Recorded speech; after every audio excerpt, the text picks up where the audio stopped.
What up, guys? How you guys doing? Just got home, co-parenting. Every weekend, chill with my boys, 5 boys. It's a lot of love. It's my 5 boys, the main ones that your triggers bothered me. First attitude is red light, bothered. Yellow light, I'm angered. And I just keep it there. I'm not triggered. Triggers, bothered, angered. Then I become triggered, feel hatred. Hatred is that spawn point voluntarily. Now that comes out of you. Cuss out your kids. You flash, you start whooping their asses, yeah, but you wouldn't hurt a fly, and you be religious, spiritual, whatever you want to call yourself. Like, control your triggers to not become triggered.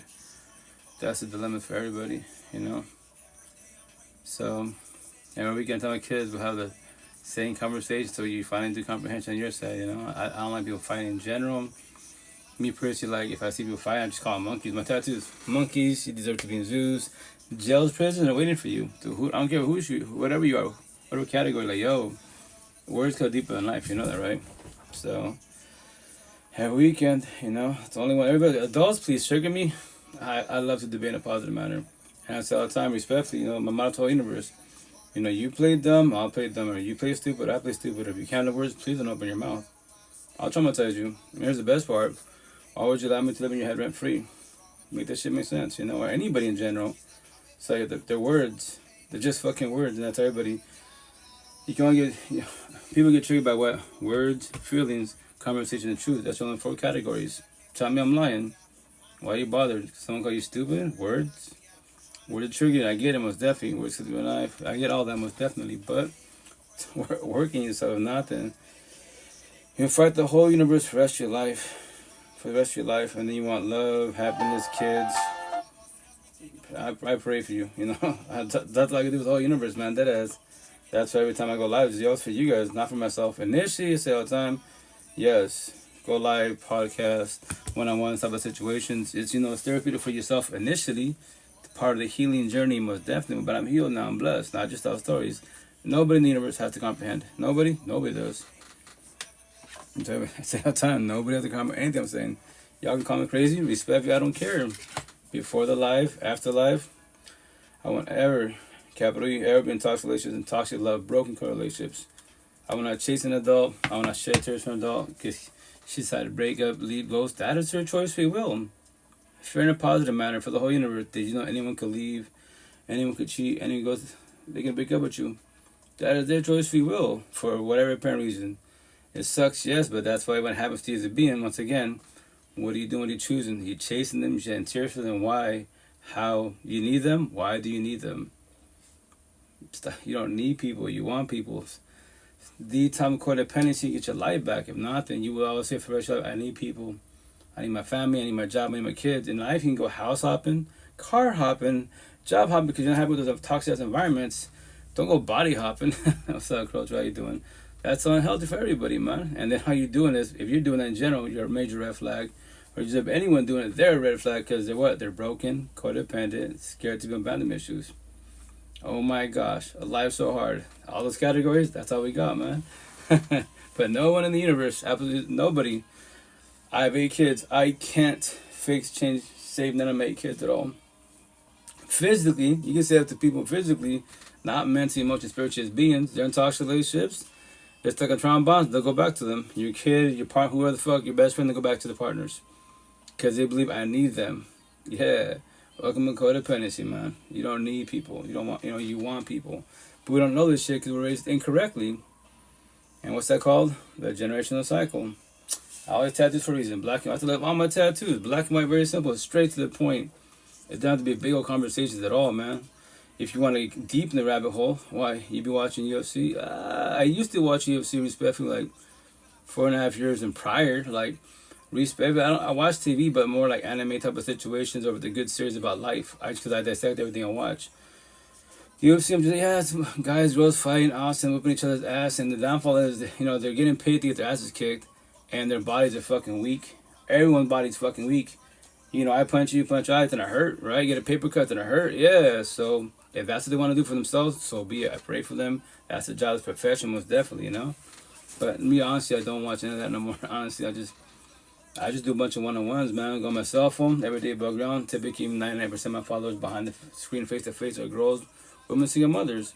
1% men, they're trying to actually work at themselves. 1% ain't shit, but I don't force this conversation on nobody. Nobody else comprehend. You can all look at me crazy. Respect you. I don't care. Because 95% of you, I was you guys. My tattoo in the very top, broken, you know. Like I was, 95% of the universe, broken, codependent, scared to be alone, abandonment issues. You are looking for love and happiness in people. And man-made BS. All you're doing is buying band-aids so you cut the wounds in your mansion. Your head. The answer to life is the person in the mirror. All you ever knew was you. The end. Oh my gosh. Life's so hard. You don't have to comprehend what I just told you at all. At all. But respectfully, you would do what 95% of the universe does. Points the finger. My ex fucked me over. My kids fucked me over. My parents fucked me over. My boss. Cool. Point the finger. You have the right to be bitter, hateful for now. Or forever. That's your choice, free will. But if you have to be bitter, then you would daydream about love. You don't even know what love is. Hurt people. You're hurt. It's not the intention what you do. What I did, a lot of us did, you hurt other people. Your partners. The worst people you destroy with your words is your partners and your kids. Everybody else, you can rekindle this shit a billion times. But partners and kids, yo, that shit's hard to rekindle, man.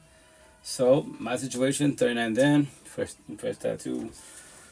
18 at heart, I'm 43 now, right? I get to tell the same story day about ground. About my kids. I love talking to my kids. Analogy, metaphor. Anyone you speak to that's younger than you, be kids, whomever it is, your inner child. What? That's your inner child. Simple as that, black and white. You know, you have to do all this therapy counseling to the fullest. It's you as a being. You know, if they're asking for advice, if you can give advice, hold the hand, guide them. You don't have to. That's your choice for real. But if you're a good person, quote unquote, in the healing journey, just pay it forward to the universe so they don't fall on the face like you did. Shit unjust. To get this straight in life, especially in toxic love, broken relationships, fucking sucks balls, man. You question your self-worth and you still gotta go to work and manage life. and you need to be religious, spiritual. Gotta do it for you. My ancestors, really, respectfully, born and raised a Catholic, man. Be your spiritual help. I prayed for fucking 30 nights of my life trying to figure this shit out. Build my support team. They told me, yo, higher source can't do it for you. What? You know, I was bothered by it too. What? Okay, scenario, use the word scenario. If that's factual, then why are your knees crying again? You lost your second family. If higher source could do it for you, tomorrow, you know, you pray tonight that you don't have the same feelings tomorrow. And for everybody, and we say amen. Tomorrow morning we have the same feelings, depression, anxiety, PT, all this shit. I'm going to ask you, why are you shedding tears for you? We paid on it. Why didn't higher source do it for you?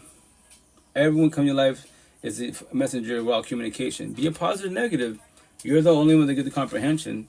If you don't know right from wrong, you haven't comprehended it yet. See out in the hard way, so be it. That's your choice, free will. And I learned for that. It's factual.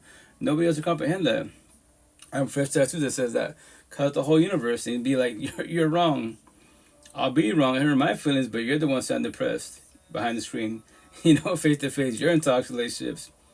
I'm not praying, planning, manifesting that God allowed Buddha, the universe, my ancestors, the spiritual universe, my support team. I don't have a partner. Let's say I had a partner. She's toxic.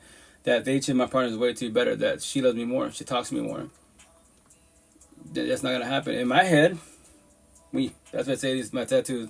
As a being, when it comes to partners and jobs, you know, careers, opposition, and this whatever, the lotto. I pray, if I manifest, I get that. You know, I win the lotto. I get this job. I get this guy. I get this girl. And when you don't get it, your day goes to shit. You become bitter as fuck. Because I manifest, but I had to do rituals, do what you got to do, be religious, spiritual, whatever you believe in. You didn't get it. So why are you now triggered and shit? Bothered, anger triggers. Now you're triggered because you're building your fucking head. Then what? That's why when it comes to those situations, when you pray if I manifest in your head, in your mansion, you actually gaslight and manipulate yourself not knowing. Because in our heads, everyone's fucking happy.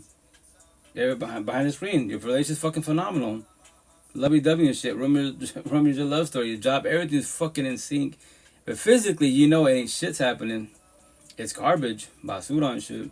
For how much more longer? That's the shit. For how much more longer? Moana? What about it? How you doing, kids? Going, nah. I look Pacific Islander, but no, I'm not. I'm, Blue Book Conversation, Mexican, American, Chicano.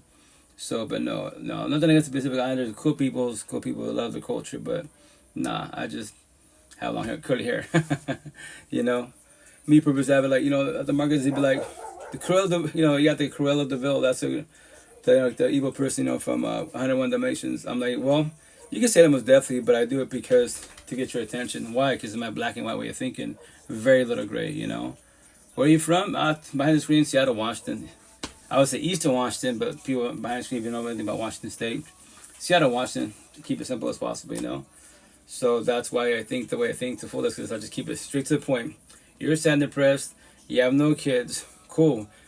I'm not sad and depressed. I'm a single father with kids. I lost 2 families. So what's the difference between you and I? Let's figure it out together. You don't have to.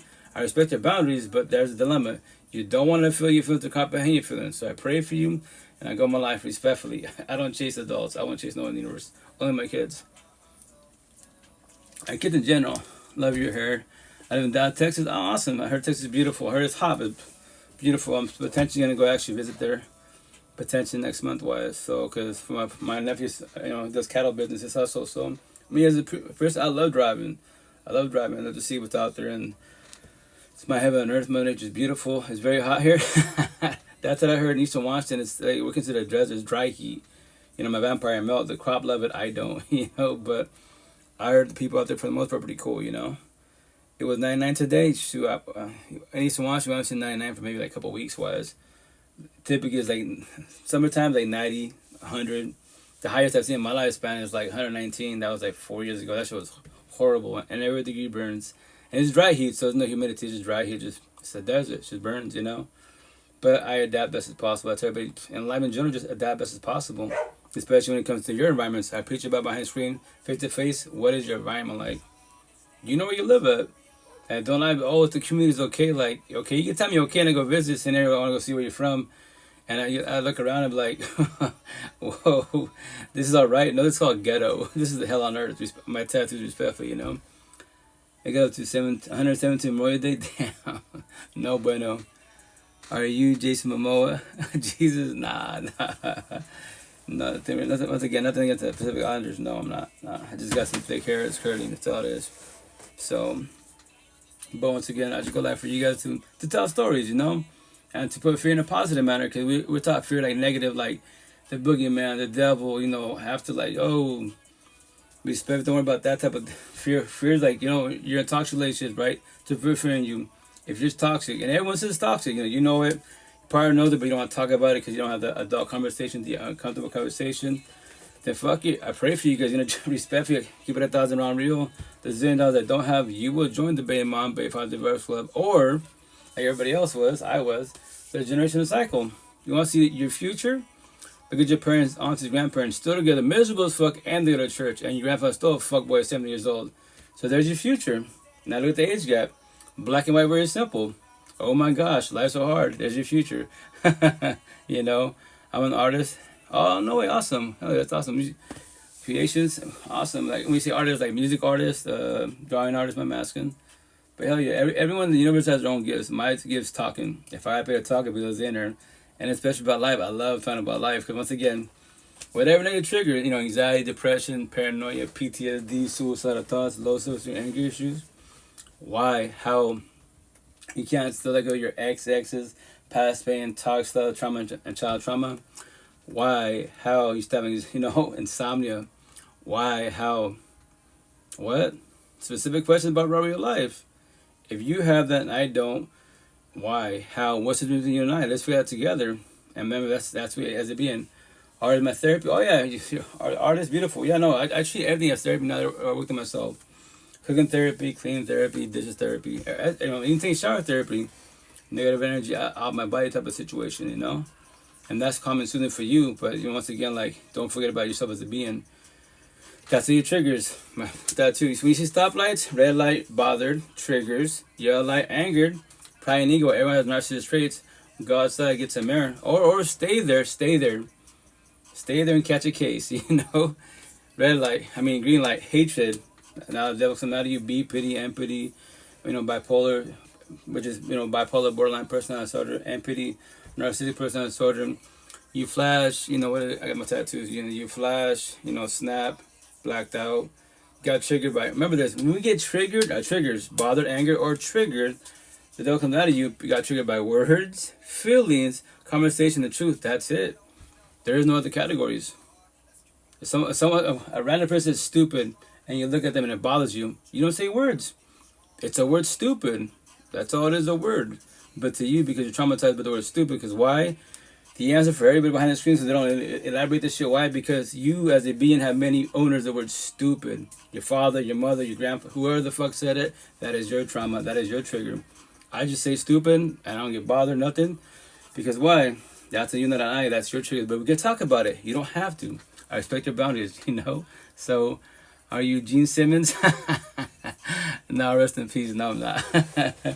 Have you ever tried sea moss? It should help you sleep. I feel you. No, I haven't. I heard it's pretty good. Me, sleep, no. As a being, I'm blessed. Respect, I don't have no more insomnia. Respect, I said, the last 4.5 years of my life, blessed. When I sleep, I die. Like, I'm tired, I'm exhausted, but I lay down, I'm not thinking about nothing as far as, like, you know, my past, like, okay, my exes, co-parenting, nah. I got one more day to live, cool, one more night, I pray, hey, you know, higher source, God, Allah, whatever you're into, right, spiritual universe. I get one more day to live, and tomorrow morning, even when I take power naps. I tell people, we're not guaranteed tomorrow, so I take a power naps, I pray, you know, cool, then my time, close my eyes, wake up, cool. I got a couple more hours for the day to live, you know, because I'm not guaranteed tomorrow, but every time I wake up, I'm like, cool. Check my phone, typically Queens and DMs. What are we talking about? Life, talks, relationships, co-parenting. That's what we talk about. Raw real life, respect. I don't care about anything man-made. Blue book conversations, race, religion, politics, COVID, marriage, it's irrelevant. Respect, it's all irrelevant. You as a being, you're sad and depressed, toxic relationships, trigger the whole universe, all you zombies, addicts and addiction, all my tattoos. Why don't we debate about that? Why don't we talk about that type of news? But no, because that's personal. No. So then, cool. Then run from your person in the mirror for the rest of your life. Set all the goals you want. What's your common hurdles? Get a better job, comment Everest, get all the boyfriend, girlfriends, and kids you want. Cool. And when you achieve whatever you want to achieve, these goals, quote unquote, and for how long you have it for? A day? Not even a day. What? An hour? 10 minutes? A minute? Now you're bored. What happened? Why is spark ending? You set more goals because you're scared to stop, to turn around and face the person, mirror yourself, to feel your feelings. That's the dilemma. You don't want to feel your feelings. So all of us have broken hearts, toxic love, and we're numb. Then I become, you know, a zombie and become, now you don't want to feel none of this shit, so you stay a zombie. And that's an addiction. I have compassion for the whole universe, once again, but respectfully, there's only 3 wars, real wars, not man-made wars, respectfully, real wars. Every day above ground, a lot of us hate ourselves, dislike ourselves. We compare ourselves to others, we want to be others. It's cool to be inspired by others, right? Most definitely wise. But we're all fucking unique, man. So you wake up in the morning, you hate yourself. Fuck, war number 1. Toxic relationships, toxic environments, fuck them, right? And they're sleeping like angels for now. So then what? That's 2 wars. And you just woke the fuck up. The 3rd war, respect for you. I know of it. No personal experience, but you're a zombie. And that's like an addiction. I pray for you. And I really do pray for you. I have compassion, I have compassion for all the zombies out there. Respectfully. Because you want love, but you don't want love at all. And you're going to hurt people every which way. You will burn a lot of bridges. And then respectfully, you would pay them to tell a sob story. Because everyone's pushing you away, but respectfully, you did it to yourself. Not knowing because you don't have a support team. You have no one to vent to. And respectfully, all my tattoos for a reason, man. So whatever your big pharma is, drugs, alcohol, pills, which I call Skittles, like anyone that's, therapy, counseling. I got to take my ADHD pills, my anxiety, depression pills, Skittles, right? So remember this is big pharma, tat on me for a reason. The bottle doesn't need you, big pharma, you need the bottle. Why? Fucking man-made. Every day bug down, big pharma sits on the shelf, waiting to be consumed by who? Not a cat, not a dog, a human. So don't want to feel the feelings. I pray for you. Nothing wrong with casual drinking, casual marijuana. When you're codependent, it's called addiction for a reason, man. And you can use the big words, alcoholism. Yeah, alcoholism, that's what I'm saying. I cheated. No. Like Jenna August, my tattoos. No. She didn't cheat. She had an entanglement proper. You got food stamps. No, it's not food stamps. It's EBT. Whatever fucking word you want to use, still the same outcome, right? So, alcoholism, you're an addict, you're drunk, respect for you, alcoholic. That sucks, and I pray for you. And with acid really fast, right? Having a nice sweet. Oh, likewise, likewise, So when I said respectfully, like on Bigo squad, man, my sister, which I'm gonna call it, Munchie, Mariah, she passed away September 2nd of this month, man. Cause why? Alcoholism, which I dislike that term, like. I talked to her, we chilled many nights talking about each other on what's up. I know she was a heavy drinker, and I told her you gotta slow down type of situation. She was complaining about her kidneys, her liver type of situation. And guess what? At 30 years old, she's not here no more. Beautiful individual, gone. Good energy, good spirit, but like I tell you, I talk to you. I'm gonna tell this for a reason. And she'd be like, I want to be with you, like, respectfully. Like, this is the, as being when you're single, right? Especially when you got kids. In general, for sure, most definitely. But when you have kids, like I told you, I have 1 kid. I got 8 kids. I do co-parenting, right? So, you want to be with me, but here's the kicker. The bottle, that's your kryptonite, respectfully. So I'm not bringing toxicity into my household, around myself respectfully, and then my kids, and then my ex and her hubby, because then let's just sit there and my ex and hubby like, okay, Mr. Positive, all your tattoos, what are you doing with her? What are you doing with her? You want to see the kids? You see the kids on our side, and she can't come here. I don't care if that's your girlfriend. I don't even know why you're with her. And everybody has the right to say that. And I tell if you used to get offended by what they said, why? Nothing's wrong with casual drinking. You want to use nice words, empathetic words. You're a heavy drinker. I'm not going to call you alcoholic. I'm not going to call you drunk. You're a heavy drinker. To be nice with you, empathetic wise. But I have compassion for you. She'd be like, well, I can work on myself. Like, you don't change for me. Nobody changes for nobody. When you change for people, you are called what? You're a people pleaser. You're just a people pleaser. You would change for them for how long? A week, 2 weeks, a month tops, and then you go throw away. Then what? And that's the shit that sucks, man. So I pray for the universe, and then maybe the next time we see each other, they have a conversation. Remember, but nobody can't fix anything at all. But you can have a conversation with them. Everyone is communication. Everyone's a messenger. Be if you're if you're empathetic, a good person, godly person, or you're narcissistic, a bad person. These are disciples, the fuck up of the universe, because everything they touch they destroy. Simple as that. And they are karma not knowing. All the spiritual universe, you talk about karma. Black and white, very simple. If you're the nice guy, nice girl, all my tattoos, right? And you want to date opposite track, the bad boy, bad girl, fuck boy, fuck girl, I pray for you. Go self-sabotage your life and date karma. And respect, I have compassion for you, but I already know what's going to happen to you. You're about to get destroyed. And when they trauma bond you, they own you. They're fucking verbally abusive, physically abusive, fuck boy, fuck girls. So what are they? They're slave masters, spiritual talk. They say fuck your feelings. And you're too empathetic because you're the slave. You don't open your mouth. Hey, what's up, Blaine? How you doing? You don't know how to open your mouth. You don't know how to verbalize boundaries. You don't know how to say no. You don't know how to be mean to them because they're being mean to you. You can't do reverse psychology. Make that shit make sense. And spiritual talk, by open your mouth and not say nothing, you hurt your own feelings. Be mean to yourself. Make that make sense. And what will you do? Play the role of victim, tell self like I do, like a lot of us do. We talk to our parents, the preschool, whomever it is, and every time why don't you leave? Why don't you leave? It's easier said than done, especially when you're with trauma bonds and bullshit. If you don't know what a trauma bond is, you break up 1 time, 2 times, 3 times, that's a trauma bond. They cheat on you 4, 5, 6 times, and you always taking fucking back, that's trauma bond. You're stuck. Codependency, that you're like, I need them. Why do you need them? Make that shit make sense. You don't need no one in the universe but yourself. The only person you need, chase, compete, submit, and need validation is who? You. The person in the mirror. I don't need validation for my 8 kids. I don't have a partner. Let's say I had a partner. I don't need validation for my partner. Hey, what's up? How you doing? How you doing, Queen? How you doing, mana? Anyone in the universe but myself. Even higher source. Higher source gave me what? Everyday bound. What do we all have? Free will and choice. So I only validation for myself. That's it. I want people that want time. We match energy. We don't take energy. If they take my energy, what will I do? Realize boundaries. I don't know how to say no. I don't know how to be too mean to them because they're being to I don't know how to do that. It's easy as fuck. If they don't like it, you don't like it, nor do I. Stop being mean. I'll stop being mean. You don't hurt my feelings. What's up? How you doing? But, I'm hurting your feelings. So, because I know how to open my mouth. I work on myself. They're petty words to I, but other people, you will hurt them. You hurt the version of myself. Because they're too soft, too gullible, too naive. They're called what? People pleasers. So don't call yourself a good person if you're being mean to people. Simple as that, black and white. Very simple. And all that shit I'm saying, I'll have this tied in my body. Do not call yourself a good person, a religious person, spiritual, atheist person if you know you're doing wrong.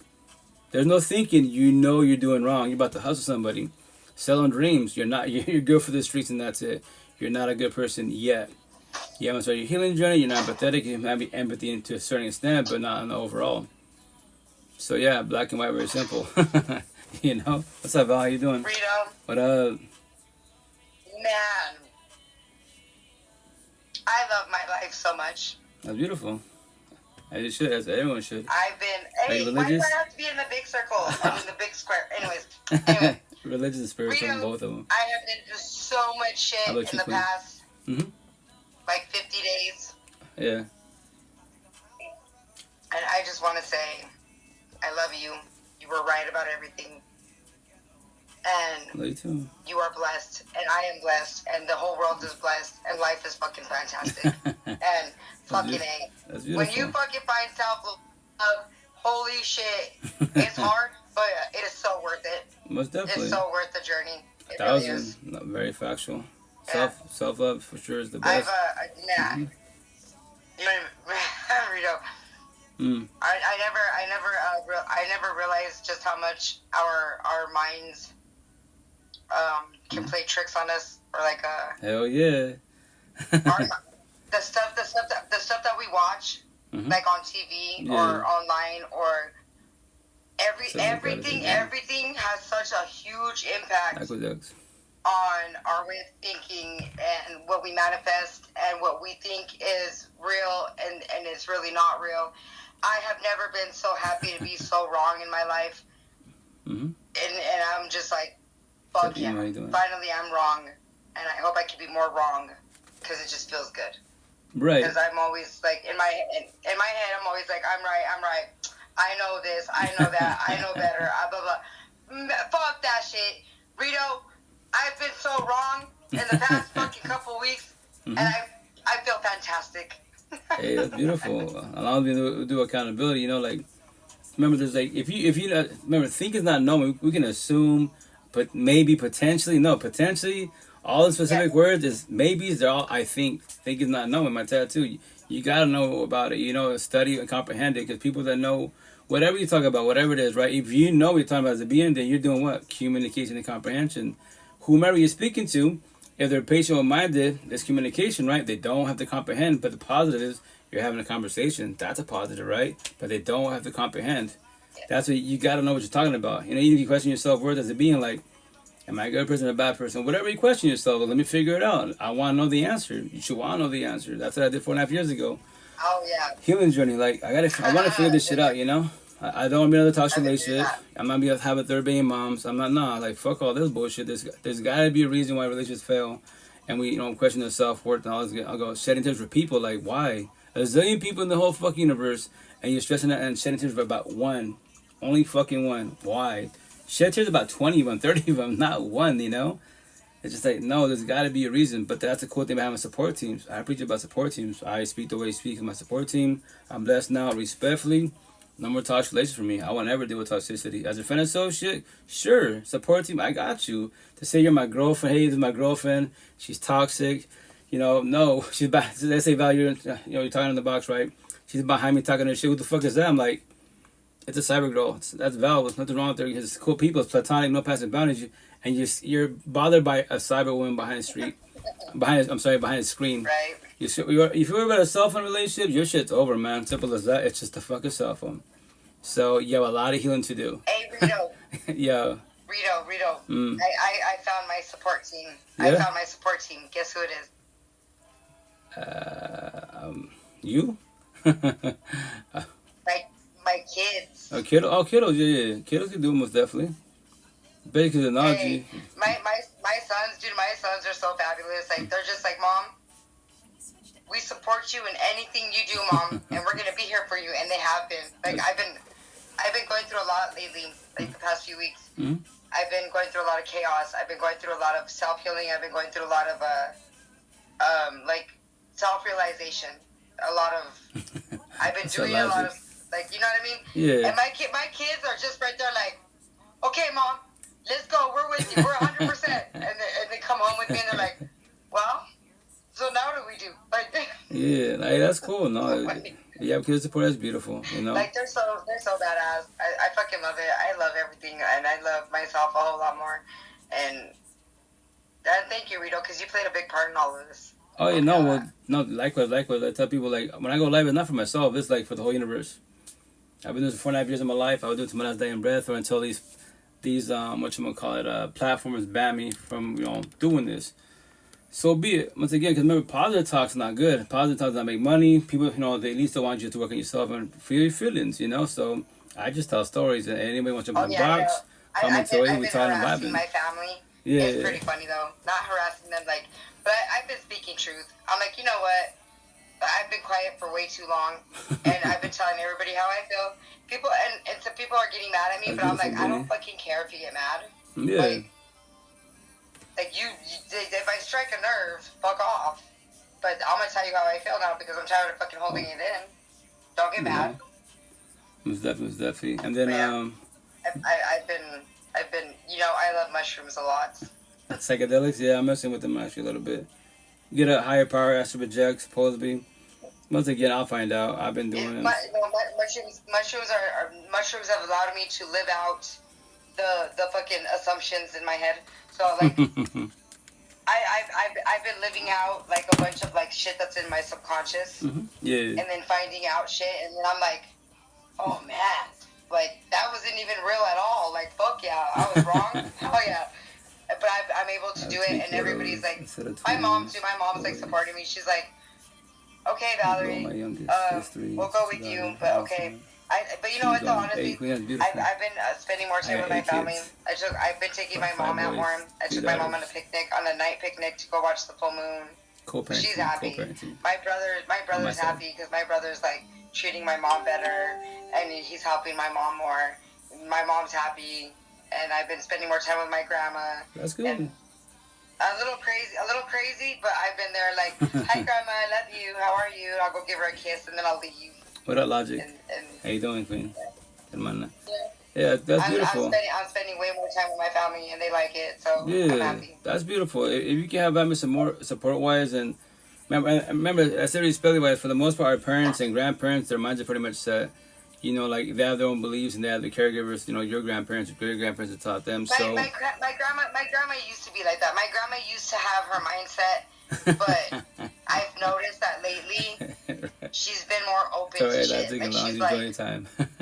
like she'll look at me and then she'll look at my brother and then she'll be like, I love you guys a lot. And me and my brother are kind of crazy, but we are the ones that would spend the most time with her. Okay. Like me and my brother, out of all the grandkids, me and my brother are always there with my grandma. And she's like, you guys are crazy, but you guys spend the most time with me, so I love you guys more. Like, type of shit. No, for sure. Logic, I'm blessed. Queen, thank you. Everything's good. She's been more open to a whole lot of stuff, so that's pretty cool. That's beautiful. Very Unfaithful says, oh, really? Oh, my goodness. How old are they? Okay, so I have, behind the screen, guys, so you know I'm a single father of 8 kids, right? I'm talking to a potential, remember this, when I use the word potential, you have these categories when it comes to the dating scene, right? Dating is dating. You got as beings, right? As potential couples talk to each other. Okay, like we're dating. So back in the day, dating meant boyfriend, girlfriend, a couple. Nowadays, dating means we're seeing each other, not official, right? So both you got to break down to the fullest. So there's no like, no one gets in the feelings and be like, oh well, this like my situation, your potential, like say Val, your potential. We're talking about vibing as a potential, right? But you got to establish the rules. So. Is it you guys exclusive type of situation? Yeah, we're not official, a couple, you know. Bring it down to the fullest. If not, someone getting the feelings about it, you know. And that's a downfall when you're too empathetic. You will overlove, overthink. And then in your head, you're like, we be couple, kids, and married. Like, why are you going so deep? You're going way into the future. We're just talking as potentials, right? So, single father, 8 kiddos, potential. My 3 daughters, about to be 22, 20, 14, the boy, and that's respect when I say my first baby mom, my tattoo, nothing against her. I know she has a support team. It says Debbie Mother. She has not been in her daughter's life for 13 years now, right? It's okay. That's her choice for you, right? So, boys are, my 5 boys, right? 4 by blood and my stepson, but call them 5, right? They're 12, 10, 9, 7, and 5. And I see the kids on the weekend, co-parenting. Matter of fact, I just barely got back from them. So, I love my 8 kids. My 5 boys especially, they don't want to do my triggers, bothered, anger, because I don't like no one fighting. Respect said the kids, they be fighting because the kids. Like, no, technology, you can talk to them, elaborate best as possible. Like, on my tattoos, I don't like your monkeys.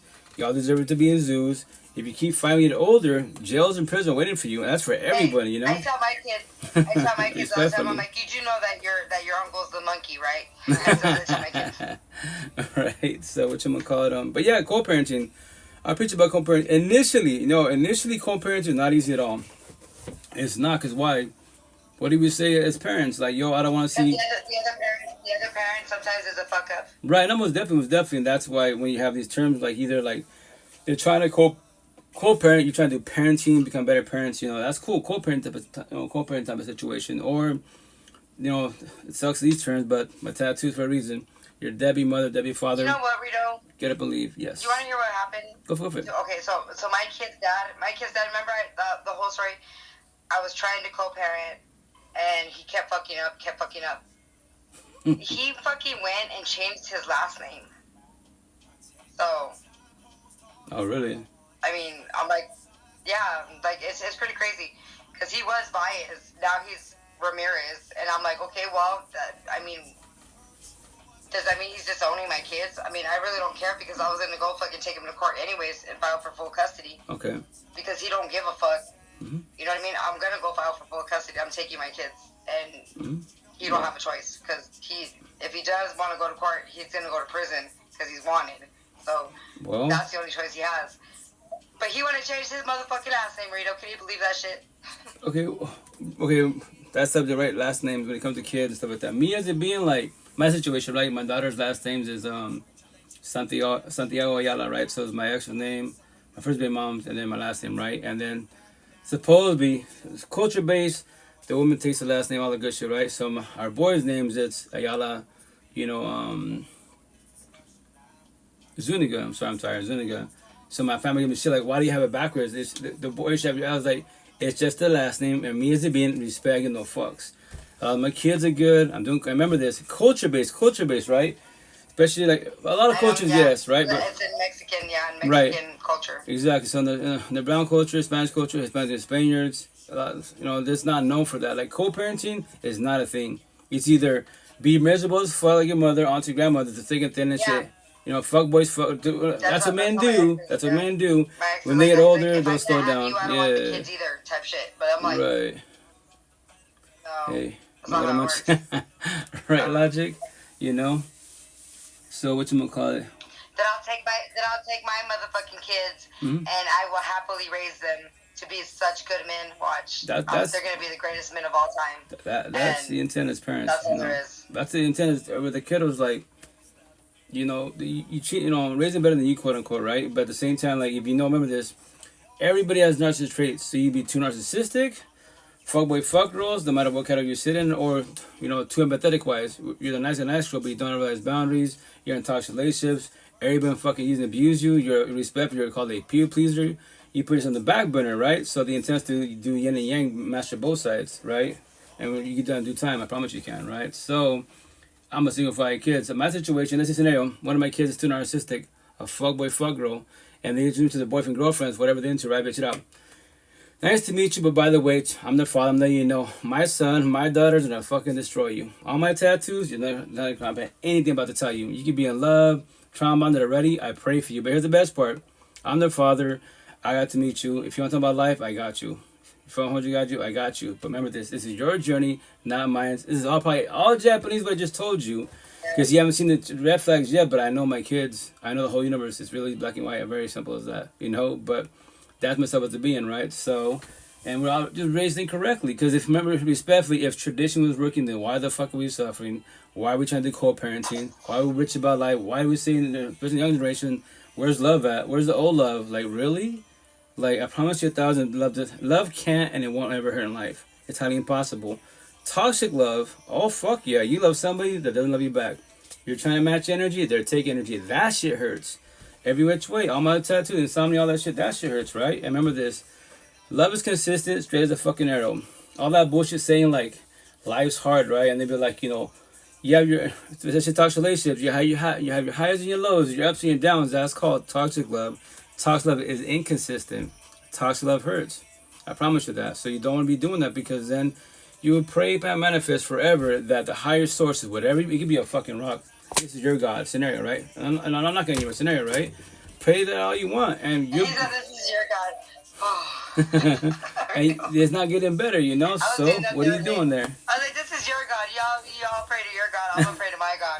Because your father is everyone has their own beliefs, And yeah, that's the way it is. And people at the gas station were getting mad at me. I was at a gas station yelling. What about potential or dating where you saying, I'm confused, LOL? Oh, you on Bigo? Oh, yeah, no. So, Queen Shot, Benny, if you want to, I'll give you a tour. How about this? This is a live podcast.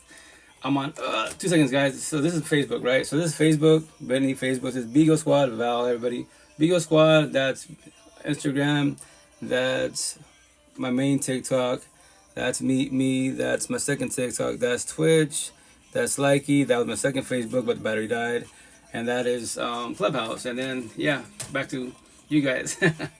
So, yeah, I'm on many platforms. And it's called networking. Use the phone correctly, not incorrectly, right? So, I just tell stories for the whole universe. And, because nobody else can comprehend, but I just don't want you to keep praying, manifesting that you will get love. Like, that the higher sources, whatever you believe in, will bring this Romeo and love story. Like, respect is not gonna happen. It starts with choose to be, and you gotta learn to love you first and foremost. If not, you can say people make me feel good. My job, mammy bullshit, my job, my car, whatever. My partner, my kids, everyone makes me feel good. Cool.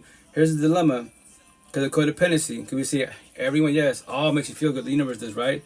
So the question is this: why can't you make yourself feel good? That's the dilemma. Exactly. So when everyone, remember, fear and positive. Yeah. Go for it. What happened to me today? I went to the grocery store today, and the outfit I was wearing, like the shirt kept unbuttoning, like right here. Yeah. And the girl that was there, she was like, "Oh," she goes, "But well, let the button come off. That's the best part." And I was like, "No, not really." I was like, and so anyways, the girl was walking me. She was gonna put my groceries in my car. She's like, "I think you look good." She goes, "I think you should keep wearing it." I was like, "I really can't." I was like, "Because if my button keeps opening like that, I have to change it." She's like, "But you shouldn't." I was like, "No, I should." I was like, "I have 2 sons, and my sons see me like that." And to me, it's like, my sons are the one watching me, not nobody else. And she's like, "Oh, okay, now I understand." I'm like, "Yeah." I was like, "If I expect my sons to, like, when they start dating, if I expect for them to respect themselves and women, I can't be wearing outfits like this, because like my button keeps opening, my boobs are hanging out, and I don't want my sons to see me like that. It's kind of weird." And she was like, "Oh, but yeah, that's different. I didn't see it like that." I'm like, "I know a lot of women don't see it like that, but I pay attention to shit like that because my sons are the ones watching me, not nobody else, like, type of shit, Most definitely. But yeah. Because she was like, "Oh, you should let the buttons fall off," and this and that. I'm like, no, because I live with my kids, and I don't think it's right.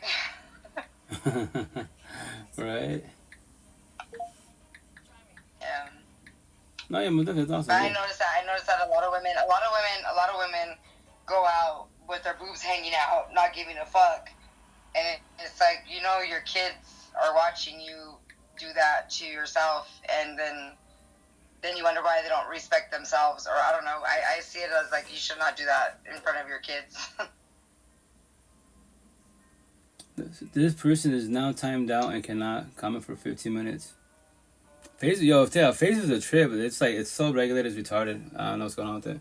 But hey, real fast, a little curveball section before you got here, Val. And then also, I apologize, I'm tired. So, I don't know if you guys know about this in the Bigo squad, like, so remember Munchie, Vivian, the respected girl, the queen that we jump out here, should be like drinking type of situation. Hey, what up, Logic? How you doing? Yeah. But remember, Munchie? I hopped up when you said that. Yeah, you hear about Munchie? What about it? Oh, yo, it's wild news, right? Because technology. Her and I have been vibing since May. I've been talking to the last year, like, say like, when I pretty much started, she'd jump in once in a while. She's about her dog, whatever. Her dog passed away. She'd come here and vent, and she got out because she started crying because it's emotional, and she's drinking respectfully, right? And over the years, and what you call it, she always try to shoot a shot, and I tell her, respectfully, Munchie, you're cool people, you're beautiful, the downfall, respectfully. Like, I don't mind casual drinking. You're really heavy drinker, respectfully. That's the dilemma. I'm a single for 8 kids.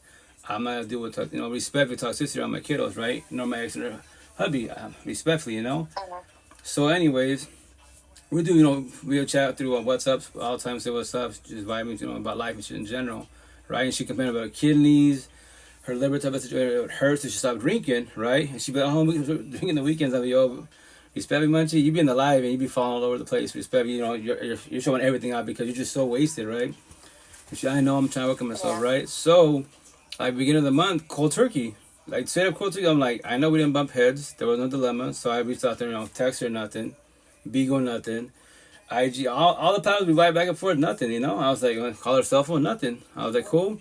You know, if she, people have to tell people will come and go, right? So, curious George as I am, like, I want to get at least try some answer. Let's say I reach to the family, yo, who are you? Oh, they got a tattoo. She want to talk to you. Cool. Cool. That's my answer. I'm good. I'm out. You know, no problem, right? Respect, right? So, anyways, I went on Google, right? Typed in her full name. Guess what? The first two ones, the search parts, I showed her full name, right? And it's an obituary. So I was like, nah, if you put your name, there's many people out there have the exact same name, right? So I kept scrolling to like the fifth one, the fifth search option, and no, that it was her. So September 2nd of this year, she passed away. Or this month, she passed away. She passed away? Shut up. Yeah, you know from what? Alcoholism. What? Her liver gave out, and then her kidneys. Shut the fuck up. At 30 years old. Yeah, man. What the fuck? Yeah, man. And I told her, and here's the kicker. Her cousin responded, right? And she said that, right? I was like, I responded to her cousin. I've been talking to her since last year. Her and I talked about this, you know, the bottle type of situation. I'm going to talk this for a reason. And I forewarned her about the situation. And it sucked because she was saying about the kidneys. Like, I'll be okay. I'm like, you detox for a minute, but the downfall, you go back to it. And then that's what happened. So, recipe for Munchie, you know, it sucks, man. But that's what I preach with a piece of the full is like, nothing wrong with casual drinking, casual marijuana, but when you're codependent, stuck in the bottle, my tattoo, whatever your big pharma is, the bottle doesn't need you, right? All capital letters. You need the bottle. Why? Like, it's not going to fit or save you. It will numb you the fuck up and run from your problems. The downfall of this vessel's weak. It's very, very delicate. It talks to you, you know? And it sucks, man. I was, like, surprised. I was like, fuck. And the only reason why? Curious George. Let me type her name. It's Google, you know? Like, you can find pretty much everybody for the most part, right? Yeah. So, yeah. Fucking sucks. That's crazy. Because I've known her for almost 4 years. I remember you telling me that. So I'm just like, I knew her for like a year and a half, and I'm just like, yeah, man. And here's the worst part, right? So scenarios, right? It's like, you know, I even talked about that, you know, before that. It was here's a scenario, and that's what my people's, right? I was like, scenario, if we would have linked together, right? She'd been living with me, and she should have passed away over here. But here's the kicker: the dilemma between us would be the bottle, and we probably get altercations about it.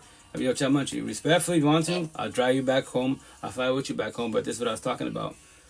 It's not casual drinking. You're a heavy drinker, respectfully, you know? So, and that's the dilemma. So this is not going to work out. Yeah. You know, and people that respectfully, I get it. when it comes to big pharma, they don't like rejection. They don't like no, you know? So they can get out of hand. So you got to be cautious and respect when I say that, you know? Oh, welcome back, Brittany. Yeah, no. That's kind of why I stopped talking to her, because, you know, I don't drink or anything like that, and I don't personally care what people decide to do, but I don't like being around messy alcoholics. Yeah. And the thing is, whenever, like, we would, because I met her when I met, like, my friend Vince and everyone else on here. Okay. And even when I met her, she was heavily intoxicated. Right. And, like, you know, it's fun at first because it's like, oh, you know, life of the party, blah, blah. Right. But it gets old very easily, especially when you are an angry drunk. Right. Oh, yeah. And when I first met her, she was a friendly one. Yeah. I used to be a and when, see, when I first met her, she wasn't... Now, when I first met her, she wasn't like that. She was like kind of like a fun drunk, you know, right, like, oh, like chill. a party. But also, like, keep in mind, I was only really talking to her during weekends. So, you know, I added her on Snap and everything. And, like, we were vibing for a bit. And then maybe, like, a month into knowing her, I started seeing that the drinking was a little bit more than just weekend drinking. Right. And at first it wasn't so bad, but, like, after a while, it was like, girl, because, like, I think I went into Vince's live and I said something, and I was just joking with Vince because, you know, I've known him for so long, and I remember she started screaming at me about something. She got jelly. And she was like, you're trying to talk to my man or something, right. Shut the fuck up, you bitch. And I was like, I was like, Vince isn't your man. Let's get that straight. He's not with anyone. Right. Definitely not with you though. That's one. But two, like, this is Bigo. Relax. Right. But after that, I was like, you know what? This is not for me. And, like, I just slowly started distancing myself from her. Yeah. And then I saw her in your live. And at that point, I hadn't spoken to this girl in like a year and a half, almost 2 years. And I saw her in your live, and I recognized her. And I was like, holy shit, her drinking has gotten worse. Rest in peace, man. You know, and not to be funny, because it's not funny, you know. No, not at all. Not at all. It just sucks. It just sucks, and that's the point. With a lot of people, like, respect Bigo, hella has be drinking and more like respect like Munchie, and then be hella high on their bullshit. You know what I mean? It's just I pray for the universe. I tell people that I have compassion for all the universe, and that's why I do these lives as a forewarning, like respectfully, right scenario, right? Yeah. So let's say scenario, I get involved with the queen, right? And she don't tell me this. And I say respectfully, a lot of people that are zombies, as an addiction, they won't tell you day one, hey, guess what, Logic, I'm gonna let you know I'm a drunk. I'm stuck on meth day one because I like you. Like, no, because I know if I tell you that, more likely you will not give me a shot, right? There won't be us. So instead of that, I lie to you, right? But everything's cool. But that type of scenario, okay, if they don't tell you day one, but let's say down the road, you know, what's up, Love, how you doing? Let's say it's a half a year or a year, and you find out either magically someone tells you, you catch him. So here's a scenario, when you catch them, you do find out 1,000, guess what? They are zombies and that's an addiction. So now what are you doing? What are you choosing? Through thick and thin? Or be selfish in a positive manner and walk away? My situation, respectfully, I'm walking away. Don't matter, kids are involved, 5 years deep, like, respectfully, like, and she could be like, to guys to manipulate, well, you're giving up us in the family. Like, no. Day one, you gave up on us by lying. And I told you about this. What's up? How you doing? How you doing, Queen? Respectfully, it's my life. I don't deal with toxicity. I can't finish save you. Do all the therapy you want, all the rehab you want, respectfully. Support teams, but I will be your support team now. I'll be your ex, man. I tell you for a reason, right? But no, you gave up on us a long time ago. And because why?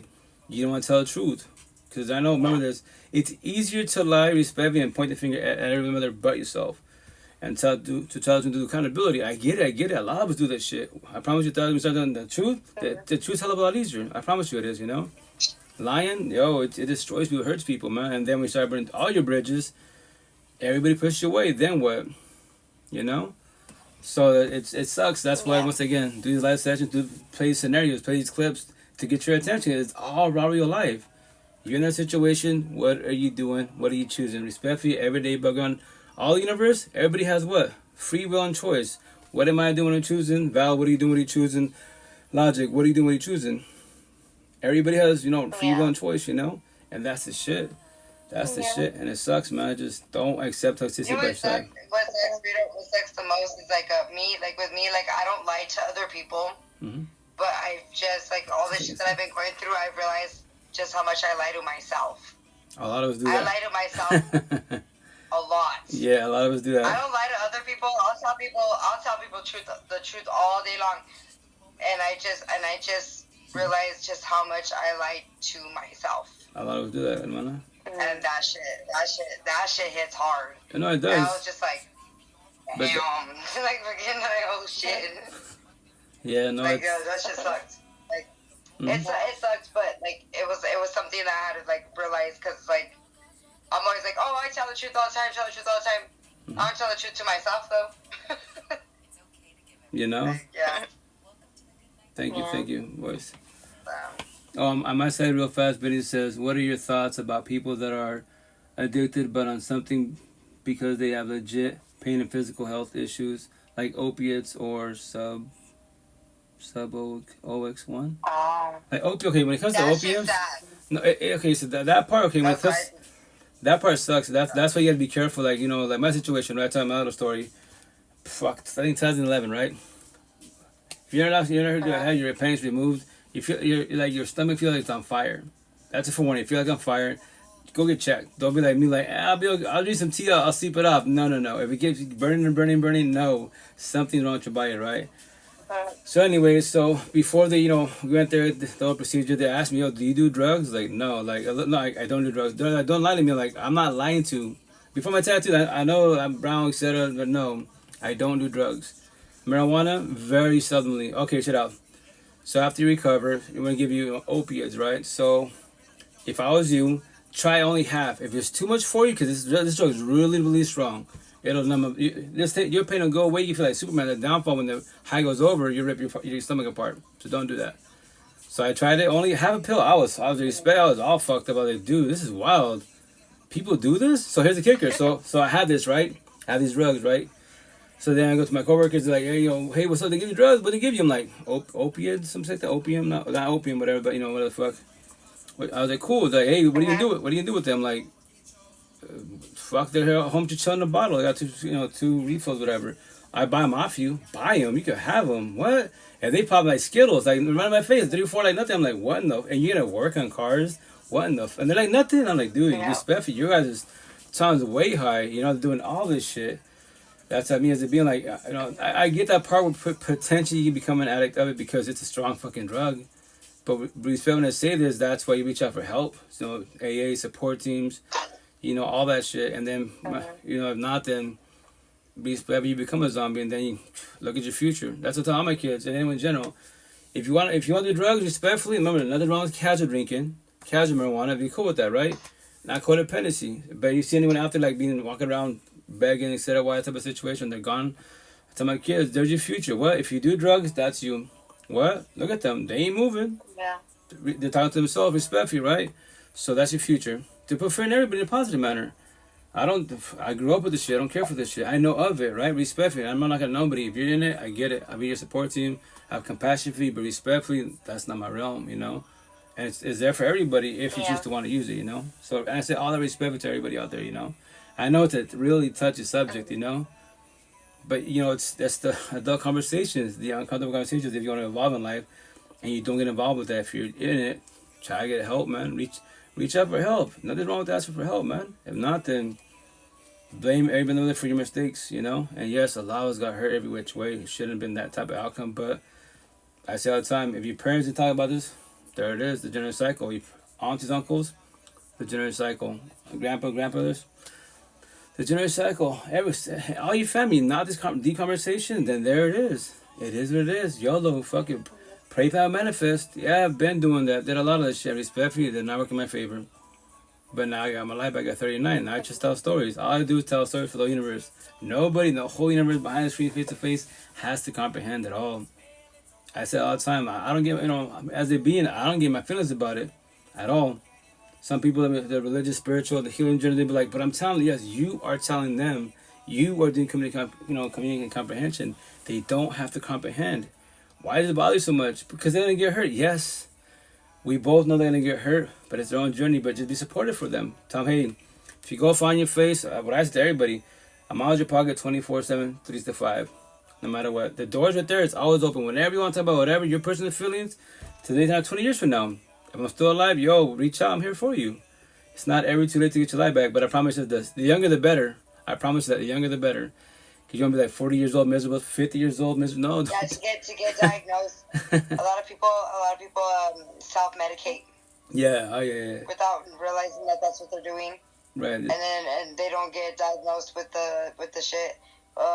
Like my brother has ADHD. Mm-hmm. They put him on Ritalin. Like he was on all kinds of shit since he was younger. Mm-hmm. And me, I never got diagnosed with that thing, so I was self-medicating with alcohol and drugs and shit. And then I just realized that because when I quit drinking, I was so fucking reckless. It's not even funny.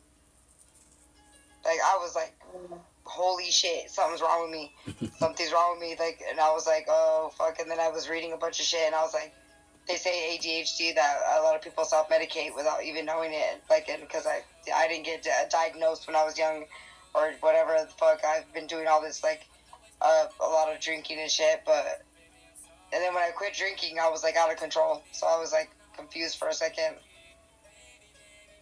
But it's like, yeah. Sometimes it's hard to fucking get diagnosed when you don't even know what the hell's wrong. Right. No, most definitely. I'm happy you're doing better. That's a positive. Like, tell you, like, when I heard about Munchie, I was like, all the people I talk to them, I tell them all the story. Hey, remember this? People we talk to, whatever. Like, yeah, well, she's not here anymore. What? And it scares them a little bit. I'm like, well, that's what you're doing. That's what? Crazy. She's 30 years old. I think the line like 40 plus. I'm like, you're my age roughly, and you've been doing it for how long? And that could be you. But I have compassion for you. I talk to you, but remember, you have your journey. My journey is already completed. Respect. As it being, there's no healing for me to do. I'm blessed. I'll talk about whatever you want to talk about as it being, right? So, And I believe it's to put in the universe, the healing journey doesn't ever end. If you want to believe that as a being, that is your choice free will. I believe it's safe to put fear in you as a being. I'm healed, I'm blessed, but I can learn from others. Anyone, Logic, Val, everybody in these platforms. Like, I love to hear people's healing journey. Like, if you're working on yourself, that's beautiful. I'm happy for you. Fuck yeah. Be selfish and a positive man to get your life back. If not, to be the codependent of everyone in the universe. Everybody, all your parents, siblings, your kids, your partners. And, excuse me, I mean bullshit. Your car, everything in the universe makes you feel good, right? Keep it black and white, very simple. But you, as a being, why can't you make yourself feel good? That's the dilemma. That's what I've said to the fullest.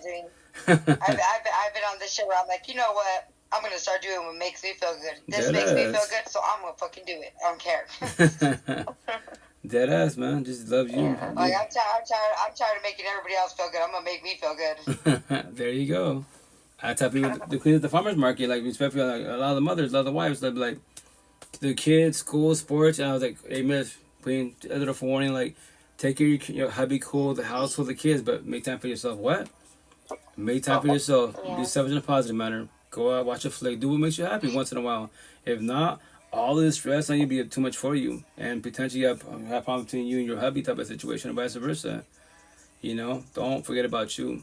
If not, time will stop for nobody. And fuck, you'll be 40, 50, fuck, miserable. Like, fuck, especially on the queen side. All the money, time, and energy on the kiddos. And the partners, but not themselves. That's not healthy. Yeah.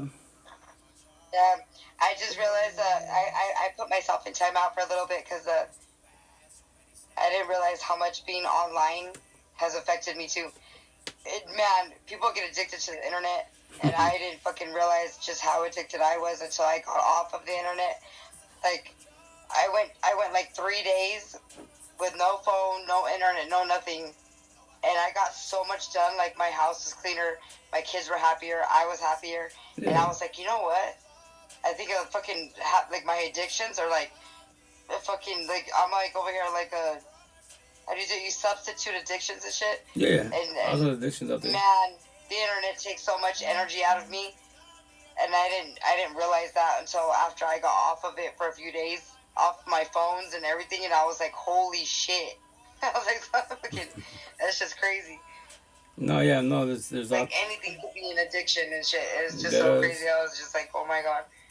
But yeah. Very factual. My situation, yeah, that's why I haven't been on Bigo for like, if you haven't noticed, like, I went off for like a few days and shit, and everybody's like, where you at, Val? Where you at? And I'm like, not online.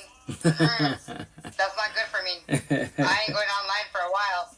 Yeah, nice. And so I've been rewarding myself. I told my son, because I threw my phones out the window from the car when I was driving all the time.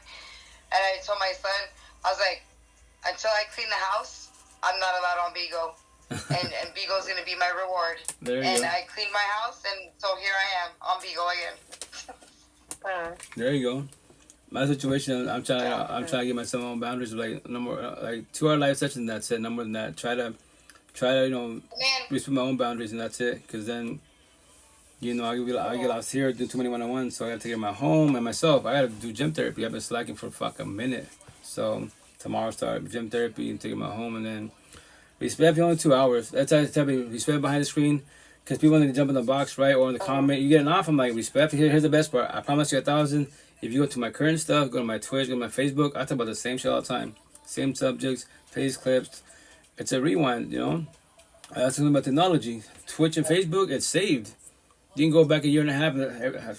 I'm here like 6 times a week, But I just tell stories for you guys. So the cool thing is, I promise you go there. Any questions, DM me. I'll be on tomorrow. But respect if I'm only doing 2 hours. But yeah, but you said it. I used to. I'm not trying to do that anymore. Like 3 hours pushing it. If pushing it, but other than that, no more than that. Just 2 hours is suffice. Respectfully, Got my own life and myself behind the screen. So yeah. What you been up to, Logic? How's school? How's life? How's everything? Married, kids now? School. No kids, not married.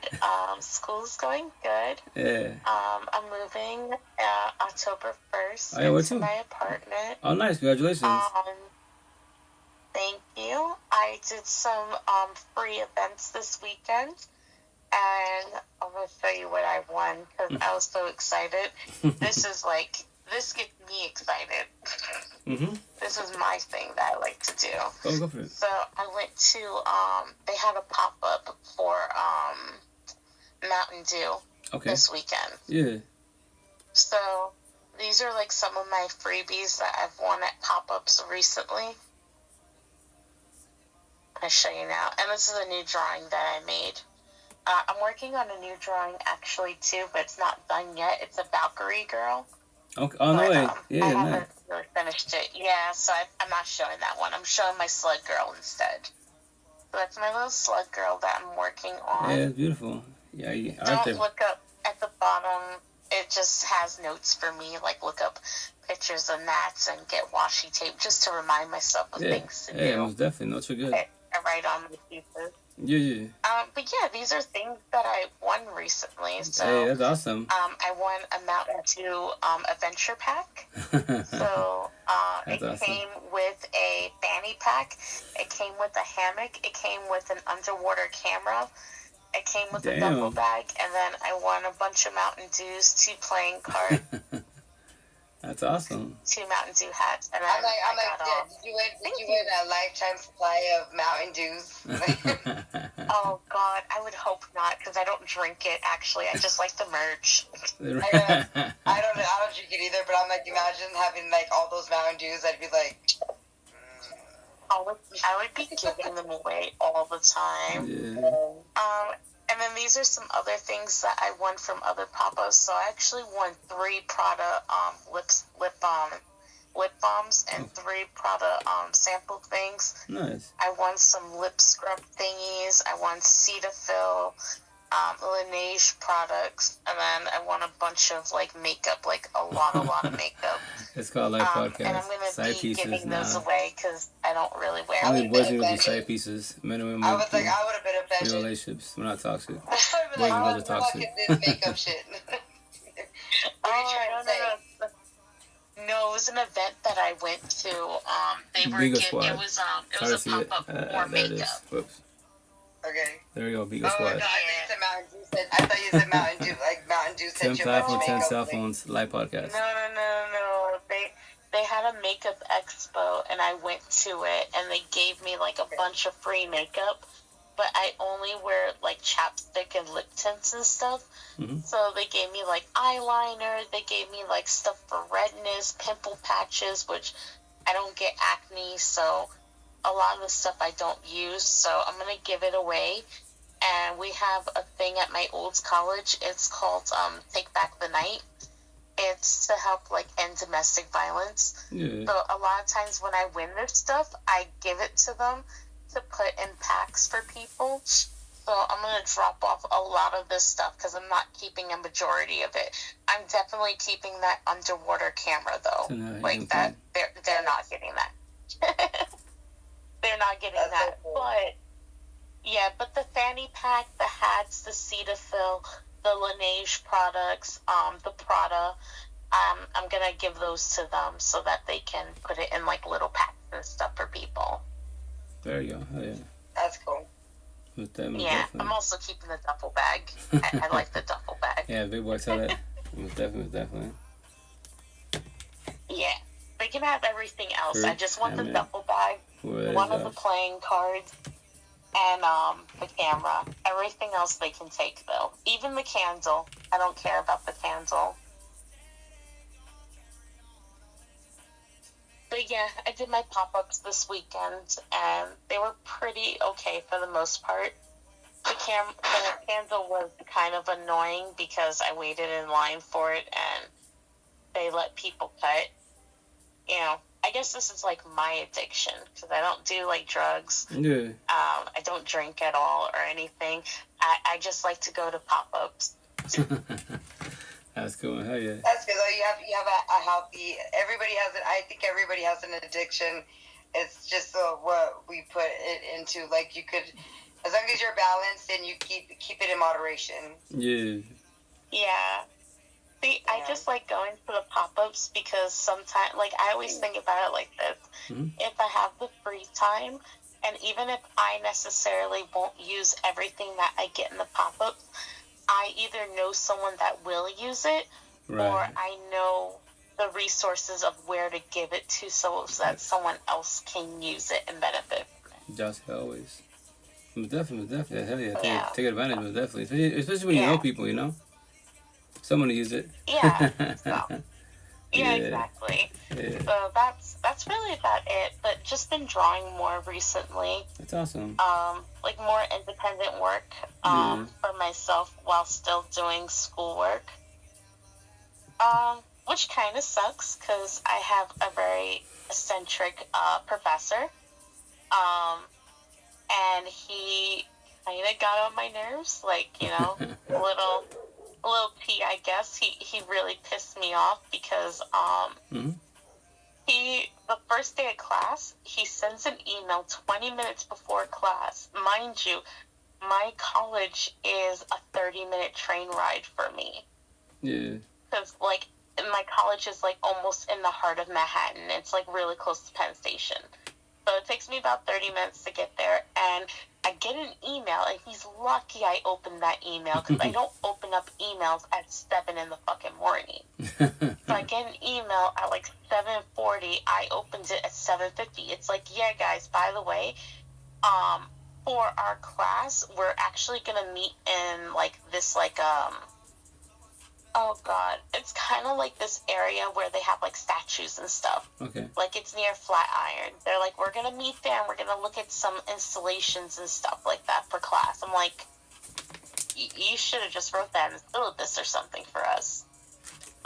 Instead of just hoping that people were gonna, because I would have went into class, I would have waited 20-30 minutes, and I would have left because there would have been no professor there. Right. And then he pissed me off even more because he sends us this thing for our assignment, and he's like, yeah, I want you to write about 2 pieces that are drastically different than the 2, and then I want you to recreate a piece combining the 2 but making it your own. That's fine. I don't mind that at all. Yeah. He's like, but you can't visit MoMA, you can't visit the Met, and you cannot visit the Museum of Natural History. He's like, you gotta go to like an independent gallery. Okay. Salud. Okay. Yeah, I'm like, okay, this is fine. I think I can do this. And he just kept adding more and more things. And then he's like, one of the galleries you have to visit is one of these. I'm like, please stop. Yeah. And it's just so annoying. It's honestly very annoying. And, you know, I'm a very, like, non-confrontational person. Yeah. So I didn't want to say anything to him, but I was slowly getting agitated because every time I kept looking at the assignment, something new was added. And the recent thing that was added was he was like, I now want this piece in 3D format. Bruh. Because I was doing it all by paper. Okay. And because I'm doing illustration, so like I'm like, why not use a medium that goes with my major, illustration? And he's like, no, I want it in 3D.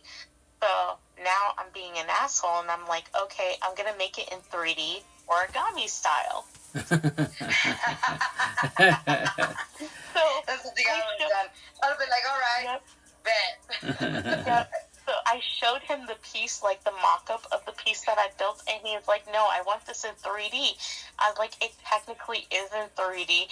So now he added a new criteria to the original assignment.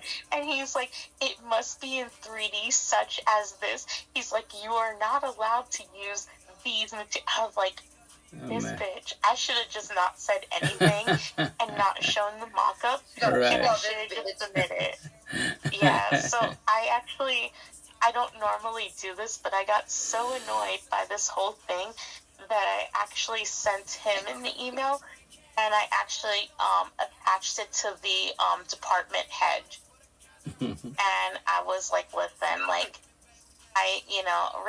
honestly, I respect you as a professor and as a professional, but you are taking out of my time and out of other classes You know, this is the original assignment, and you have updated the assignment a total of 7 times. And I showed all 7 updates.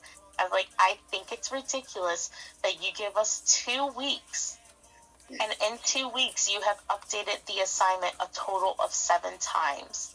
I said, it's not fair because a lot of us are full-time students also working, and you are not our only professor that we are doing assignments for. Right. And you should stick to the original assignment as much as possible. I can understand updating it once or twice, but I cannot understand 7 updates. And then I attached all the updates that he had, and I got an email back from the department head, and he is like, well, I think her mock-up was, personally, I think it actually hit the criteria. Bruh. He sent me a private email, and he's like, I don't think that what you did was very professional by attaching the department head into the email. Like, it was a whole back and forth thing this weekend about it, because this assignment is due Thursday. Yeah. So this has been back and forth. And I said, at the end of the day, I have to advocate for myself and for my sanity. And, I understand where you're coming from, but understand where I am coming from. I'm a full-time student taking on 15 credits, and I am also working 2 jobs full-time, essentially, because both of my jobs add up to 40 hours a week.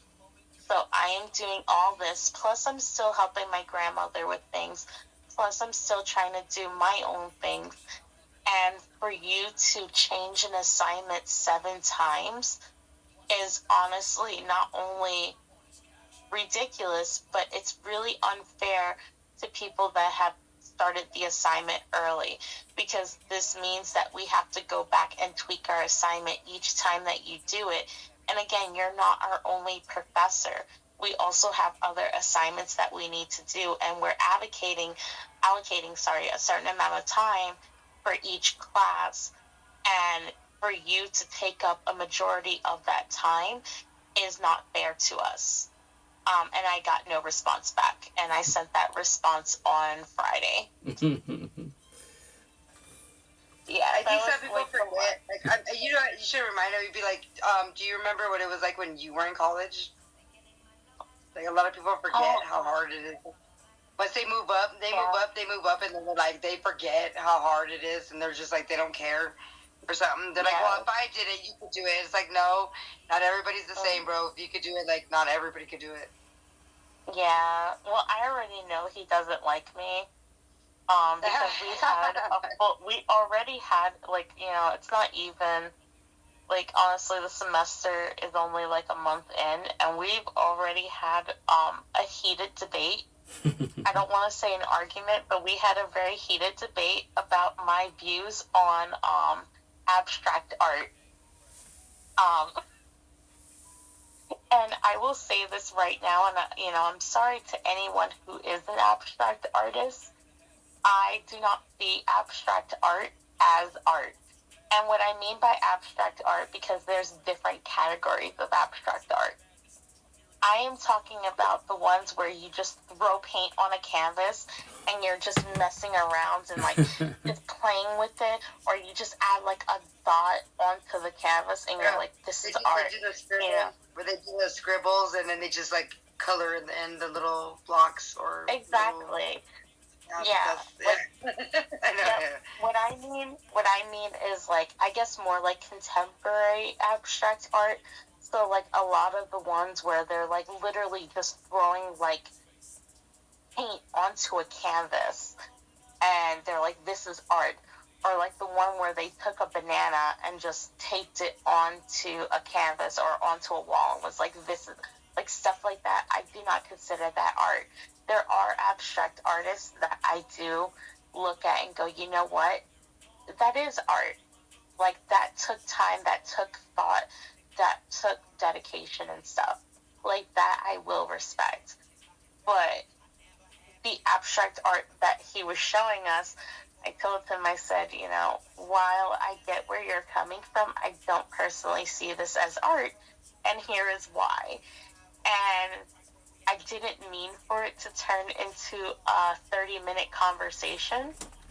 I thought it was just going to be like, say your opinion and then, you know, step down. But it ended up being like a 30-minute conversation in class, followed by another 20-minute conversation outside of class. But I knew at the end of that conversation he hated my guts. Because he's an abstract artist.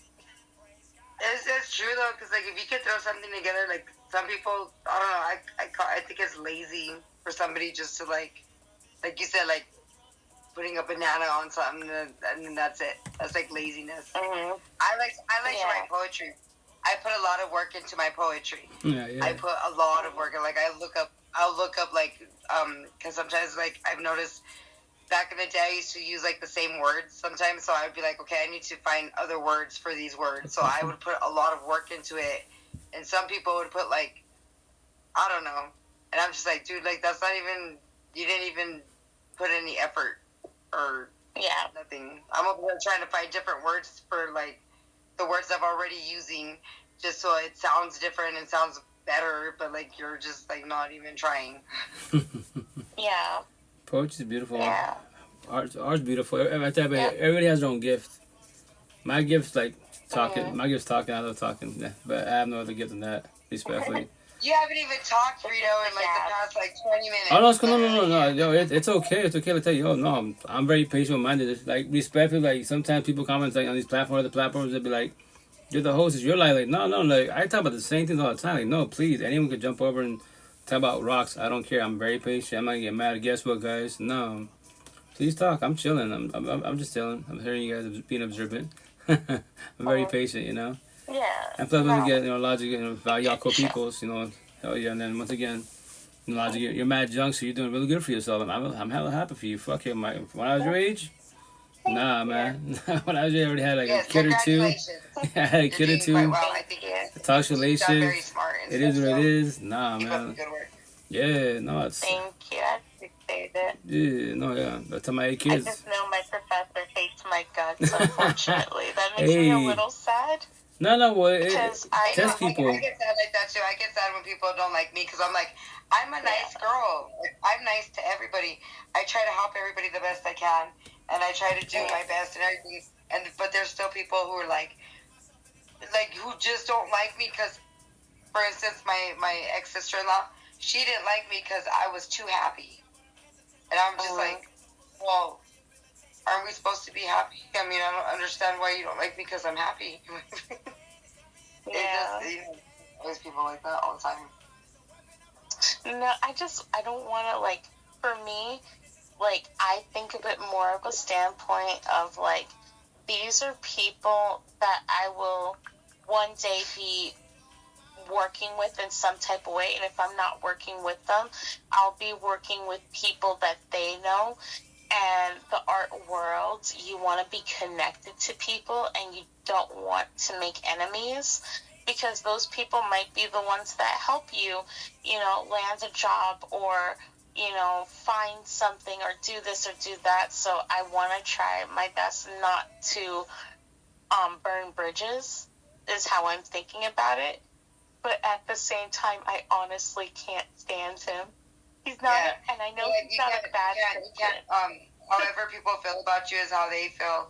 Like that's like you know what I mean? They're gonna feel that way anyway towards you. Whether you could be like the best fucking person ever and do whatever they want, and they still won't like you. It's like that shit all depends on them. And stuff. So don't drain yourself. You can't drain yourself to live or to do shit up to their standards, because if they don't like you, they're not gonna like you no matter what. So it's just try not to do too much, because it's like you need to make yourself happy too. Thousand. Oh yeah, no, definitely. I just was trying not to ruffle his feathers, but like I said, I already knew he wasn't gonna like me the moment that he posted up this picture of abstract art, and he's like, "What do you think about it?" And I was like, oh, you don't want my response. I was like, I'm just, you don't want to know. And he was like, no, I do, though. And I was like, no. And he's like, yes, yes, don't go there. Yeah, because I strike another. Well, I think what pissed him off was it was one of his pieces that I was critiquing on. But you know what? It's like he did that shit on purpose, though. It sounds like he did it on purpose. Because he's like, tell me what you think. Yeah. Just so he could hate you even more. I don't know. No, we didn't, I didn't even really talk to him before that. This was kind of like what set the tone for knowing that he hated my guts, was because he submitted his abstract piece and he was like, I want to hear opinions on this piece.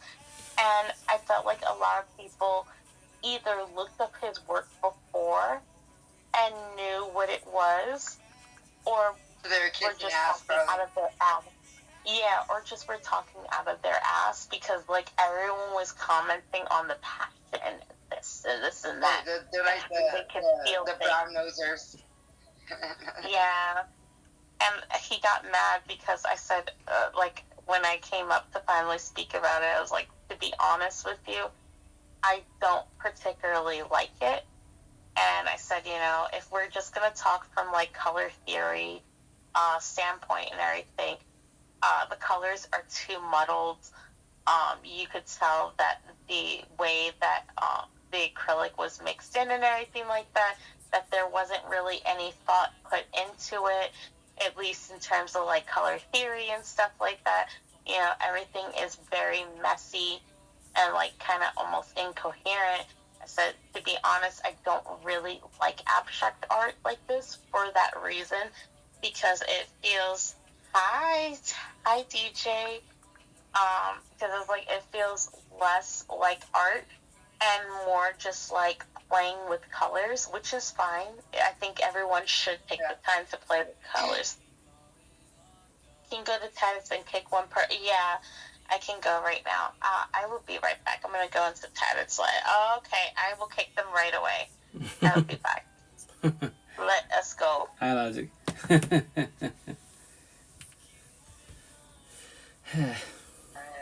Hey, what's up for you? How you doing? How's it going?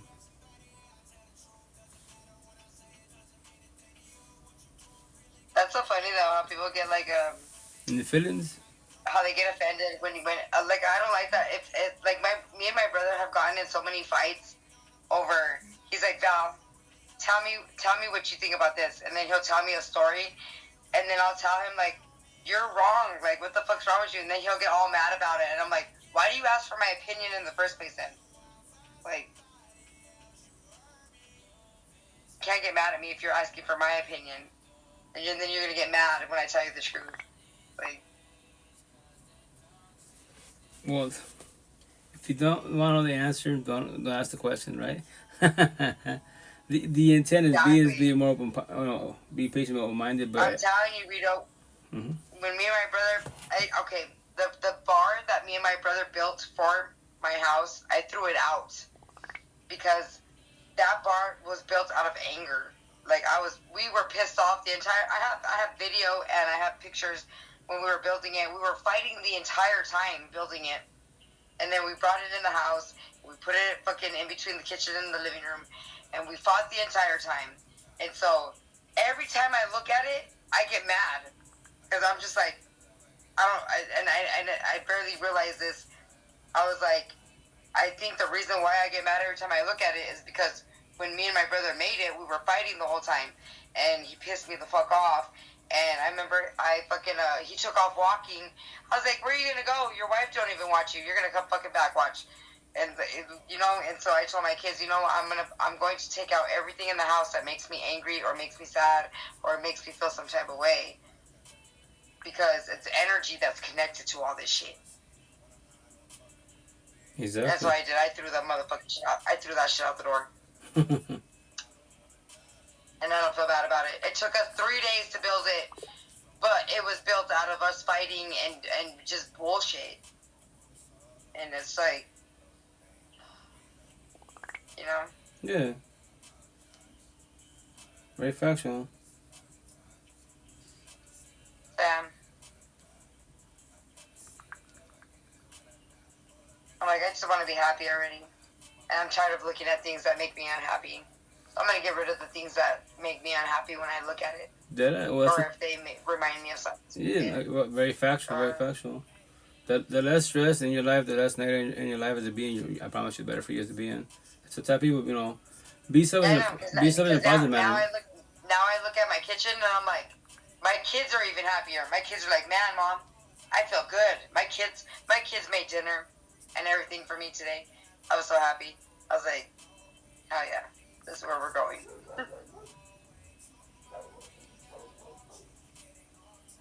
Okay. Very fast. I'm gonna go read them. I'm going to go to sleep. I'm tired. I've been so tired. I did so much shit today. You know, I fucked myself up. I hit my and I messed up my knees and yeah. But anyways, I'm tired. I'm gonna go to sleep. All right, Val. Good seeing you, Mom. Stay blessed. Have a good night. Take care. Be safe. I'll be seeing you. Good night. Stay blessed. Ciao. I'm like, hopefully my legs feel better tomorrow because I kind of messed myself up. But I pray for your legs. Right.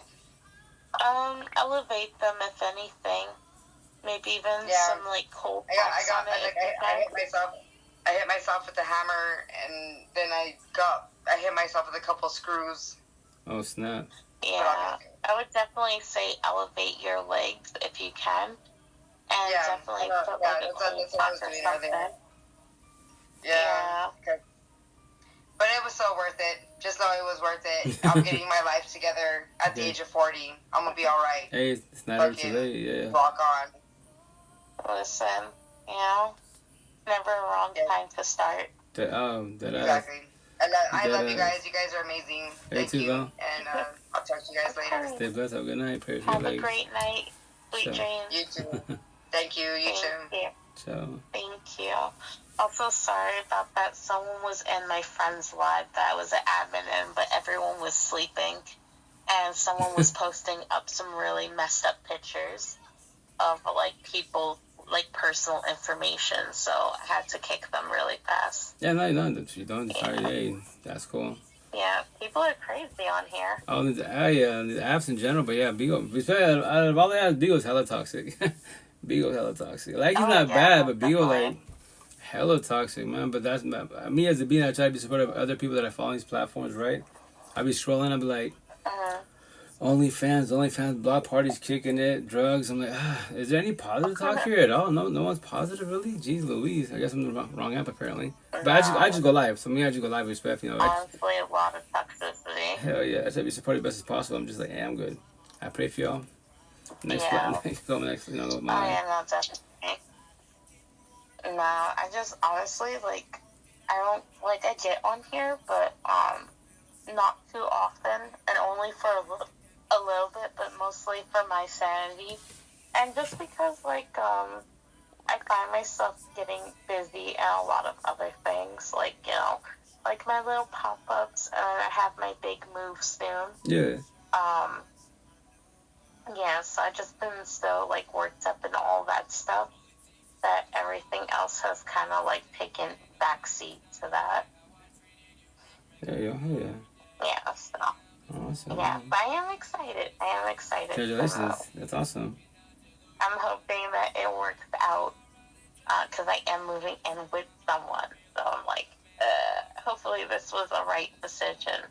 But if it wasn't, honestly, like, I know that I have my parents by my side, so. Yeah. In other fun news, my niece made the, hold on, I'm going to look up the thing. I don't want to post her picture up, but I want to look up the name of it again. So she is in the vocal assemble for 2024-2025. Oh, so really? she made the vocal assemble, and it is the top 20 from her district. No, that's awesome. Wait, is it top 20? Yeah. Yeah, it's the top 20 from her district that she made the vocal assemble for. Ensemble? Yeah, ensemble. There you go. and my niece is doing varsity volleyball now. No way. That's and awesome. she is the shortest player on her team, officially. She is a whopping 4'10". Snap, that's like my ex's height. I'm not tall. I'm only 5'5" and a half, but respectfully, like 4'8", 4'10", that's How like tall are you? 5'5" and a half, or 5'5", around there. Okay, So we're about the same height. Yeah, I'm not tall, but yeah, respectfully I say this, like, yeah. 4'8", 4'10", like, yeah, that's like, you know, I'm not saying I'm tall, but you're against them, you're like, oh, you're tall. No, I'm not that tall, but respect, because she's shorter, she makes me a little taller, that's all it is, you know? Yeah. Yeah, no, she's like 4'10", 4'11", but her mom is like 4'9". Okay. So understandable. Yeah, but her little sister, my other niece, she is like 5'2", 5'3". Okay. So. Yeah, alright. I know. And she's about to be 18. Oh. It's all love. It's all love. Remember this whole height thing. This whole height thing is like, respect, like females be like, you know, I only at 6'3", like cool. That remember standards. That standard's cool, but I tell people you can have all the body, the beauty, cool. Have all that when it comes to, you know, as potentials, but in real life when it comes to relationships, it's irrelevant. Like, yes, I'm not saying have your standard, definitely wise, but I tell the queens, you're beautiful, exotic, awesome, cool, but it doesn't make you a better person as a being, and that's the dilemma. And then they don't believe, you know, they don't comprehend that. Be like, yes, I ain't ignorant and stupid. I see you in front of my face, and respectfully, like in many cultures, but like in the Spanish cultures, the Spaniards be like, I'm Dominican, I'm Puerto Rican, I'm Mexican. Like, queen, I'm happy for you. That's race culture, but it doesn't make you a better person. Not teach me about life. Yeah. You know, respectfully about what does that mean? Exactly. My point being, respectfully, I will call you a girl, and if it hurts you, it hurts you. So be it. You know, you can work on yourself whenever you want to. But yes, no, definitely. You know, I was telling you, you'll pull whatever you want. I already know that. Trust me. Respectfully to all kids behind the screen, right, face to face, especially social media. Your heads are too swollen. I already know 80 pounds up to 1,000 pounds, but especially on social media, your posts, your selfies, you pull gay, straight, trans. I comprehend that. But that you don't have to open your mouth. I already know that. But the question is, can you keep them, vice versa? Will it be healthy relationships with toxic relationships? That's the dilemma, if you know what that means. But yes. Oh, yeah, no, definitely. You put whatever you want. I already know that. Something funny, too? Go for it. So, like, you know, I was always the girl that was like, oh, yeah, I'm going to date, like, a really tall guy. Like, I only do tall guys. I only date tall guys. You know, like, I'm very big on it. And the person... Oh, hi, Toast. Oh, they left. And the person that I am, like, with right now is, like, almost my height. He's, like, 2 inches taller than me. 5'7". That's cool, hey. And I was always like, oh, yeah, no. And that's the thing, you know, we always, like, we romanticize, but we also make it such a big standard. And I think this is, like, the case with most people. Not everyone, but the majority. I feel like we create these, like not even stereotypes, but we create these things in our head, like, our ideal partner needs to be this, standards. But they can't be that. They need to be this. Exactly, but they can't be that. Too picky. You know, with being with the person that I'm currently with right now, it kind of has taught me, like, yeah, like, those things are nice. Like, yeah, okay, cool. A tall guy is nice and everything like that. You know, this is nice. But at the end of the day, while those things are nice, they're not a necessity. They're not, like, the important things. Because at the end of the day, we're all going to grow old. We all shrink when we get older and stuff like that. And over time, looks will fade. No matter how nice you age and everything like that, you know, you're not going to look the same at 20 that you do when you're like 53. So those things will go over time. Cosmetics, You kind of just need to make sure, exactly, you need to make sure that the person that you are ultimately with is someone you can tolerate. That's the thing I've learned. Well, like, if you can tolerate the person and, like, enjoy their company and enjoy their silence, then you know, I think those things make for a really good relationship. Like, for me at least, like, I know that we can be in complete silence and it doesn't feel awkward, and I don't feel like I need to put something in that silence to make it less awkward, you know?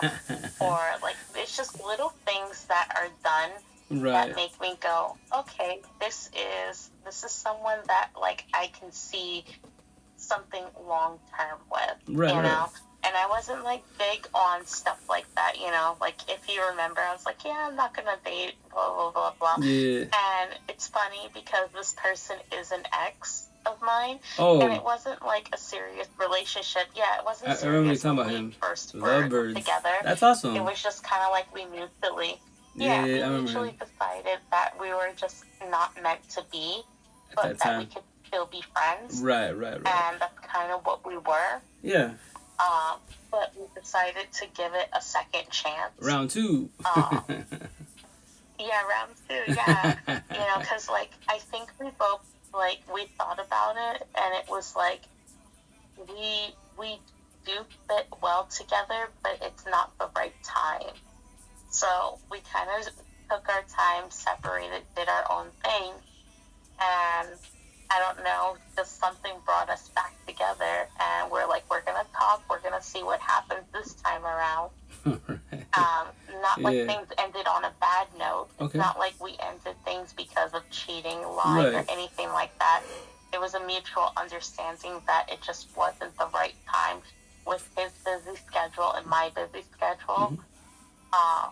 But we came back and we spoke about it, and we hung out more and everything. And I was like, this does feel right. This does feel natural. And it, you know, I feel like this is a better time now than it was when we originally were speaking. That's beautiful. Yeah.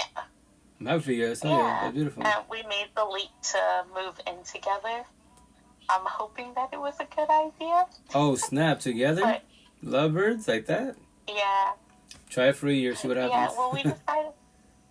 I know, like, you know what it was? Go for it. It was, to be honest, it was a mixture of things. It was more so that I was ready to move out anyway, and I was like, it would be nice to have a roommate, and his was more so like, I need to leave where I'm living at right now, and we happened to find a really good lease where the person was like, you know, listen, like, we only need you to commit to 3 months. If you want to stay past the 3 months, that's fine too. They're like, you know, we'll do it like after the 3 months is over, we can do it by a month basis to see how you guys like it. Or you can sign like a year lease or whatever you want to do. But you have to commit to at least 3 months. And we're like, yeah, we can definitely do that. We have the money, we have the means. So let's do it. And I was like, you know, this will let us know if this can work out. And this will let us know if it can work out without too much of a risk.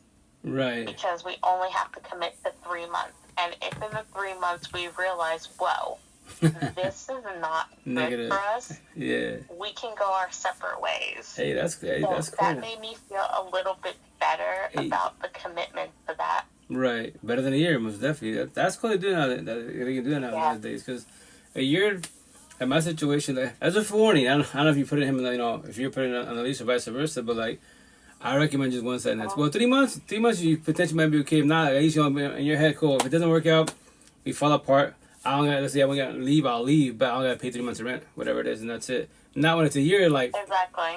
At my second girlfriend, like. It fell off. It was toxic, you know, type of situation. I was still my feelings, her situation also. But we did a year lease, right? So my mistake was that people told me, hey, don't put in the lease. Y'all don't work out, you can kick her out, you know? If you put in the lease, you kick her out. Like, now we'll be okay. Like, cool, fuck it. I was forewarned, right? So it fell apart, right? But it was cool. So I said, oh, yeah, you stay here with the, you know, she had a little man. You stay here with the little man, whatever, cool. I'll keep paying rent type of situation. That's it. But remember this. I'll keep paying rent till it's over. Cause I tried to talk to her, hey, you know, getting us about type of situation, not working out, whatever. She's like, no, I'm gonna stay here, cool. So I'll take myself and leave. So then I did, you know, I had to pay like don't call me like 4 or 5 months, you know. And then as soon as I pay my last payment, I tell, hey, you release? I go, I'm not releasing, so hey, I'm off the lease now. Yeah, it's over. So what about her? Respectfully, that's my ex. She's not my kid. Respectfully, that's my kid. Respectfully, it's not my problem. You know, and I was waiting for the phone call. Waiting for the phone call. It hit like, 15, 20 days after the rent was due, for the lease. And she's like, we didn't pay the rent. I'm like, what do you mean pay the rent? I told you I paid it over and that's it. We're not together. What about me and my kid? I go, what about your baby boy you've been chilling with? He was living the rent free. You both were. So now it's over. You're not my partner. You're not my kid. And she starts popping up. I'm like, respectfully, I'm not with you. You're not my kid. No, I don't know how we stuff. No more of that stuff. So some people they'll be like, they don't recommend, to get married. And, like, don't live with each other. Wait till you get married. Like, no. I recommend telling people, like, live with each other. Try it for a year. 2-3 years before you get officially married, because they say you egg each other. Simple things like there's a cup, I put it by the sink, not in the sink, by the sink every single time, and it eggs you, it bothers you. Open your mouth, or you have altercations over a cup. Yeah, it's a cup, it should go in the sink. That's why the intent in healthy relationships, communication, comprehension about everything. That's what I say no. Like, but that's just to be like, if I can't talk to you about everything respectfully, what am I doing with you? Respectfully. Because you're beautiful, you're exotic, Kim Kardashian money, OnlyFans, that's irrelevant. It does not make you a better person as a being. I can't talk to you, so I have to be your friend, a source of support team. Why not just that, respectfully? But I like you. Feelings aren't factual. If you make decisions with your heart, feelings, empathy, and sympathy, you will always fall on your face. Build compassion. Break down the whole overall picture of the potential to be. I see future in a positive manner. I see, the energy, the conversations, how we carry each other as beings. If not, it's not working out. What's up, Likee? How you doing? How's it going? What are your tattoos on the arm mean? Exactly. Oh, which arm?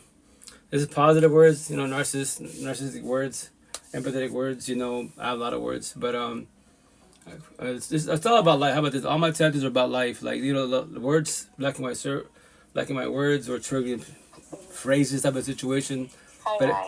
But it's all about life. All my tattoos are all about life. Fresh tattoos right here. Got done like last week. It's all peeling. So remember these words, this terminology, right?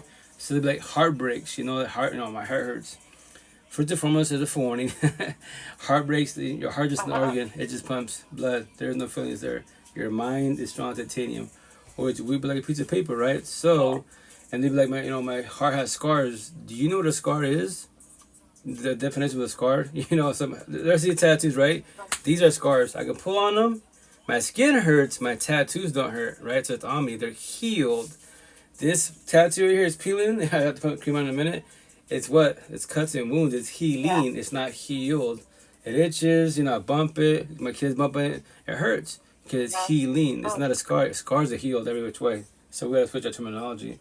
Yeah. So, as a forewarning. But all my tattoos, once again, it's all about robbing your life. I have, next couple months, I have a couple sessions. But once again, what am I getting? Words. More words. That's what I'm doing. So, any specific words that I say, any phrases that I say that I don't get trigger people, like respectfully, like, religious talk. On this side, I'm going to say, when people tell you, like, God is good, which is cool, right? Traditional, right? So, I'm going to get God is good. I make my shit to hoodies and say, God is good, but are you good? What? Shots fired. Are you good? You're in toxic relationships. Typically the queens, you're more empathetic. God is good and you are good. You're not just beautiful, but your husband, your boyfriend, God is good. I don't give a shit to go to church. They're not good. They're just garbage. God is good, but they aren't good. So why do you have toxicity by your side? To call you out respectfully, you're dating loose disciples. The fuck is the universe? They're coming out knowing, so respect for how much for longer. And then they don't comment anything they just said. That is their choice free will. But here's the best part, because religious talk, people get offended by that shit. That's my job to show the universe. Fate tattoo. I challenge all the universe. Kappa L. 2D10 the Matrix. Up to 20D. Teach me about robbing your life. Respectfully. And you don't have to. But that's all I care about is robbing your life. Because you want love, right? But you got to know what love is. If not, you will do a lot of toxic love. And you will pray and manifest that your partner changes their ways. To stop being verbally abusive, physically abusive, fuckboy fuck girls. And you don't comprehend this. Nothing higher source. Nothing, zero. We got the biggest dream in the universe. Can't do it for them. Every day, Bogun, everyone has free will and choice. What are you doing when you're choosing? As a partner, your partner's fucking up. What are they doing when they're choosing? So you show and respect your partner still, right? Trying to talk to them, do communication, comprehension type of situation. And they aren't doing that. They're being really abusive, not showing up, whatever. Being mean to you at home. So that's their choice, free will. So for how much for long will you accept that? And remember this, we all do this in toxic relationships. We play into sob stories, we point the finger, we talk to whomever about our toxic relationships. But here's the kicker, ready for this? And don't worry, I was you guys, the same shit. Why do you have to choose to want to go back to your partner you bitch about? Respect you every day above ground. Make them make sense. I know trauma bonds, I get all those terms, but it's to call you out in a positive manner. What? The door is right there. You have nowhere else to go to in the whole universe. Your car, home, whomever it is, nowhere. There's a dilemma, you know? So when I say all respectfully, that's why, once again, you know, I'm happy for you and your hubs to be. Like, just as long as you both do communicate about everything best as possible, that's a positive, you know? And then talk about, like, boundaries. Like, once again, like, emotionally cheating. People are like, what's emotionally cheating? Like, nothing wrong with flirting if it's healthy and bullshitting. But now, like, I tell the queens to be, scenario logic, you're behind the screen, right? I say scenario, you're together. Say day one, check out queen, day one. I give no fucks if you look at guys. Look is whatever, but if you're looking at them gawking, you know, undressing them, that's called emotion cheating. You know what the is it? Well, there's beautiful girls everywhere. There's respect for you, show all types of flesh. You know? I look, yeah, she's blessed, she works the fuck up, but I'm not sitting there staring, gawking, undressing her and shit. Now that's called emotion cheating. So I'm just letting you know, if you do that, if I choose to talk about it, that's my choice to not. If not, look at you, I can squash it with you. If I want to just give you one warning, that's it. Yo, chill out. That's what I was talking about. But no, I love you. No. You have love for me and many others. If you love me, it just be you and I monogamy type of situation. That's it. That's called emotional cheating. How about this? Go be with them. What? I promise you 1,000. Because social media, tell him right now that I broke up with you. And post that shit on social media. I promise you, everyone in your comments and DMs, gay, straight, trans, be after you. I can guarantee you that. Because they believe, remember this, guys, nobody's the fucking one, right? They believe they are the one that will come in your life to come and fix and save you. Give you more love than I did. All that shit. Nobody is the one. Nobody can for nobody at all. You do it for yourself. The person that can't fix save you is who? The person married you, not nobody else. You just don't know that yet. I'm just forewarning you. You don't comprehend anything I just told you. I just don't want you falling for like I did. Like a lot of us does. And then you're in relations, right? And you daydream about love. And you're happy for others, right? But you're not happy for yourself. And you fucking hate going home. When you dread to go home, respectfully, it's over. If you can't talk to your partner, it's over. But the question is, for how much more longer? That's the shit. Don't accept people in life. That's so unjust for yourself. Respectfully, you know. But once again, logic, not putting fear in you in a positive manner. You know, I just don't want you to fall on your face. You know, you're a beautiful individual. No passing boundaries. You know, give you a compliment. Just don't get destroyed, man. That's so unjust. You know. That's a dilemma. Something that me and him talked about early on was like what we are comfortable with and what we're not comfortable with. Because, like, for example, I have a friend and her name is Bree. Okay. And Bree and our friend Raph have a baby together. Now, they've been together for a little bit, and Bree is a little bit older than Raph. Raph is like 24, 25, and Bree is like 32. So there's a little bit of an age gap. Yeah. Not an issue, but Bree is very adamant, and I want to say strongly adamant about him not watching porn. She considers that cheating. Yo, that ass. And she's made boundaries. It very clear to him. Yeah. Yeah, and she's made it very clear to him. So, like, something that me and my partner have talked about is, like, what is okay and what is not okay.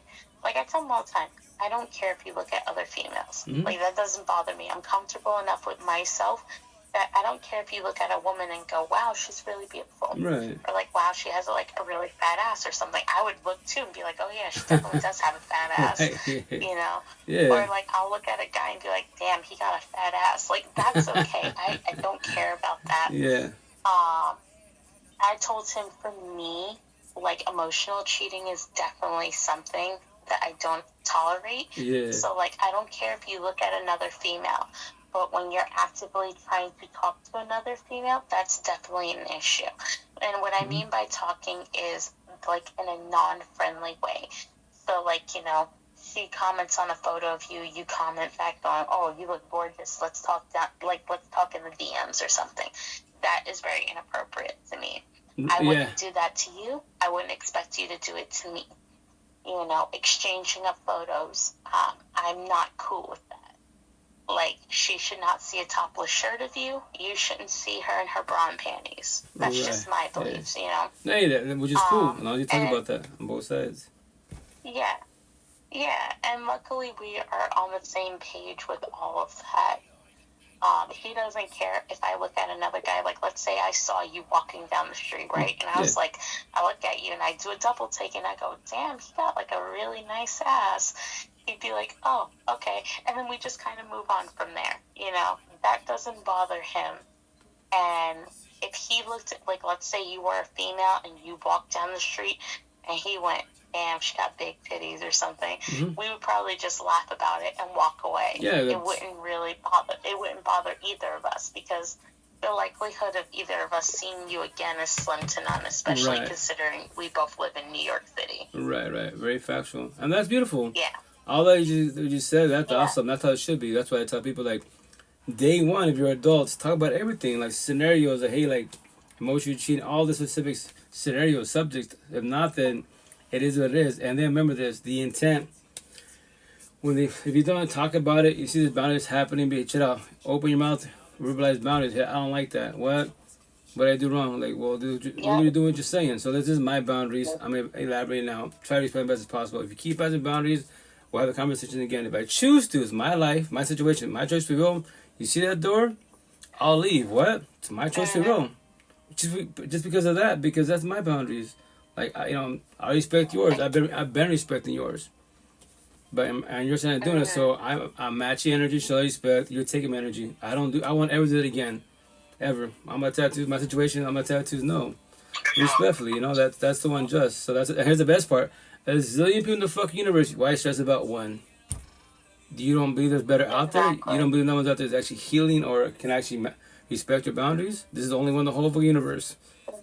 All the cultures, all the colors. This is only one. Okay. Like, no, don't do it. No. Don't do it to yourself. You know. No, honestly, I think I lucked out a lot because, like, we do have history. Yeah, that's a positive. I think what really worked was that we didn't end on a bad note. And we were very upfront about everything, every step of the way. Like, originally when we started talking, like, he was very upfront. He's like, I am talking to other people. He's like, I want to be very honest with you. And I was like, that's fine. I talk to other guys too. You know, so it wasn't anything super serious. Right. And when we ended, it wasn't anything serious either. Right. We were still talking to other people while actively talking to each other. Right. And when we realized that it wasn't going to be anything serious, we were just kind of like, you know, we don't really see it going anywhere. And he was the one that approached me. He's like, do you see this going somewhere? And I told him, with school, with work, with my social life and everything, no, I don't really see this going any further than just casual hangouts and stuff like that.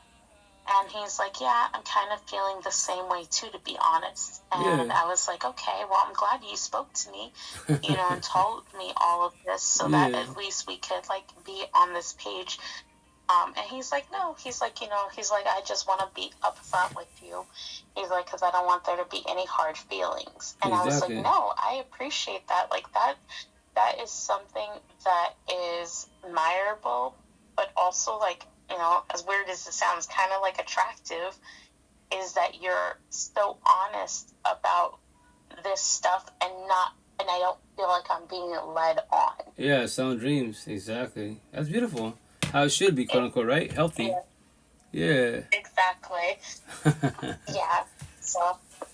Hopefully he doesn't really smoke or drink like that either, so that makes me feel good. Oh yeah. That's another good subject. That's the type of people, like, nothing wrong with casual drinking, casual marijuana, but once again, if you don't do it at all and you're okay with it, you're okay with it. Like, even cigarettes, I'm not into cigarettes, but let's say I meet a potential, she smokes, I'm cool with it. Hey, just smoke over there, whatever. Like, try to take it as best as possible. Yeah. I'll forewarn you, obviously, you know, on the long run, let's say we do a last dying breath scenario, you probably want to make it because your lungs, more likely. Yeah, I could die in a car accident, most definitely, but you already know your lungs are talking to you. Your body's talking, it's not healthy for you, but remember this. I'm here for you best as possible. God forbid you pass away because, you know, lung cancer, but if you do, respect for, you know, potentially might shed tears, I don't know. I'm not there yet, wise, but respectfully, this is to each own, right? Let's say it's a good relationship for 20 years deep. Everything's beautiful, but I might be like traditional ways. We're like, well, she passed away, awesome, beautiful queen type of situation, awesome partner, but my life doesn't stop. Like, the vessel that is time, like excess, tentación, that's completion. You know, I pray to the universe. I can always pray to the universe, right? But my life does not stop. If there's another potential to be, another potential. And it's like, tell the potential to be. If I pass away, don't stop because we had a good relationship. No. There's got to be others out there, I promise you that. Do not be widowed forever. No. Exactly. Please don't do that. Don't do that to yourself. And then be happy for others. And then daydream about love. Don't do that to yourself. And we'll see each other in the next lifetime, quote unquote. Right? But don't worry about that at all, you know. No. We've talked about it too, because he does smoke. Like, he smokes cigarettes and he does smoke weed. He does drink, but his drinking is like, it's social drinking. Like, kind of like at parties and stuff. And it's not a lot, which is fine. And we did talk about the smoking, and we do have a rule. He is not allowed to smoke inside the house at all. There you go. And he's been very good about that. He's very respectful about the fact that I don't smoke. So, like, if we're in the car, he'll be like, hey, do you mind if I smoke? Yeah. And I'm like, are the windows down? Is the roof open? And if he says yes, then I'll be like, yeah, it's okay. Right. But that's cool, if like nothing is opened, I'll be like, no. And he'll be like, no, that's fine, that's okay. And thankfully, he is trying to quit. And I told him, like, I will be here for you every step of the way into this. Like, you know, I definitely support you quitting. Because I think it's going to help you save money. But two, it's going to help prolong your livelihood. That's the intent, right? That's my potential. She's cool people's, right? But, you know, she like smoke, which I didn't know until she told me, like, that's good. Hey, that's cool. It just allows you to not choose train, because, you know, that's not be healthy for you, you know. Yep. Hey, what's up, Miss Toxic? How you doing? You know, respectfully, but once again, try to talk about all this stuff when you can initially, you know. You don't have to. Yeah. Are you TikTok keyboard warriors getting your feelings about these conversations? Report it to your mom and dad. Once again, the best platform in the universe about life is TikTok. At the same time, there's too many butterfly unicorns, especially in the male side. Like, the shit I talk about, there's only like 2 or 5 people on TikTok, maybe 10 tops, and typically it's the boys and the keyboard warriors. Oh, speaking of that, a lot of new tattoos, right? So all these people that are bullies, you know, side bullies and shit, right? So the second line is not my line. There's a queen on Bigo. She pops once in a while. She's hella spiritual. You know, she's into, like, you know, 40, 10, 20 matrix, astrology, numerology, crystals, all right. And she, you know, I mean, I love to bully bullies, especially, you know, the keyboard warriors, and talk that bullshit, right? So she's like, hey, can you know, do what you day, say what you say, right? She's all, you know, they're just words, right? I was like, yeah, they're just words to us, right? Because we're within ourselves, right? Do you want to traumatize them more than you already traumatized them? Like, go for it. What else can I say? She's like, say what you say about the mother, father, dad, grandmother, like I said, right? Go for it. At the end, when you're done, say this. Your mother should have swallowed you. I was like, that's beautiful. So my first tattoo, right? So it says right here, it says, bullies, cyber bullies, keyboard trolls. Your mother should have swallowed you. The universe is better without you. I love that. Yeah, so that's what I love doing on social media. Once again, respect for all my platforms. 98% of my followers are girls, women, single mothers. A lot of queens are in the healing journey, and they're beasts. I wish I was just dying. Like, that's beautiful. So I love saying that. But hey, the best part. Yeah. It's just words. You want to do what's called. You tell me all I said. I just told you. Say the same shit to me. If I don't get bothered and you get bothered, what's the difference? Let's bring it down together. But no, you're not ready for your feelings. Then keep scrolling. Then I'll block you. Yep. You know. Say, bro. Yeah. On a separate note too, like. It's not recently, because this happened at the beginning of this year. Yeah. So I think I might have talked to you about it, but I don't remember. Go for it. So my sister's mom passed away. Oh yeah, I remember that. Yeah. Yeah, and it's been really difficult for her, and I've been trying to be there for her. Yeah. And you know, like I've noticed like a decline in certain things in her. You know, and I feel awful.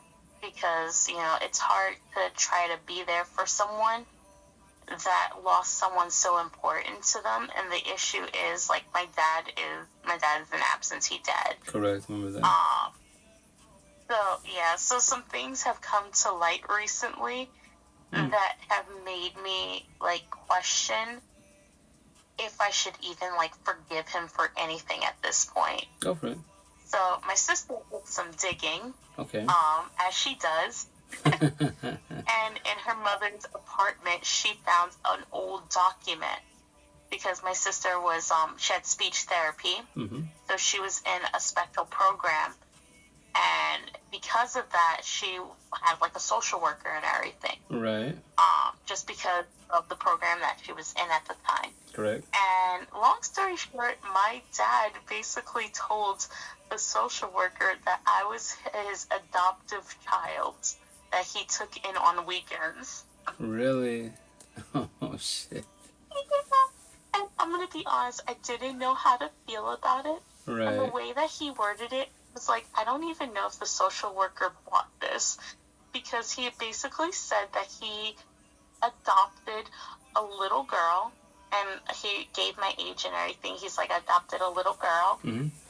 and her older brother and her come by my house on weekends with my wife and my daughter. And I fought off the only urge thing and I was could able to think cope of with my was if emotions they when I first... believe that, Bro. they are idiots themselves.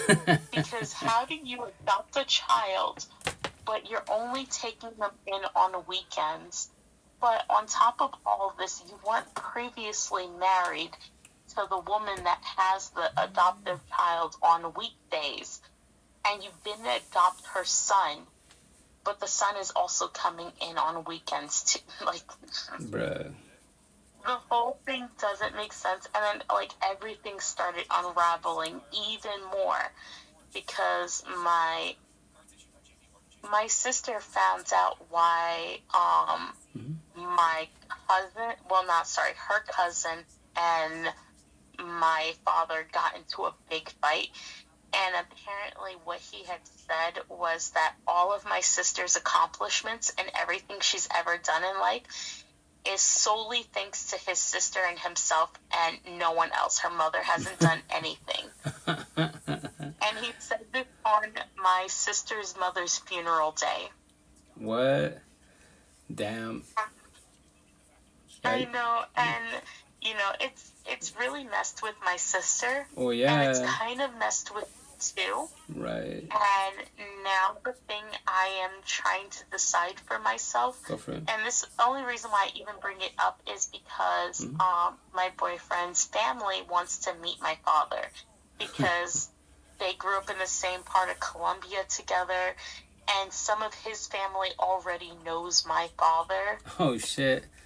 So what does that family say? So, Have like, you asked them by some of chance? his family that doesn't know him wants to meet him now. Mm-hmm. And I'm like, and my boyfriend already knows the situation. He already knows that I do not have a good relationship with my father and that we are no contact with him. Yeah. And that I would like to keep it that way. But they want to meet him. And, you know, they're like kind of old school Colombians. So they're like, no, we just want to meet him and blah, blah, blah. And like, you can learn to love and forget. And I'm like, I don't know if this can all be forgivable at this point. Like, there was a time where I was like, maybe I could forgive him. But to be honest with you, I think forgiveness officially went out the door when my grandfather died. Like, any form of forgiveness I think I could have had in my heart really dissipated at that moment, just because of how selfish he was. And the fact that he literally told me, my sister, and his own sister that no one deserved to see my grandfather for his last moments but him. And before anyone could get there, he took him off of life support. And I think that's when I realized that I was like, I can forgive a lot of things. I don't know if I can actually forgive that. And, you know, it's something that I have, like, kind of, like, gone back and forth on. Like, can I forgive it? Can I not forgive it? And I thought I could. Go for it. But some other things happened after that made me realize I don't know if I have a big enough heart to forgive that. Right. And I don't know if that's... Go for it. I don't think that's unreasonable. Well, it's your choice for you, right? Yeah. you know, it's been like a back and forth, but like I just found out a lot of this information like this week. Yeah, no, because my sister showed, yeah, and she showed me the document. Because I wouldn't have, like, honestly, I don't think I would have believed it. Not because it's, you know, not because I don't believe her, right? But because of how absurd that all sounds, I wouldn't necessarily believe it right off the bat. Right. I'd be like, no one's gonna fucking buy that. That sounds fucking dumb. Well, remember back in the days, so different times.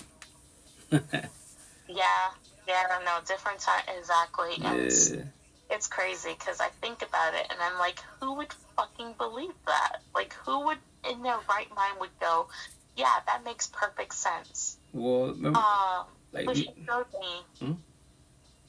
Go for it. No, go ahead.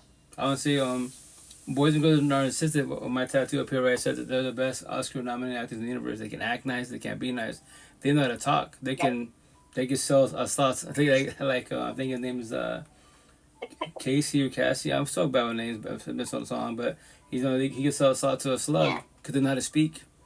They're not good people, but they know how to speak, and they not convincing, you know. And that, like I say, that story sounds obviously jacked as shit. Like, bruh, what? Right, but back in the day, you know, respectfully, they weren't really investigating type of situation, you know. Nowadays, you know, someone does something, they're investigating to the fullest, you know. And respectfully, culture based, you know, you're part of Spanish culture, so I know the Spanish culture, Hispanic Spaniards. I knock the fuck out of it. I say all the time, you know. Yeah. You know, 99% of the Spanish boys respect anything that's your pop, but he can't tell me shit about life. 95% of the Spanish boys can't do shit about life. Other culture ways, go to church, pray in God's hands. That's it. We believe in when it comes to religion that just that suffice. That even I could be a fuckboy, be really physically abusive, that's okay. That God will forgive me. Even though I cheat on her every weekend, I whoop her ass every weekend. I'm still a good person. Like, really? You're good for the streets. You might be good to others. You're not good to your partner. And you won't let them go, you know? So respect for your father's, like, my tattoo, alpha machista, narcissistic, you know. The word narcissist, but actually narcissistic, right? To the fullest. But remember, it's culture-based for sure, generation-based to the fullest. So respectfully, he's really selfish and he doesn't care. But respectfully, he will die that way more likely. So all you can do as you know, as daughter, wives, is just pray for him and that's it. And once again, when it comes to the forgiveness part, right, I tell people, everybody has their own beliefs. Remember this, I do not Bible thump nobody. You have to do this. No, it's your choice, free will, right? So what I say, like, you know, forgive is communication for yourself, right? Not forget, you lived it. You're the daughter type of situation, right? The second hardest part is what? Let go. Do closure for yourself and comprehend why it happened, why it failed. For yourself, not for him, not for anybody that hurt you. It's for yourself. And remember this, the people that you hurt as beings, let's say you traumatized them really good. They don't have to forgive you at all. You be like, I worked on myself. Yeah, you worked on yourself. You know, hey, what's up? Oh, Sheila, how you doing? How's it going? How you been? You worked on yourself, right? But you traumatized them. Like, especially with my ex and my kids, they don't have to forgive me. I traumatized them. So I do closure with myself, right? And that's it. And my situation, like my ex, you know, sometimes we should talk about our situation, our past, you know, 7 years together. Then it's been 4.5 years since the breakup, right?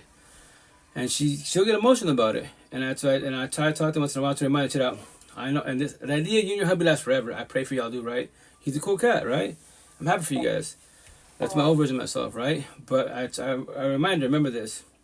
Every weekend I see you, you know, and you know, you don't have to do this. It's your choice, will, but you know, I say all the time, you know, if you don't let me go, that's your choice, will, and you're matching your head, my tattoo, my neck, you're my ex, right? And the mother of boys, love respect to the fullest, right? If you don't let me go, that means in your head, you're matching. I'm eating my popcorn. I'm watching Collide Beauty, smile face, living the rent free. For how much more longer will you live in your head rent free? Every time you talk about us to our kids, you will go. This is gonna be the same outcome, and that's why I think I'm patient. I sit there and I let you vent. I don't say shit.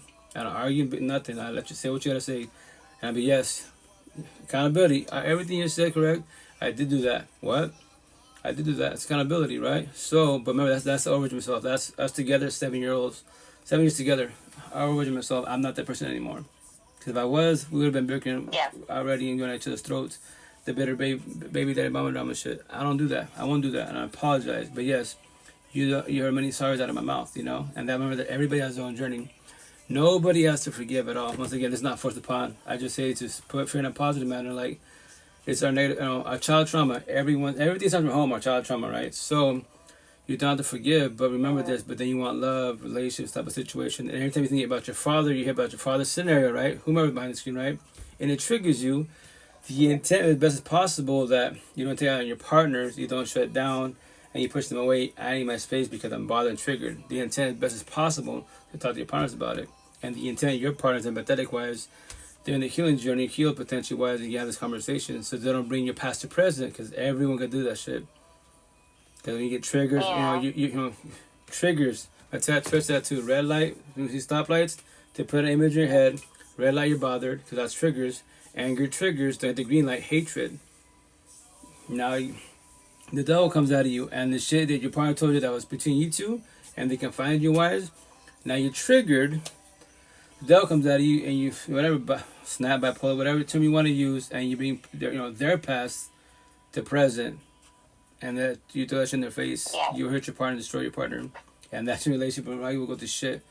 And it sucks. It shouldn't have to be like that, but it's because we have our triggers to not become triggered, So, once again, all that knowledge you get, might not respectfully wise, you don't have to do anything I just told you. Just as a forewarning, because that's a dilemma, because we want relationships, all the good stuff, but our triggers. If your exes, your past pain, your toxic trauma, the cherry top, the worst one, child trauma triggers you every single time you hear about them, whomever it is, that's the dilemma, as a forewarning. But the cool thing allows you to talk to yourself, then that's a positive. You're trying to work on yourself. That's what it's called, healing journey. You're trying. That's a positive, As a forewarning, No, I get you too. Honestly, like it's been like a back and forth. Oh, hello, NY. It's been like a back and forth type of thing recently with that. And like I'm very grateful that he's been very supportive about a lot of this, and he hasn't like pushed for anything, thankfully. And he told me, he was like, listen, if you decide that, like, you don't want my family to meet him, like, I'm okay with that, and I'll support you behind that. Which I was like, I really appreciate it, because, to be honest with you, I don't think I want your family to, meet him. Yeah, that's... and it was, and you know what it is, like, I thought about it for me, and I'm like, I want to put my best foot forward, and to be honest, I don't think my father is the best parts of me. And I just don't, like, I know for me, like, I don't necessarily forgive him, but I am understanding of what has happened, and I'm like, I don't forgive the things that he did because he's not a good person, and I don't think he'll ever really be a good person. Nah. And it sucks because like his parents were good people. His sister, even though she's kind of a bitch a little, she's not a bad person. She just was fed wrong information. And the things that she was fed were things that my father told her. Because this has all happened very recently, like within the last 2 weeks that I found out all this stuff. The whole paperwork thing, I literally just found out a week ago, maybe. Yeah. But everything else has been I've been finding out tidbits of things from the last week or two.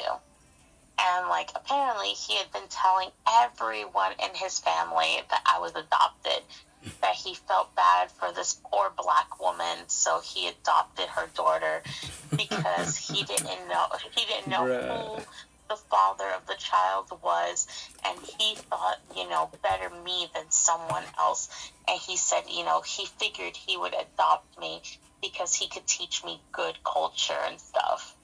This is what he had been telling people, and that's what he was telling his sister.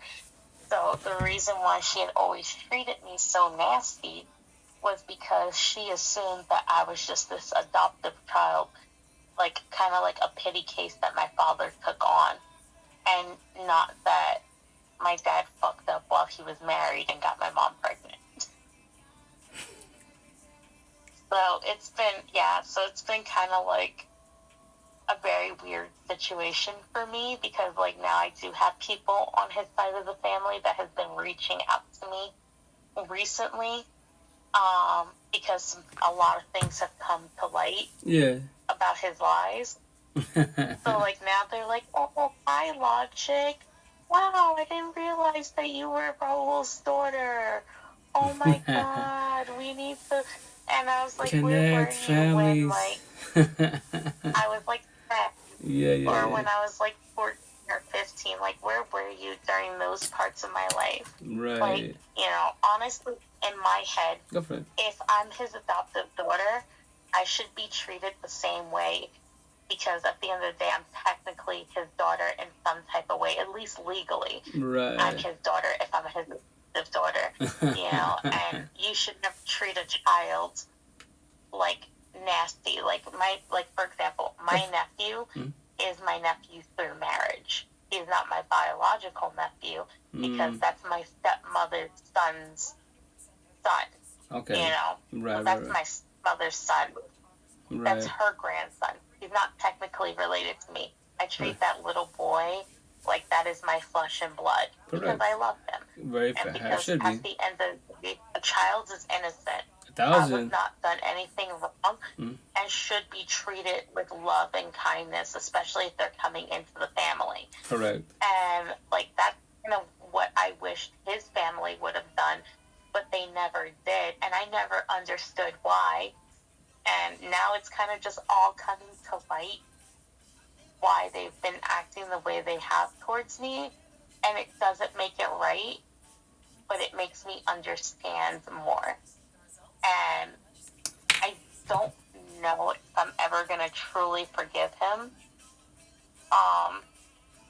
I don't know if I'll ever really forgive him, but I'm slowly learning to just let go of a lot of it. Yeah. Because I'm like, I'm getting older, and I don't want to hold on to this hatred or this anger in my heart forever. Correct. But then, like, recently he told me, he's like, I don't want to freak you out, but my family kind of wants to meet your father. And I was like, oh.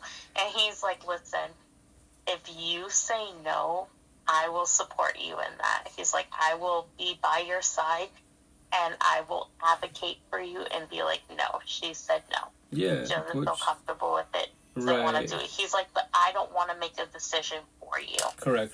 He's like, that's beautiful. Want you to make your own decision. Hey, you got a good hubby, man, right now. That's very respectful.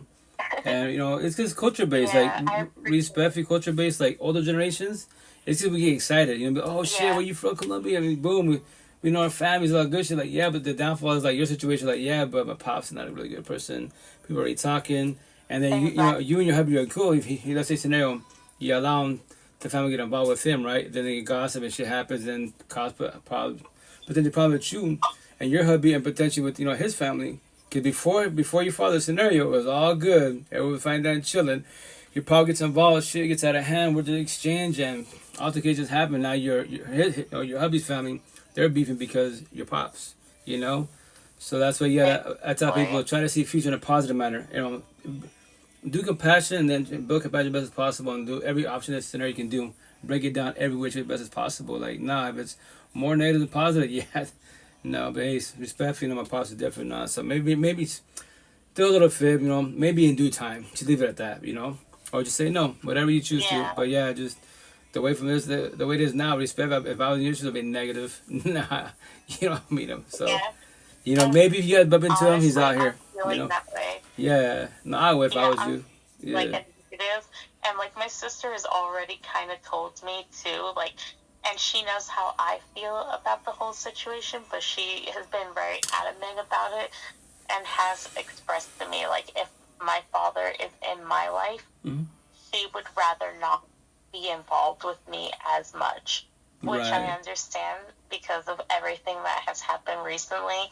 But I told her, I was like, I stopped talking to him long before you stopped talking to him. Right. And she's like, yeah, no, I know. She's like, I wouldn't even bring it up.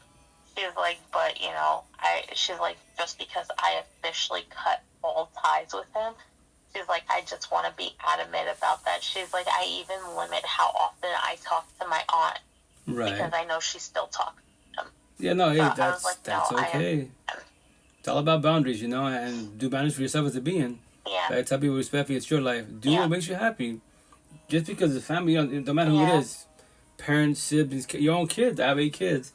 If we bump heads, my situation, I tell my kids, I remind them, hey, if you want to stop talking to me, that's your choice, free will. You graduate, whatever, because I traumatize you. All my tattoos, but I'm here for you. You cuss me out, that's your choice, free will. Most definitely, if you want to hurt my feelings, but I remind you, the door's always there. I was raised incorrectly, respectfully, I barely started working, started my healing journey and completed 4.5 years ago. My first tattoo, 39.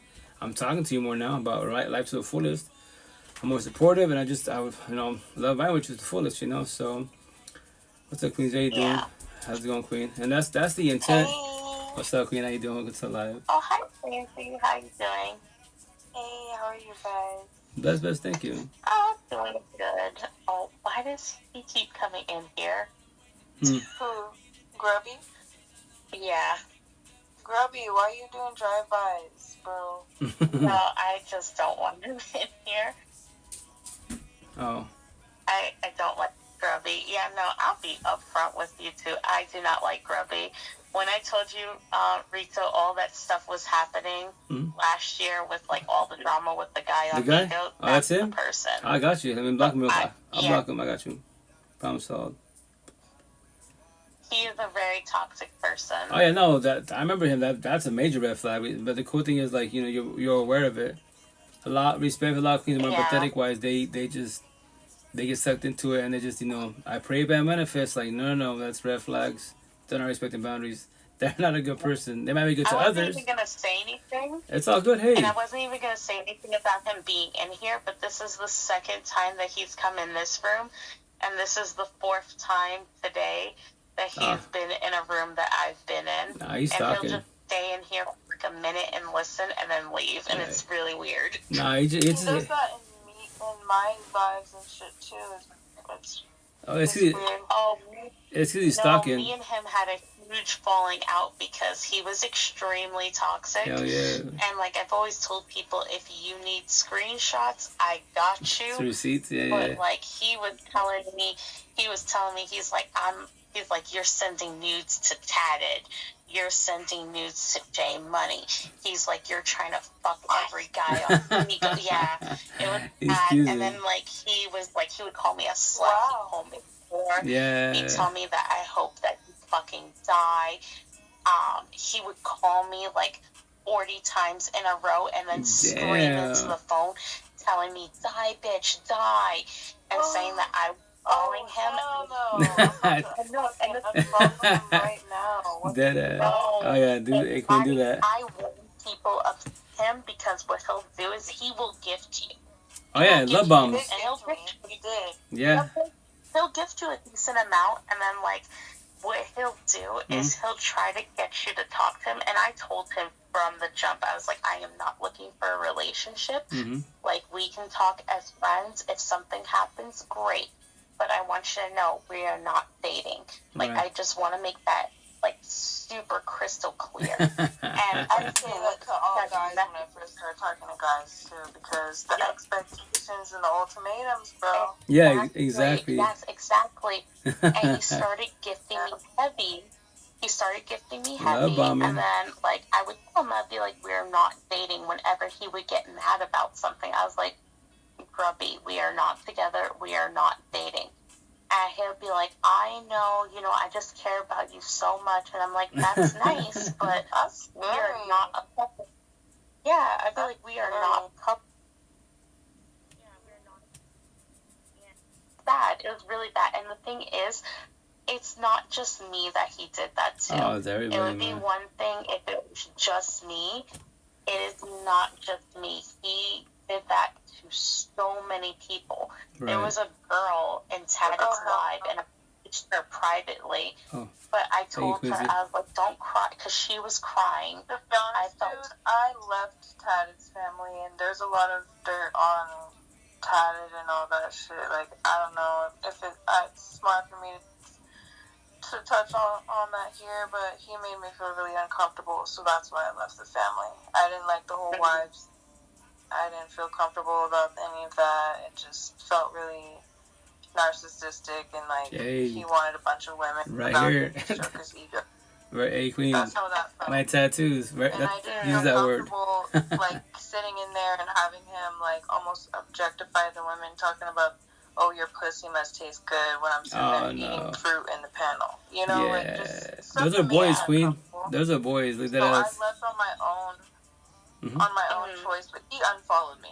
He unfollowed me immediately. So, like, you know.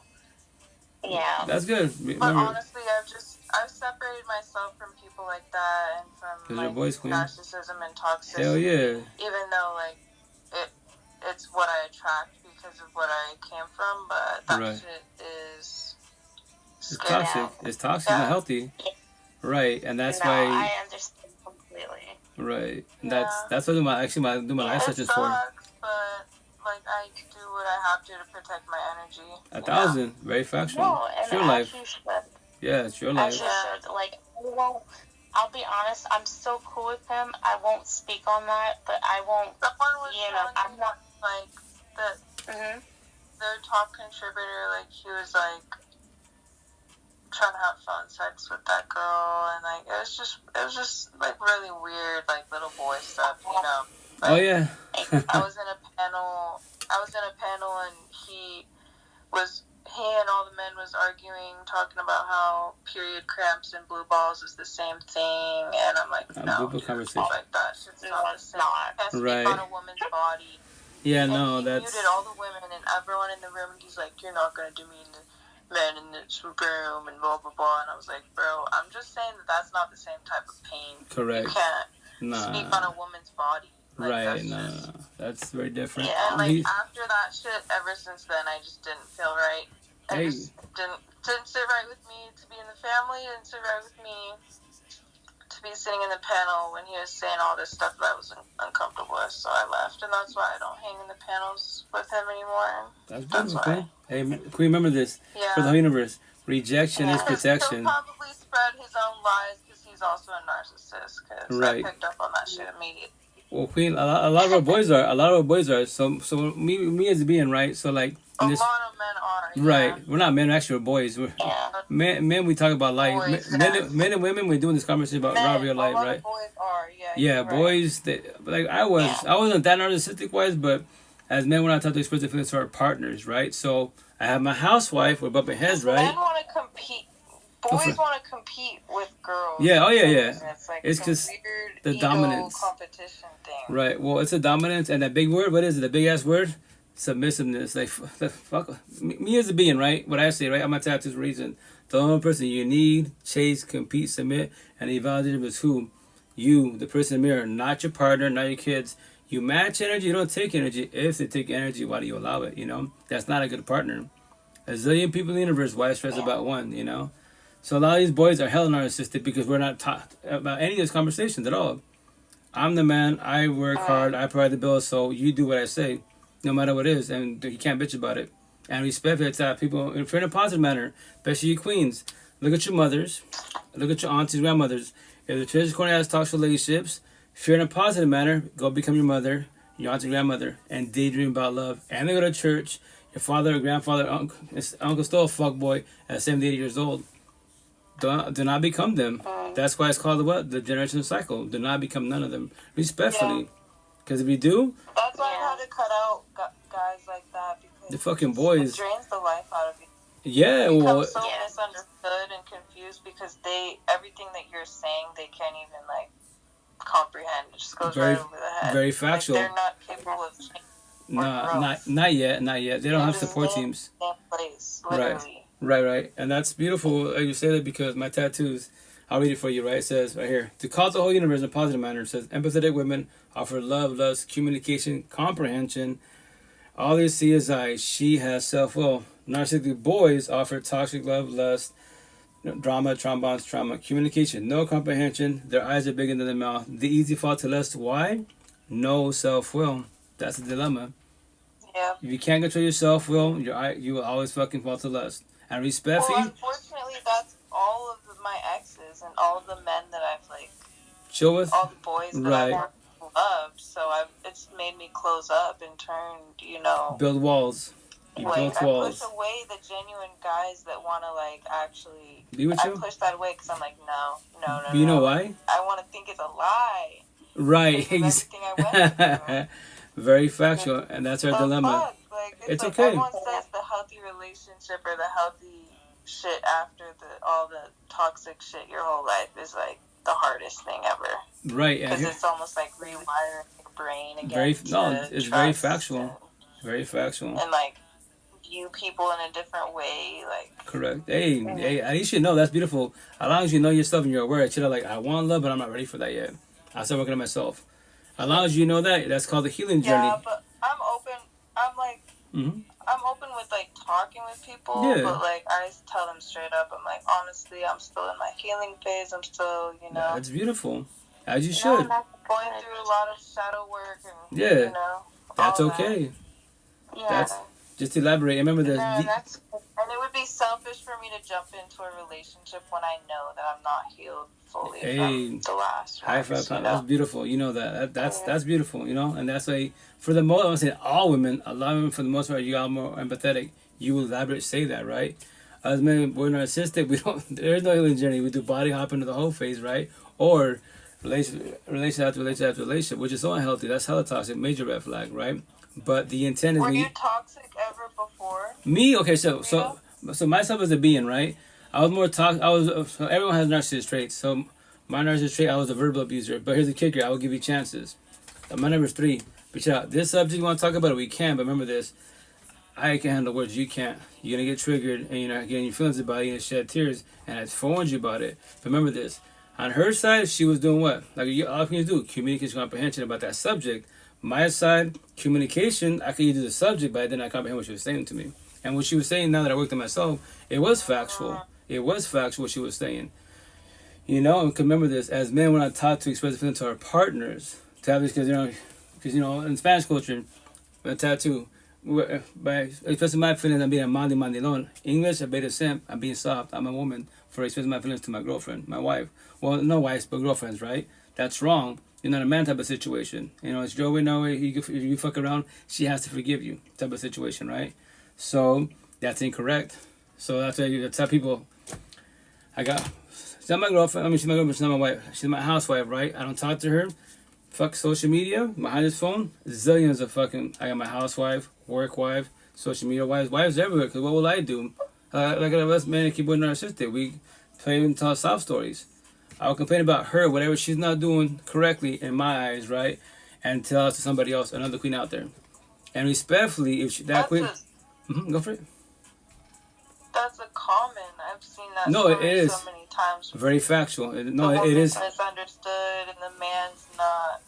Right. No, it's very, very common. It's make her feel like that. Correct. And they probably hear her, but they're like no comprehension. I'm no. gonna throw her off. That's the dilemma. No, I was the same way. That's why you have everyone preaches about communication. Communication is only half of it. You queens, you both for the most part do what? Communication comprehension, right? So you know what you're talking about. Whatever you know you're talking about, you know 1,000. Think it's not no. There's like maybe. I'm a good communicator, but I've dealt with narcissists my whole life, so I've never been understood. Right. So like I've constantly like wanted to be heard. Which is beautiful. Like my only thing that I've really like wanted. Right, and you will have that eventually when you work on yourself more. You'll have that, Queen. I promise you that. If you keep working yourself, be selfish in a positive manner, and put yourself first, you will have that. I promise you will. I worked on myself, 4.5 years ago. My tattoo at 39. Yeah. It's not ever too late, right? So that's why us men, for the most part. Because I've been more way quick to cut out like when I see the red flags and that's see beautiful. Like, okay, like this person's a narcissist. Yeah, like they're not capable of having that conversation the world like I do right now. Correct, and that's why when you observe red flags and you comprehend it, which I worked on myself whenever I with my tattoos, right? My support team, I let go of my exes, only 4 females, right? So it wasn't like I had 20 girlfriends, no, only 4. So as it being, to tell you a quick story, it took me 4 females, 8 kids, 19 years of my personal relationship world to tell you a story. That's it, to tell you stories. So they told me the same thing. You gotta let your exes go, right? Observe all the red flags, what she did, right? And what you did. Do accountability. No one's perfect, our flaws, right? So when you do that, you observe all the red flags of all your exes, And when you comprehend the potential to be, when you observe the red flag, what will you do? Verbalize boundaries. I don't like that. I'm not into that. So we keep doing this. We're squashing this. That's it. So how long do you think it takes to really heal from that shit though? Because I told myself a year after I left my ex, and it's already been a year. So I still feel like I'm not ready yet. Cause so I don't know. You as a being, remember this: the healing journey. Everybody has their own time frame, right? So this is my notes to the whole universe, right? Based on my support team and by with the universe, right? So I'll read them to you. The healing journey, the victim role, right? The victim mentality. All your energy on your ex. So you got to detail the codependency. We can blame our exes. Yes, they did you wrong. Yeah, they fucked you over every which way. But every time you talk about them, all your energy is on them. So respectfully, that's called the victim mentality wise, right? But that's you. Everyone, I did the same shit. That's the beginning of the healing journey. It's very painful because why? You gotta have to detox the codependency. You don't need your ex. You want your ex, right? And remember this. When the breakups happen, no matter how they did it, they cheated, divorced, ghosted you, the breakup happens. So remember, detox the codependency. I recommend support teams. And the cherry top is this. This is why it hurts a lot. And remember this, as a forewarning, the longer you are with an individual, the more it's going to hurt you. And when you bring kids and marriages, it hurts you even more. As a forewarning, you don't think about what I just told you. Right? So you and I cannot get nobody back what God, the mic cannot give it back to you. What is it? Love, time, feelings. When you comprehend that, why do you waste your love, your time, your feelings around people around you, especially by side as a partner? Make that make sense. That's what hurts the most. And you have the right to be better behavior towards your exes, whomever hurt you. Because the worst people as beings you destroy with your feelings are your partners and your kids. Everybody else you can hate, just like your parents, siblings, whomever, being kissed and make them a billion fucking times. But your partners and your kids, that's hard to rekindle. Really hard, you know? So that's, once again, healing journey. That's all the healing journey. When you do more of the awakening journey, you're a survivor, right? So it says, start closing the doors of pain in your mansion. Wrong one. Less energy on your ex, more energy on that person, married yourself. So now you will talk about your ex, but it won't be as triggering. Now you're more on yourself. Now you date yourself, go out, go for a walk, watch a flick, go traveling. That's more of the awakening part. Now more energy on yourself. Now you know you're evolving more. You be more observant of the red flags. You see people in toxic relationship, you talk to yourself like, I used to do that shit. I accepted that bullshit. I won't ever do that. That's positive. You're evolving. So everybody has their own healing journey. Respect for you, social media, therapists, counselors be like, I believe that to say to freeing you as a being. You only know the answer if you're healed. You're done with the healing journey, right? There'll be the healing journey that doesn't ever end. So I will elaborate that to put fear in the whole universe. If you believe the healing journey won't ever end, that means for the rest of your life, you're 18 years old hearing this, and you start the healing journey, that means for the rest of your life, you will always have anxiety, depression, paranoia, PTSD, suicidal thoughts, low self-esteem, anger issues. You won't ever let go of your exes, past pain, toxic love, trauma, child trauma. You will always have overthinking, reactive use, deflection, projection, gaslighting, manipulation, trauma bonds, and insomnia for the rest of your life. And you're 18 years old hearing this. That means for the rest of your life, you won't ever be happy, truly happy. You won't ever know what love is. And I'm just saying to put fear in a positive manner. Don't fall for that. You know as a being, I promise you will know what love is. Because you know what your love is, you won't ever, capital E, ever be in a toxic relationship. I've been single for 2 years and 4 or 5 months now. There's a potential. We're talking and that's it. But respect as a being, let's say it doesn't work out. I won't get sad. Yeah. I won't get depressed. That's what you know you're doing it for yourself. That's where I'm at. Go for it. That's where I'm at. There's a potential, but I'm not ready to just give my heart away like that. And take your time, Queen. Take your time. And remember this. You don't have to comprehend this, right? So I promise you 1,000. It's kind of hard to believe. Love, it can't hurt. I promise. When we say fuck love hurts. No. Love can't hurt. I promise you 1,000. Love is beautiful, exotic. It's straight as a fucking arrow. Love is called consistency. It's consistent. Communication, comprehension, right? Now, toxic love, that shit hurts. You love somebody that doesn't love you back. That shit hurts. I'm gonna tell you, I just told you. All the guys that I've loved in the past, it was all toxic. Right. So. Once again, Queen, respectfully, I believe you. It was all bad. Right, because remember this, us men, we're not fucking men, we're actually boys. Not knowing, we're raised to be narcissistic, not knowing, because we're to become our fathers. our grandfather's uncles. My Because, dad is a narcissist. So right, so that's the exactly called... what I thought was a man. Everyone's like, find a guy like your dad. Right. That shit fucking ruined me. And I'm still trying to heal from that shit. Correct. And that's am I matching right? My tattoos? Child trauma. I learned all that shit through being alone, through my awakening. Correct. Very factual. All from my dad. Right. And it sucks. And remember this. The positive is because technology. Dead ass. The only reason we're having this conversation is because technology. Let's say you go through all this and we all knew each other back in like 92. There was no internet. It was fucking DSOs barely happening, right? So there's no way we're having these social media platforms. If you're 25 under, y'all blessed with technology. Dead ass, because what internet? You know, look how I'm on 10 cell phone, 10 platforms talking about robbery of life. Nobody has to comprehend. But who's my supporters on all platforms? 90% of my followers are girls, women, single mothers. 1% men that actually work on themselves. They be like, that's what I did? Yo, King, you're good. I did the same shit. But the cool thing, you ready to talk about it? What? Are you ready to talk about it? You don't have to feel your feelings. But that's a dilemma for everybody. If you don't want to feel your feelings, you won't ever comprehend your feelings and respect. You won't ever evolve in life. You'll be many toxic relationships to be. Hurt people, it's not intent what we do. We hurt people. Heal people, what do we do with heal people? We tell stories to guide them from warn. But nobody in the universe has to comprehend you. I'm a very, very empath. Empathetic, people pleaser, like healer, right. natural, just like giver and nurturer. Right. So like. Okay, which is beautiful. I literally just wish healing on everyone, even people that did me wrong. So right. I'm just too pure. Like, yeah, here's the kill. Like, fucking this world. Can I tell you my story, please? Yeah, go for it, Didi, if you want to, most definitely. Me, you know? So I didn't see that. No, for sure. And remember this. I've just recluse. I went into hermit mode since then. Right, you put your walls up. It's okay to put your walls up. Remember this, but don't have it too high. I mean, your walls up for too long. So. Sorry, someone's on Likee wants to jump on. Go for it. Hello, Didi. How you doing? How's it going? Welcome to the live. I want to tell you something about my part of my story. Yeah, I was hurt by my ex really, really bad. It broke me into pieces. He cheated on me with my cousin. I saw them having sex together in front of my eyes. Oh. Shoot. Wow. It still haunts me until now, to be honest. Yeah. It still hurts me.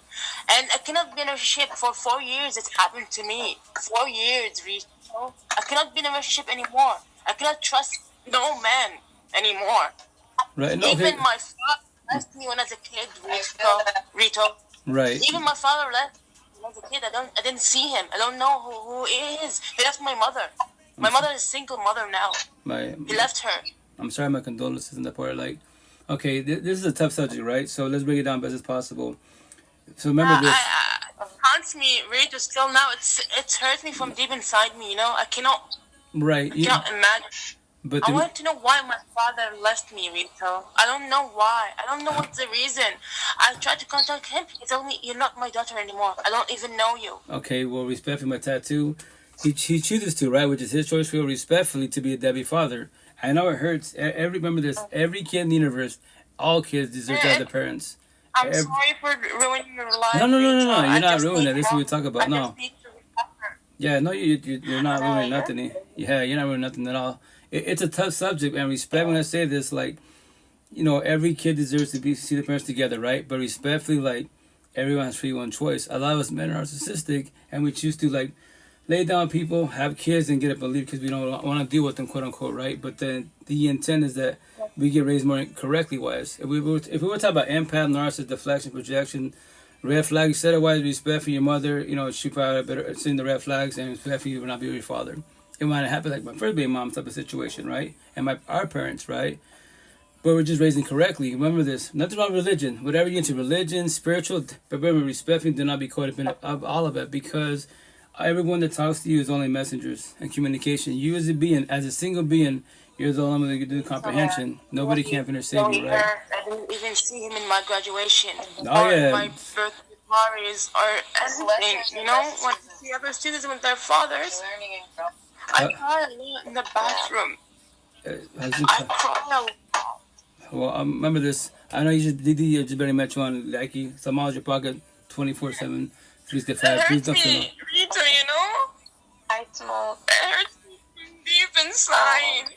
Hugs and prayers. No. I will say that to the lady over there Yeah. on the other side, I know how it feels, and I don't want to tell you that it'll all go away, because it really won't, but you're gonna learn to be stronger and be okay. You know, how many people And asking me, let's be in a relationship? No, sorry, I can't. My father, I decided that he didn't want me around, because his thing was, he's like, you don't look black, so it's okay, you pass. But he was like, I just want you to know that because you are half black, I don't love you the same way I love my other daughter. He's like, and I'm just going to be very upfront about that. If I was racist. And I decided to leave, because I was like, I'm not going to allow someone to disrespect and hurt me. Right. Because, nothing wrong. I'm innocent in all this, and I deserve love and kindness and compassion. Correct. From the person that is supposed to give that to me unconditionally. Yeah. And that's what you are expected. That's what you expect as a child. Right. You expect your parents to do that, and unfortunately, I learned early on that even though that's what you expect, it is not always what is given to you. Very The factual. thing that I can tell you is cherish the people that do give you kindness, love, I respect, take my and pen away everything. by my drawings and my writing my stories. Your fault, That's how and I I hate to say this, That's but beautiful. he did a big favor to you by leaving, because he lets you know that he is not going to do those things for you. And that is someone you don't need in your life.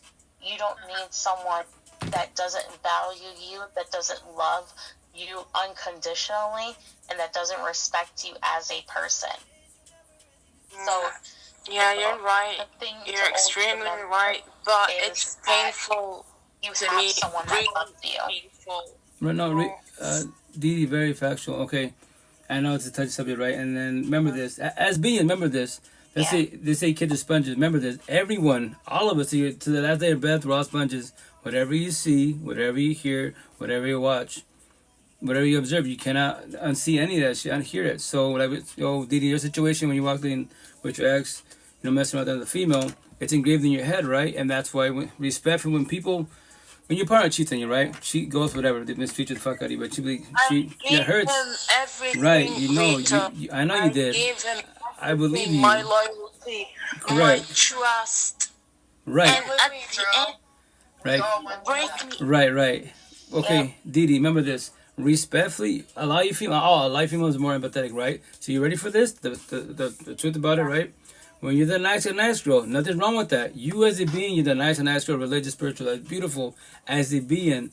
The downfall, if you're too empathetic, you're all robotic like I was. If you're too narcissistic, everyone's robotic, right? The intent's to match both sides. You know what's funny, bro?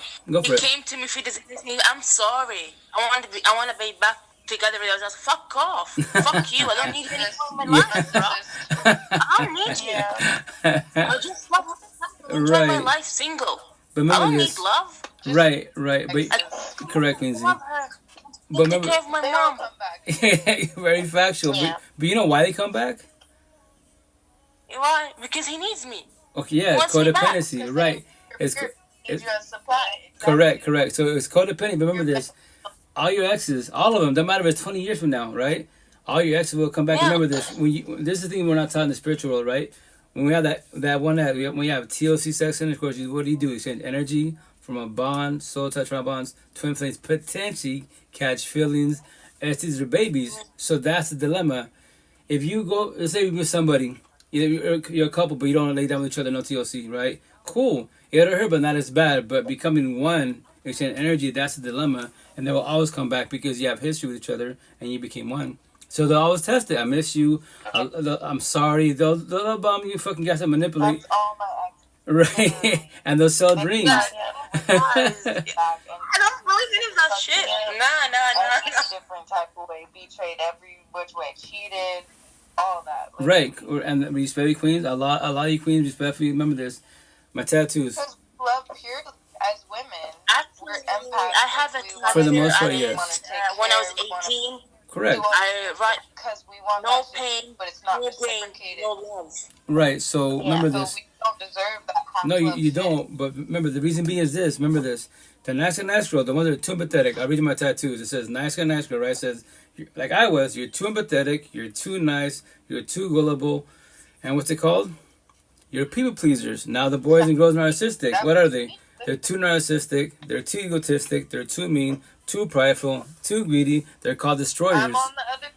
Right. Yep, I'm on the other arm. I know, Literally exactly. me. Right, exactly. And all the guys that are Right. narcissists. But remember this. Yep. Remember this. An empath and narcissist together is a true recipe to a toxic love broken correlation. You just don't know that yet.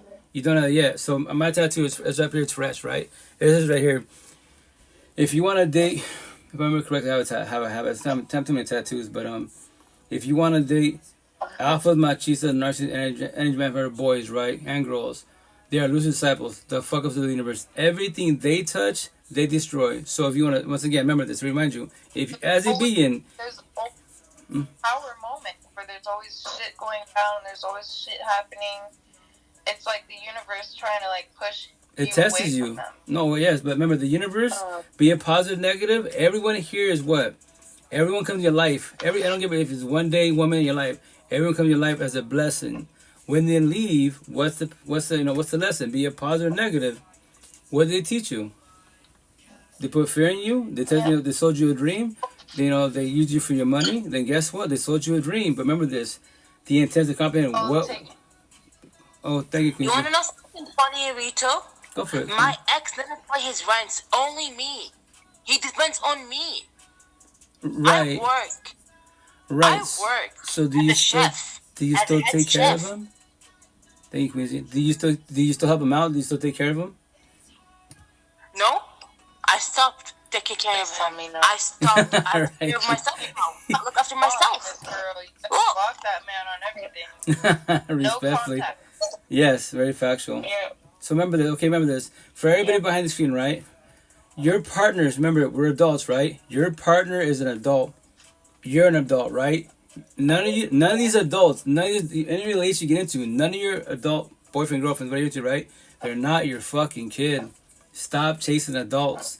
Respectfully, you when you're too empathetic, you mother them, you father them, right? Don't do this, don't say that. You keep them out of trouble. You keep them out of trouble, right? The downfall is this: you're wasting your energy on the wrong person. You're wasting it on yourself. So, the smartest thing to do is choose yourself. Be selfish in a positive manner. If not, respectfully, you will self-sabotage your life every single time, and you be scared of love. You build your walls up. The downfall. Remember this. This is not my saying. This is my TikTok squad, right? A pastor.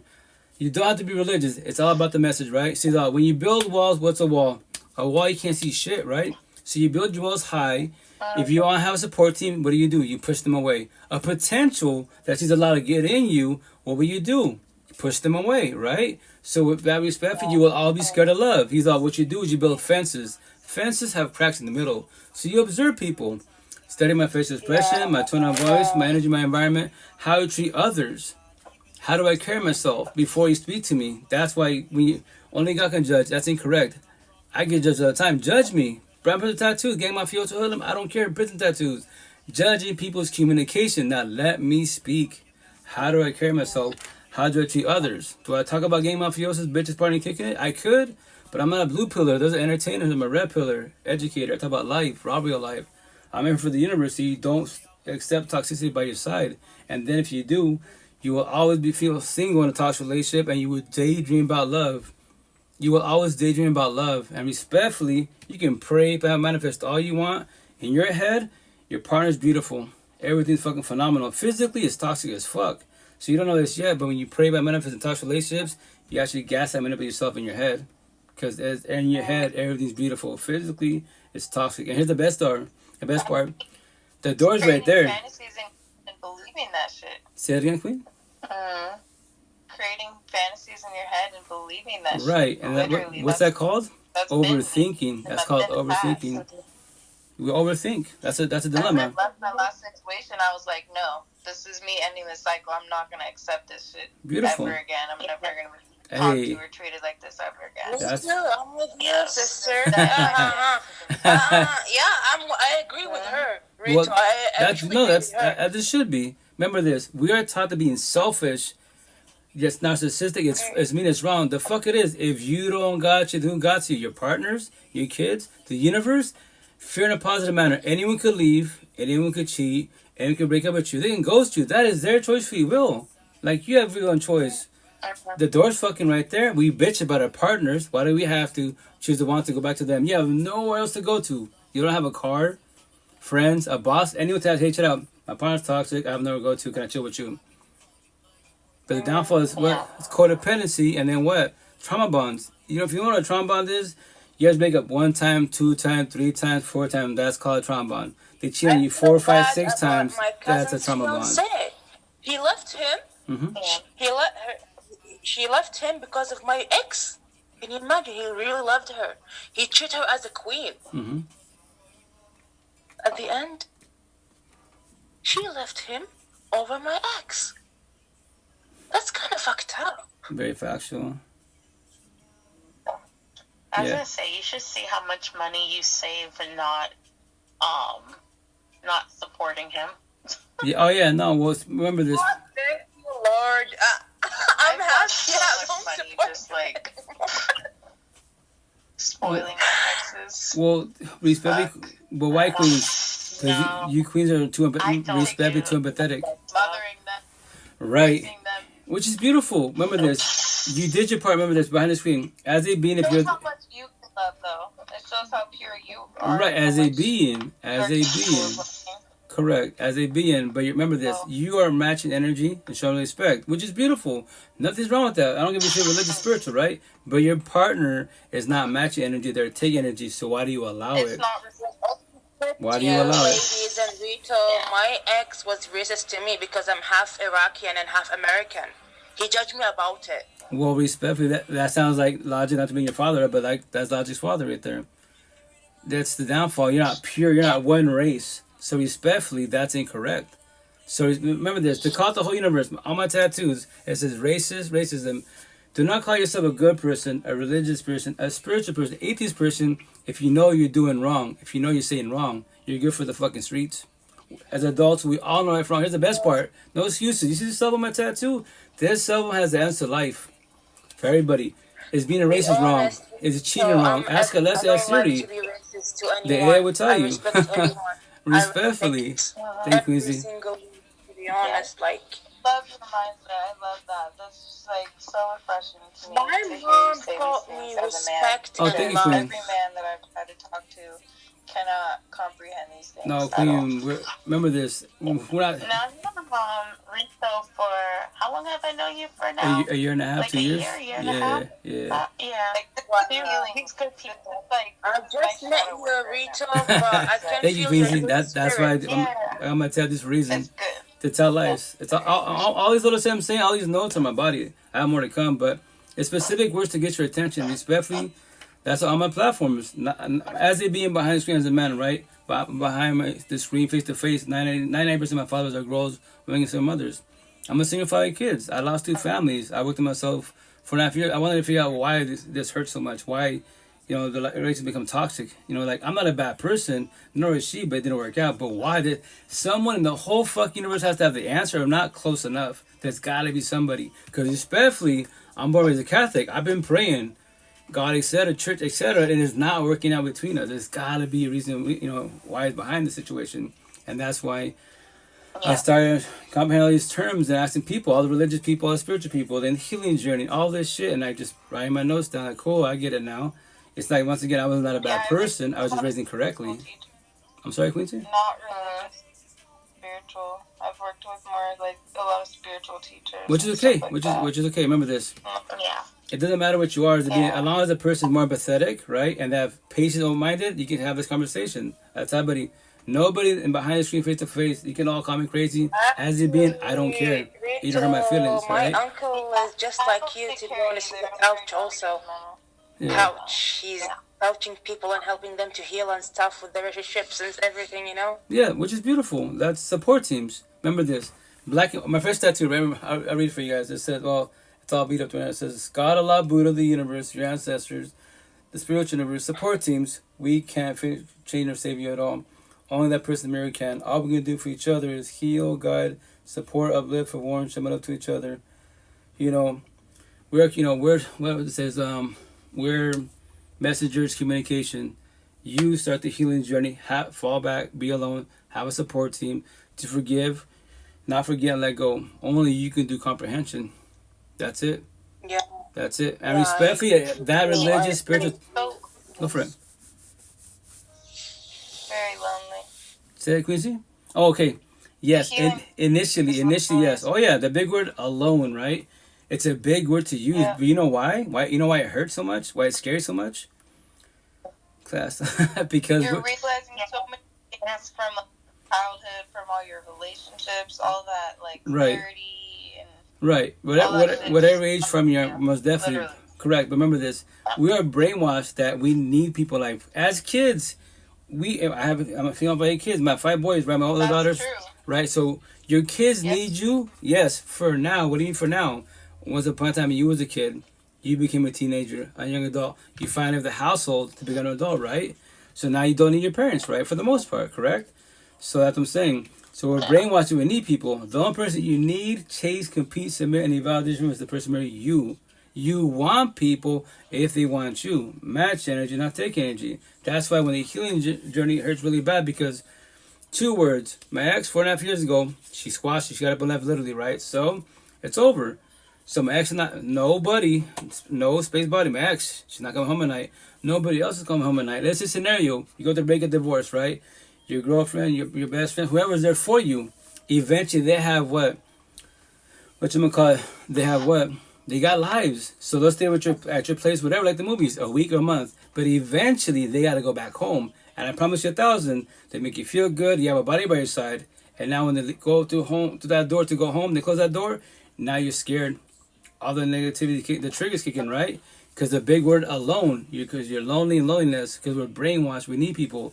So the intent is to detox from codependent. You don't need a partner. You want a partner if they want you. It's also, for me, it's the opposite. Like, I'm afraid to be in a relationship because of love, but it's not love, it's toxic love.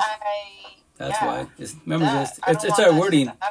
Right. Yeah. Remember this. You don't want to get hurt, but I promise you that as you keep working yourself, your exes, queen, I don't know how many, whatever you into boyfriend girlfriends you had in your past, your life, from middle school to today behind the screen, right? I've only had like 3 serious exes. Okay, well, even serious, even like benefits with the situations, doesn't matter, because there's always has to be learned. So remember, the intent is to observe all the red flags that she don't like, right, from them, and you as the being, right?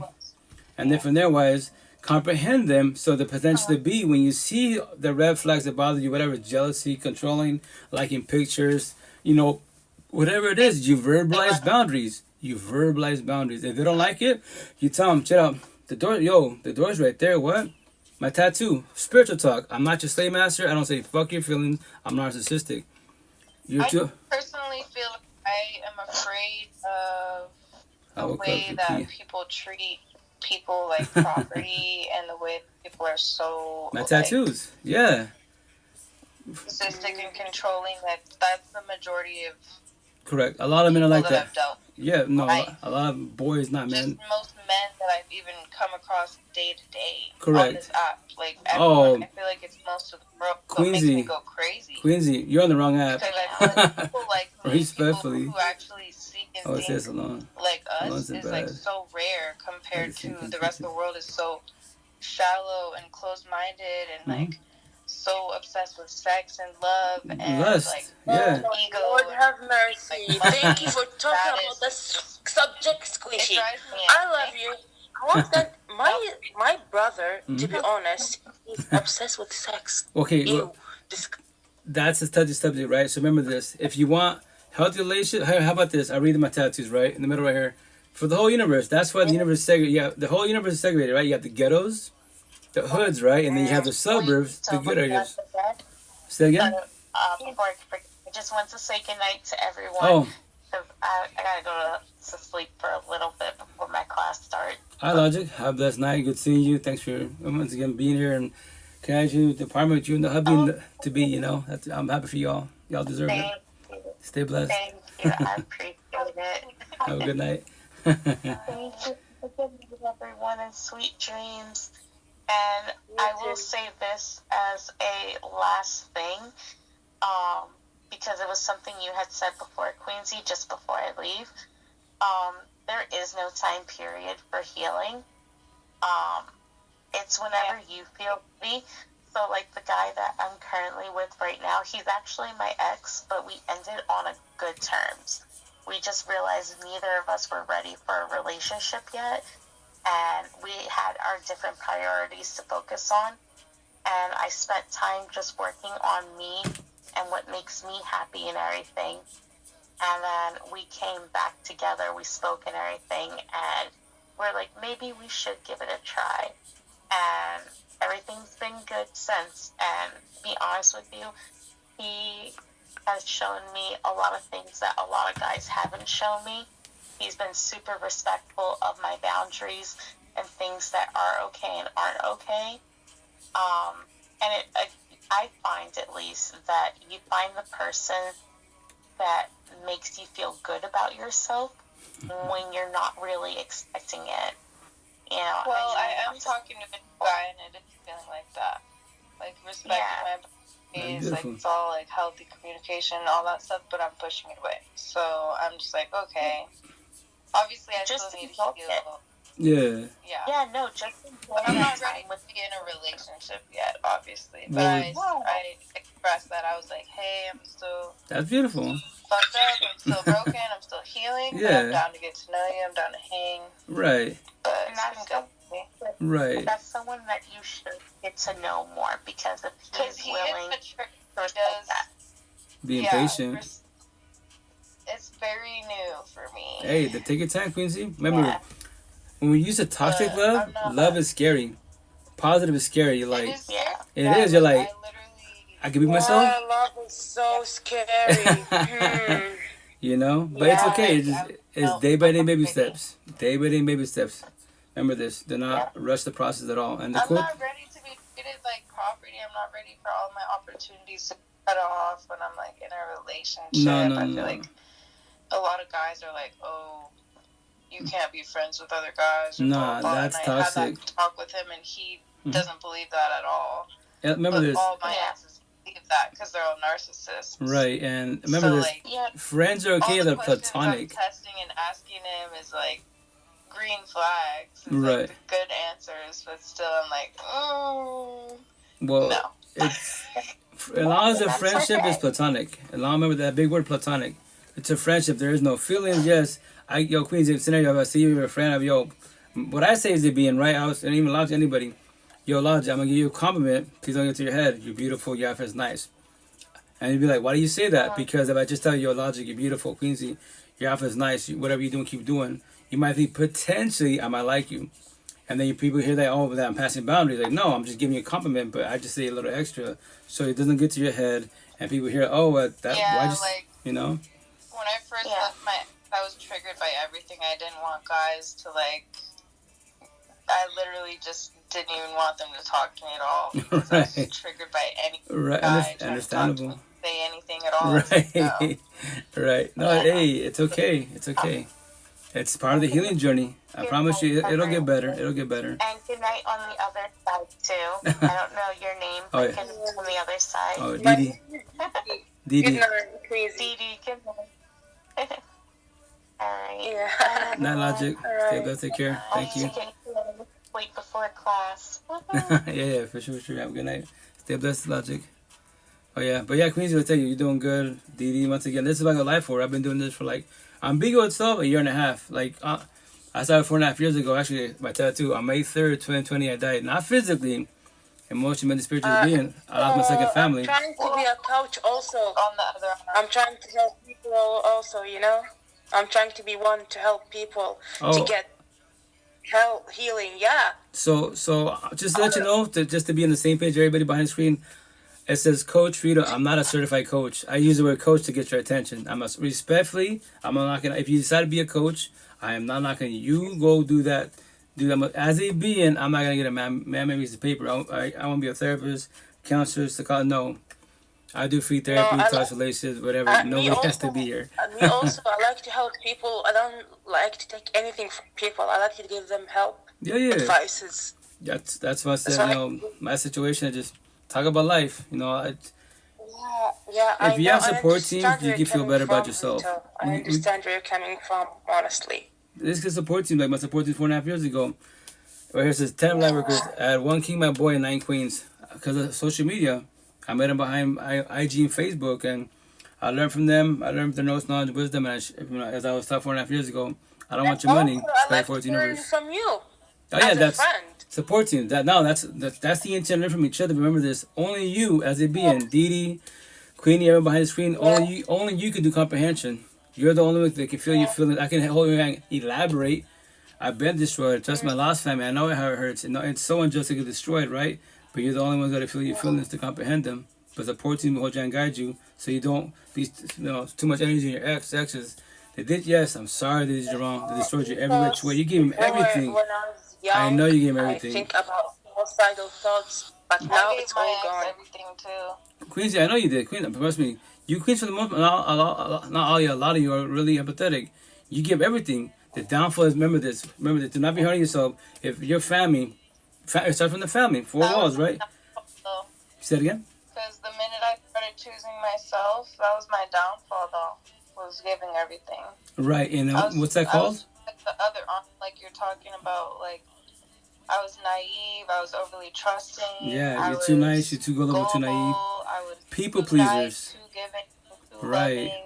loving, too easily accessible. Right, and it's because you want to give them the universe, which is beautiful. Remember this. Like, don't be hard on yourself, Queensy. Anyone, especially all you queens, trying to be hard on yourself. You did your part. The narcissists are attracted to girls like that, though. Right, but you know why? Like, because the energy vampire, you make them feel good.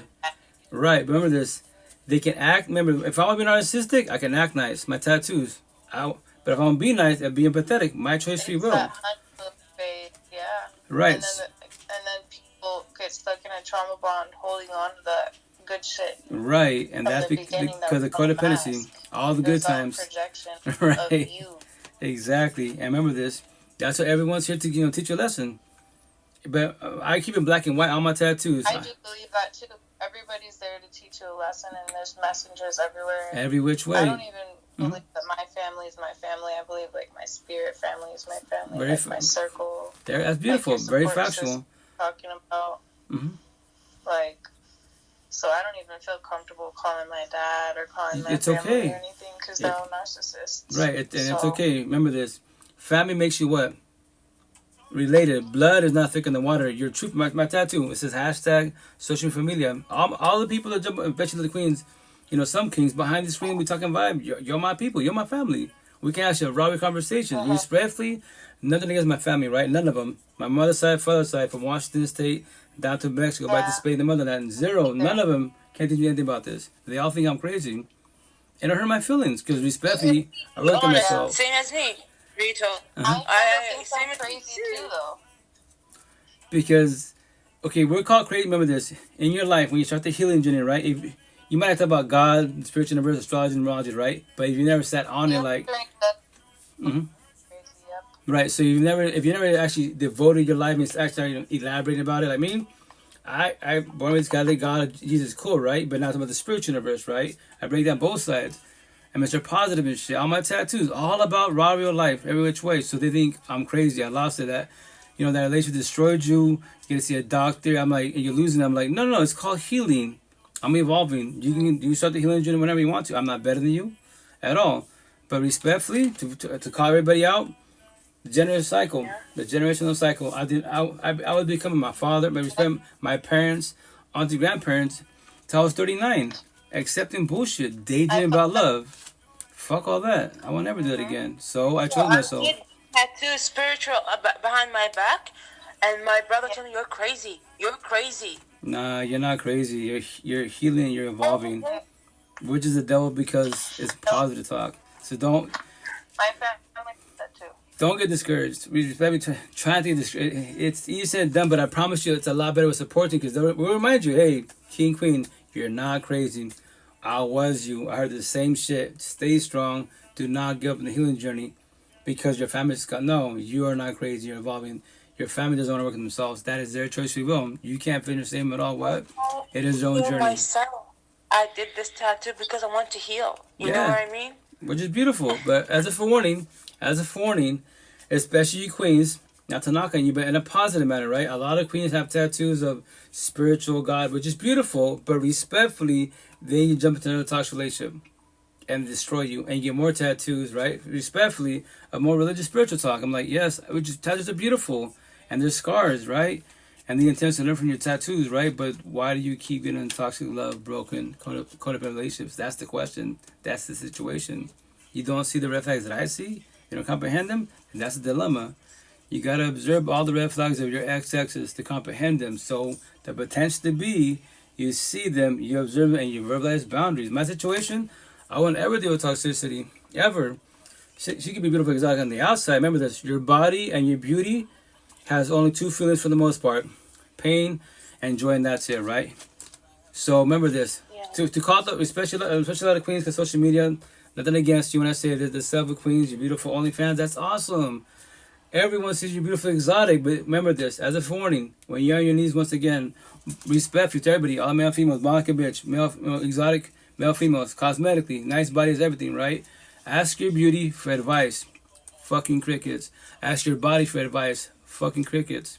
Your mind is strong titanium, or we're like a piece of paper. Have a support team. If not, keep getting destroyed respectfully, and because that's why you're the only one with the comprehension. You're the only one who can see the red flags and comprehend them. I can elaborate, but your red flag and my red flag might be different because I don't know what your standards are. We could talk about them, but that's why if they're not on your level, your standard, you verbalize boundaries. And remember this, when you're too pathetic and the relationship's not healthy, what are you? Because since you're a people pleaser, you're scared to realize boundaries. You don't want to hurt their feelings, but they're hurting your feelings. Make that make sense. And spiritual talk, but you allowing it, you hurt your own feelings. Be mean to yourself. Make that make sense.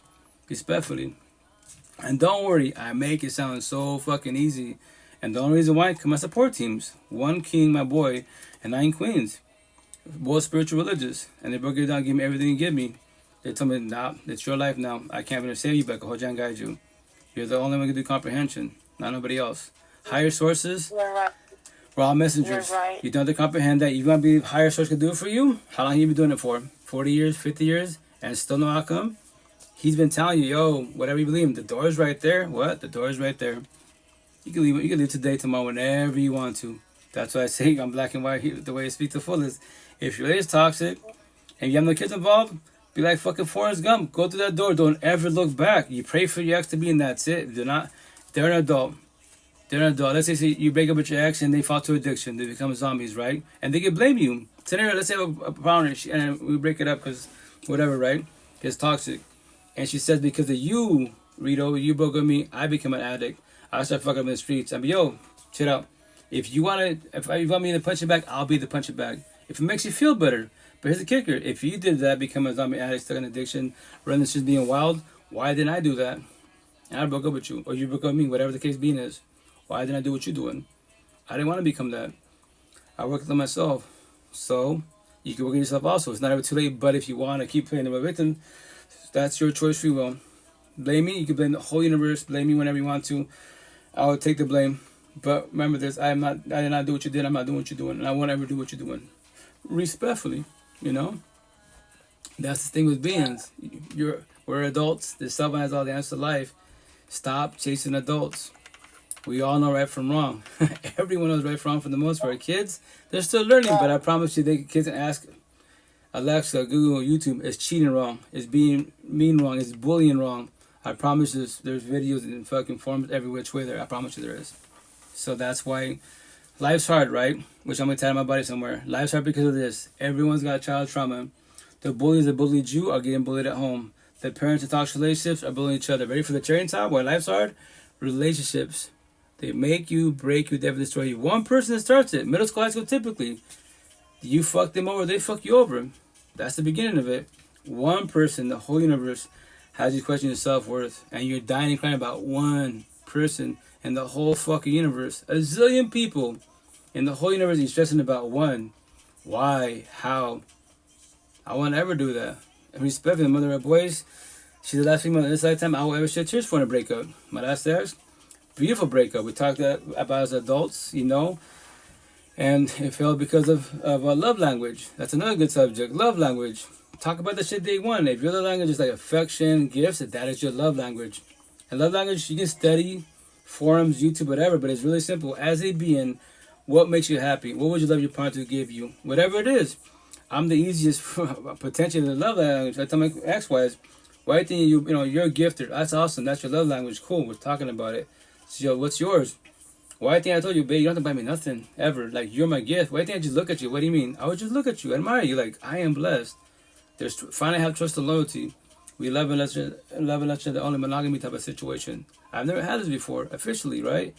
And I worked on myself. This is beautiful. This is the best one to have. You're in California. I'm in Washington State. LDR, long distance relationship. I'm not once in my head, and almost 2.5 years that, you're fucking around. That's fucking beautiful. People fucking live in the same state, same city, and they fucking have fucking major red flags and beefing over that. Who's fucking around? What about a cell phone? I don't have that feeling at all. That's my love language. Just tell the queens the potential to be. Just be yourself. What? Be authentic. You don't ever have to buy me anything in life. Be a birthday, anything, maybe holidays. No, just be. What do you mean? You are my gift. Show me respect, trust, and loyalty, and vice versa. We've talking and vibing. You want to travel with the squad? Travel. If you want to mess around, that is your choice for real. But I tell the queens potential day one. If you decide to cheat, ghost, break up, leave me, that is your choice for real. But I'm just letting you know, I will not shed tears. I will not look for you. We could talk about it, but that's about it. But if I do that to you, will you shed tears? Will you chase me? Why? You don't need me in your life. You should want me in your life. But you know what that is yet? Then you don't know how to detox from codependency. And potentially probably shed more tears to be. You don't want, in this lifetime, respectfully, how many more tears you want to shed for a person? That's the question. Tell me that shit feels good. Tell me if that shit feels good when you give your all to a being and they fuck you over. And you're like, fuck, once again, I'm a dumbass. Once again, like, yeah, I know that feeling. It sucks, right? Don't have that feeling no more. Learn to love you. And I promise you, before they fuck around, all the red flags are there. You live in the same household. Less texting, less calling, in the same fucking bed, not talking to each other. That is called red flags. The spark's fucking ending. Open your mouth. But I don't even hurt their feelings. It might trigger them. We're fucking adults, man. Who gives a fuck, respectfully? Like, yo, babe, what's up with you? What? What do you mean? We don't talk? I call, you don't respond. I text, you don't respond. I'm talking to you now, and you're bothered by it. So what? Is the spark ending? Are you talking to somebody else? Is it over? And they can look at you and not say shit to you. That is their choice, free will. What will you do? Pray if I manifest that the higher source can do it for you? Change their ways? Respect, nobody can. It's only you as a being and them as a being. You got free will and choice. You want them to change their ways. You want them to show their respect. To match your energy. They got free will and choice. Fuck you, I ain't doing shit with you. And the trauma, they know you ain't going nowhere. So, that's the dilemma. I won't ever do it again. Respect, I won't ever chase no queen of the universe ever again in my life. Ever. And remember this, fear in a positive manner. Your relationship will be beautiful, exotic, every which way, right? Exotic as fuck. Everything's on point. TLC, sex, intercourse. Everything's on point. But remember this, fear in a positive manner. For whatever apparent reason, your partner can get up and leave. Cheat, go, whatever they want to. And it's a shitty feeling to have. But it's fear in a positive, as a forewarning. As a forewarning, because you got to observe I promise you all the red flags and all the answers to life in front of your face. You just don't comprehend what I see, what a lot of us see. Because you haven't worked on yourself, So as a forewarning, but you don't have to comprehend that. I'm not trying to scare you. It's just in a positive manner. Because if you overlove once again, and you overthink and you overgive, respect for you will fall on your face once more. And it's gonna hurt. And each time to the point, respect for a lot of you queens become what? Walls are so fucking high. Fuck love. I want to get fucked over again. I'll be single celibate for the rest of my life. I speak to so many queens, 16 years, 20 years single celibate. They won't ever do it again. They won't ever get involved with nobody ever again. 3 years? But that's the longest. Yeah. 3 years single celibate? Uh-huh. Mine was, I would have said 2 years, but I broke my celibacy like a little bit before my 2 years. But remember this. When you break your celibacy, it's okay. Remember this. This whole new trend of celibacy. Celibacy is good. Celibacy is good because that's more of the last part of self-control. Having self-will type of situation, right? But remember this. But let's say you lose it, like I did, type of situation. But then I had it when I was with my ex because he was in prison, so we never actually fucked or did anything. And I was with him for 2 years, and then I left him a year ago. So Queen, 3 years. Can I ask you something about that? I broke it on some dumb shit, but fucking... I'm still, healing. That's okay. Can I ask you something about that? With your ex that was locked up? Was he locked up prior, or did he get locked up during? He was locked up the whole time. Oh, snap. So, like, have you... prison, and, like, he was there for, like, 12 years, and, like, we were writing letters to each other, and Queen. it was a fantasy relationship. Hugs and I was prayers. living in my head. Right. Respect. Okay. When I say this, is But like... he was using it for money. Right. No, because well... I was a dancer. Okay. So I was making money, so I had money for the books. Hey, Didi, my phone's about to die, so I have to get off, DDK. DDK. Books, for all that Have a good night, Queen. After my phone's about to die, so I'll be on tomorrow night, okay? All right, Didi, my phone's about to die. Love you, take care, have a good night, be safe. Ciao, ciao. But Queensy, on that, okay, there's another queen on Bigo that I met, right? I haven't spoken to her for, remember this. On these platforms, people will come and go, right? I've heard many stories, right? And respect when I say this, same stories, like, a lot of cats she hooks up, they're locked up. And I'll tell you, Queen, remember this. Respect when I tell you this. It is your life, your choice, we will. But you are dating people that are locked up, and they're there for a minute. And respectfully, majority, that's all they know. So respectfully, you used to read the rap sheet, do the history. They probably... That was only one ex. No. I'm Queen. I'm not talking about you in general, right? This is another Queen from Bigo, right? And her majority, she was telling... Yeah, not you in general. This is just a phony for everyone behind the screen to put male, female, right? When you hook up with somebody that has a potential to locked up, yes. Remember this. Respectfully, they are locked up for now. They're for now, right? Whatever the time frame is. Ask them, okay, how much time are you doing, right? Me as a being respectfully, I want to get to that phase at all. But oh shoot, I've been on this app. Oh, I'm locked up. How long? A month. Cool. How long you doing? A year or two. Respectfully, cool. If you start the healing journey, and I'm still single, and we got this conversation when you get out, potentially, but respectfully, that's where it sits at. What do you mean? I'm a friend. I'm an associate support team, but I like you, Queen. Respectfully, you can like me, but remember this: when you make decisions, and nobody else to comprehend this, when you make decisions with your heart, feelings, empathy, and sympathy, you will always fall on your face. I do compassion. I build compassion. I observe the whole conversation, the energy. I see feature in a positive manner. Yo, Queen, you're locked up. You're doing a year or two. And I'm asking about your exes. What do you mean about your exes? How long was your ex before, prior? And your exes. So, is your ex, have they let you go? You gotta investigate, ask the right question. What do you mean? Is your ex still, visiting you? Or are they, mailing you type of situation? Are they still stalking you? And they say, oh yeah, well he don't bother, he still bothers me. He goes to my parents' house even though I'm locked up. Well, that's a red flag. That means your ex hasn't let you go. So respectfully, Queen, did you know I date you and your ex? If I'm trying to long as possible, safe as possible, I'll be your friend associate and I'll be your partner. Why? You're not a bad individual. He's a situation. He has not learned how to let you go. Codependency. My spiritual talk, my tattoos. He's your slave master. He says, fuck your feelings. You're too empathetic. You're the slave. Respectfully. So I'll be supporting. And she can pop off. Remember, this rejection is protection. A lot of people don't like rejection. They don't like no. They can become triggered. The devil comes out of them. So be it. So be it. Let them. Right? So, respectfully, behind the screen, Queens and everybody, if you want to get involved with someone, then they're locked up. Ask how much time. And then from there, investigate their rap sheet. What's their background like type of situation. Because for the most part, a lot of them don't know what love is. That's why they were at for that situation, respectfully, As a forewarning, because remember this, once again, you and I cannot get or buy back what God Almighty cannot give it to you. And all that I'm saying, be tied on my body. Let's love, time, feelings. When you comprehend that, why do you waste your love, your time, your feelings on wrong people around you, especially by your side as a partner? Make that make sense, respectfully. And that's the dilemma. The longer you are the individual, the breakup, however it happens, cheat, divorce, ghost, it's gonna hurt you fucking more. Whoever's, especially the ones that are more empathetic. Oh shit, my phone's gonna die. Shit, all my phones are dying. I got too many cell phones. But once again, as a forewarning, nobody has to comprehend it. I'm just putting fear in a positive manner. Analogy metaphor, what I say is it being, right? It's better to die today and tomorrow. What does that mean?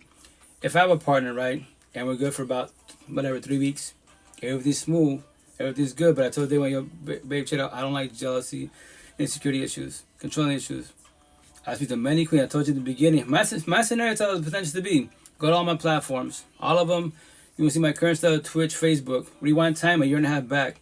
I talk about the same things. Many females jump in the live, they jump in the pods, whatever type of situation. Is that going to bother you? That's a cyber woman, a cyber queen behind the screen. If you're going to be jealous of people behind cell phones, then that's your issue. You're so traumatized with your exes because they were jealous. They were controlling. See my tattoo? Exes, I am today, the now, the present. I'm your boyfriend, who intends to be. I'm not none of them. Are you ready for this? If not, friends, social support teams. But queen, you can like me all you want. There's other queens that are in the healing journey that will comprehend what I'm saying. So respectfully, that's where it stops right there. But if you want to try this, I'm forewarning you. I can leave, you can leave. You see that door right there? It's always there for both of us. What? Whenever. Are you ready for that? Because you can leave. I'm not chasing you. And that means I don't fight for relationships. Respect, that's medical. That's fucking incorrect. You don't fight for no one in the universe but yourself. Respect, because if you're fighting for people, that's called codependency. You don't fight for nothing but yourself. Be positive, be dependent on yourself. Be selfish in a positive manner. Because remember this: a zillion people in the universe, and you don't believe no one out there is healing. Potentially more healed than you are. You don't believe that shit at all? Then fight for your relationships and accept it. And mother them, father them. I pray for you, respectfully. So, once again, but you don't have to comprehend that. I just don't want you to get hurt and destroyed again, and give up on love. I understand. You know that, because you know what I'm saying. Like, love doesn't hurt at all. I promise you. We're just raised incorrectly. Use the wrong phrase. Because my first baby mom's right. This is 2000. I'm not even a fucking poet. Love is good when it's good, but when it's bad, it's bad. Even my tattoo is like, what does that mean? I was like, well, if you think about it, remember that this is no healing journey. Fucking nothing, right? Getting my tattoo 4.5 years ago, right? I love somebody that doesn't love me back. That shit hurts. But that doesn't make sense. I'm like, I don't know. That's all get telling me. Later on, when I figure this shit out, if it's wrong, then I'll elaborate. This is my tattoo. This is my saying in 2000, right? My first baby mom's. I worked on myself. No, that's incorrect. That's where you're using the wrong words. Like, for example, when your partner cheats on you, right? And all these boys and girls, especially boys and girls, they'd be like, oh, boy, fuck them bitches. There's no feelings there. I love you. Don't fall for that bullshit. No, this is it's about wording. They should be saying that. This little boy. Right, Queensy. He should be saying this. I love you. No, it should be I have love for you and many others. If I loved you, it'd be Jen and Will Smith. Monogamy, that's it. You've been on, that's it. But I have love for others. So your validation not suffice for me. I need others' validation. That's what they should be saying. But since we're brainwashed that I love you means a lot. Like, respectfully, I love you lost value long before any of us were born. Respectfully, but it lost value a long time ago, right? So my situation, I love Avatar, right? So what I say is, if I love you, what was that, Quincy? I'm scared to say I love you to people. Even my friends, my homegirls will be like, you don't say I love you back a lot, and I feel like you hate me, and I'm like, no, I'm just afraid of love. Right. Well, you have to remember this. You've been through a lot. A lot of you queens been destroyed through a lot, right? So you have the right to feel like that for now. Only you know when you're ready to say I love you. You know when you actually feel that back. Matching the energy type of situation. Me as a being, I'll say I love you, but I don't really say I love you because for me, once again, it's traditional. If tradition was working, why are we fucking talking about toxic relationships? Why are we scared of love, right? If it was working. So Avatar the movie, you don't have to watch the movie. I recommend it, but you don't have to. YouTube, TikTok, type in Avatar. Yeah, Avatar the movie, right? So, whatchamacallit, type in this, and once again, you don't have to watch the movie, right? But it's spiritual. A lot of spiritual, beautiful spiritual. I've never watched it. Okay, well, I recommend it. You probably shed tears, but it's beautiful. Remember this. So there's a saying that on part one and part two, right? So what's deeper than I love you? If you watch Avatar, that's fucking exotic as fuck. She says, I see you. Because I see the inside of you first and foremost. And then the outside, then the overall energy of you as a being. That's fucking exotic, man. Fucking beautiful. That's when I saw Avatar back in, I don't know, fucking 2002 or 20. When the first one came out, I was like, Neytiri. I'm like, I was doing my benefits, 2011. I told all my benefits, because I was telling, they don't know about the Avatar. I showed the movie, like, you see, in due time, what you and I are doing is wrong. It's called benefits, friends with benefits. I'm not your boyfriend, you're not my girlfriend.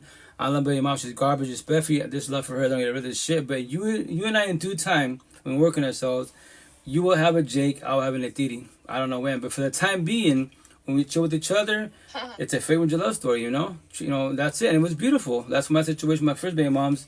And remember this, she didn't catch me. She would never, because I was too empathetic, right? She cheated in 2000, whatever, 8, 9, whatever. Did I know of? Remember, I don't know. I had a smartphone. I had no social media. I had no MySpace, no Facebook. I didn't give a shit about social media, right? Honestly, I barely got social media in 2013 when I moved back to the crib with my family and shit, right? So prior to that, it's living in Seattle. Everyone was like, "You got MySpace?" I mean, no. Yeah, Facebook? Like, no. What? How to get a hold of you? Before social media, you asked for my phone number. Yes, I know I'm ET is different. Why? I don't give a shit about social media. Y'all walking around taking pictures of your food and bullshit. You care about what people think about you? Cool, that's a you. I don't give a shit about that, right? Respectfully. So once again, I had no social media. So my ex thought, remember, things not knowing that I would not ever be fucking doing what she did to me. And no, two wrongs will not make it right? So I did my benefits, and that term in Seattle 2011 was not even thought. I mean, it's not even a word, it's not even a term. It was like, when I stand, I was like, nah, I don't do when I stand. I want to get to know you, Queen. What do you mean?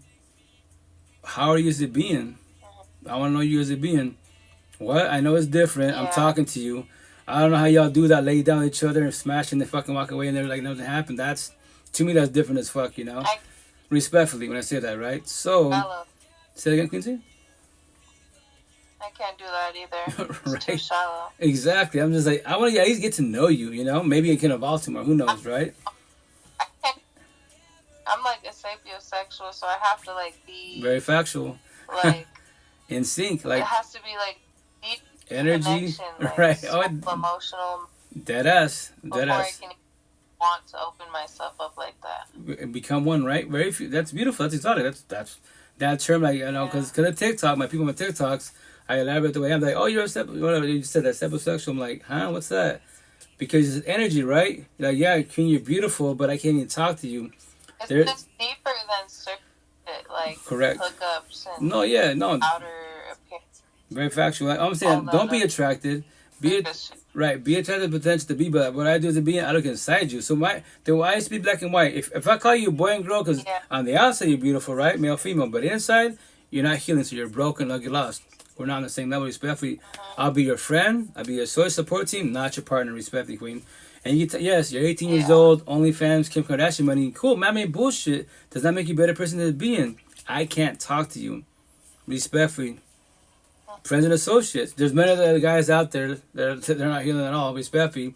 And I don't recommend to be a bloodbath, but go for it, That's it, I deal with women that prefer healing, preferably healed. We can have these conversations every which way. And I want to be like a power couple, like my last ex, you don't believe me? Go on my YouTube. Like type in, go on my YouTube, type in Amber. There she is. We broke up. I didn't get bitter, hateful. Fuck, I'm gonna remove from the podcast. No, everyone comes in your life as a blessing. When they leave, what's the lesson? Be positive, negative. There's always lessons to be learned. I promise you that. And no one's guaranteed to be by your side forever. Marriage and bullshit does not matter. Yeah. Not forever. The intent is a forever, quote unquote. But do not sell yourself a dream because, once again, I say a billion times. For in a positive manner, for whatever apparent reason, let's say Queen's scenario, right? I'm your partner, right? Everything's lovey-dovey, beautiful. I could go to work, you know what? Fuck the universe, fuck everybody. I'm gonna wear long sleeves so people don't see my tattoo. My face is down, no matter what my neck is, right? But the rest of them, they won't see this shit. I don't even know nobody. For whatever apparent reason, you can have 1, 2, 20 kids. That's my choice, free will. Is it wrong? It is wrong. I know it's wrong. But remember this, it's my choice, free will. So that's why I do this live podcast, to put fear in the whole universe and positive, man, to tell stories and scenarios to guide and forewarn you. And when it happens to you, what are you doing when you're choosing? How are you reacting? That's the dilemma. Are you going to chase them, look for them? Why are you chasing an adult? Why are you looking for an adult? That's not your fucking kid. They ain't know right from wrong. They just do wrong. Respectfully, And yes, I make it sound easy. I know I do. But, support teams. I promise you 1,000. It's better with support teams, And then Well, I appreciate you for your messages. Likewise, Queen. And your wisdom. I appreciate you. Before you get off here, can I play you a little clip real fast? If that's okay with you. So usually I play these little positive, clips and whatever from TikTok, right? So and it's about life, it's all the good stuff. So. This is one about infidelities, right? So it's a forewarning. This is girl. She goes by Kitty. She's on their podcast called Tonight's Conversation. I highly recommend to everybody. All the shit we're talking about tonight, guys, they're famous. Respectfully, they got volume. They got value. They got everything. I'm a little guy. I won't stop because of numbers, right? Respectfully. So she's the beast of what she talks about. Let me ask you a question, Kitty. is it possible that a deal breaker for somebody in a marriage wouldn't necessarily be a deal breaker for another person? Yep. And so, can we speak to people that maybe want to reconcile after infidelity? Oh man, here we go. Okay. I guess, okay, we can go that way.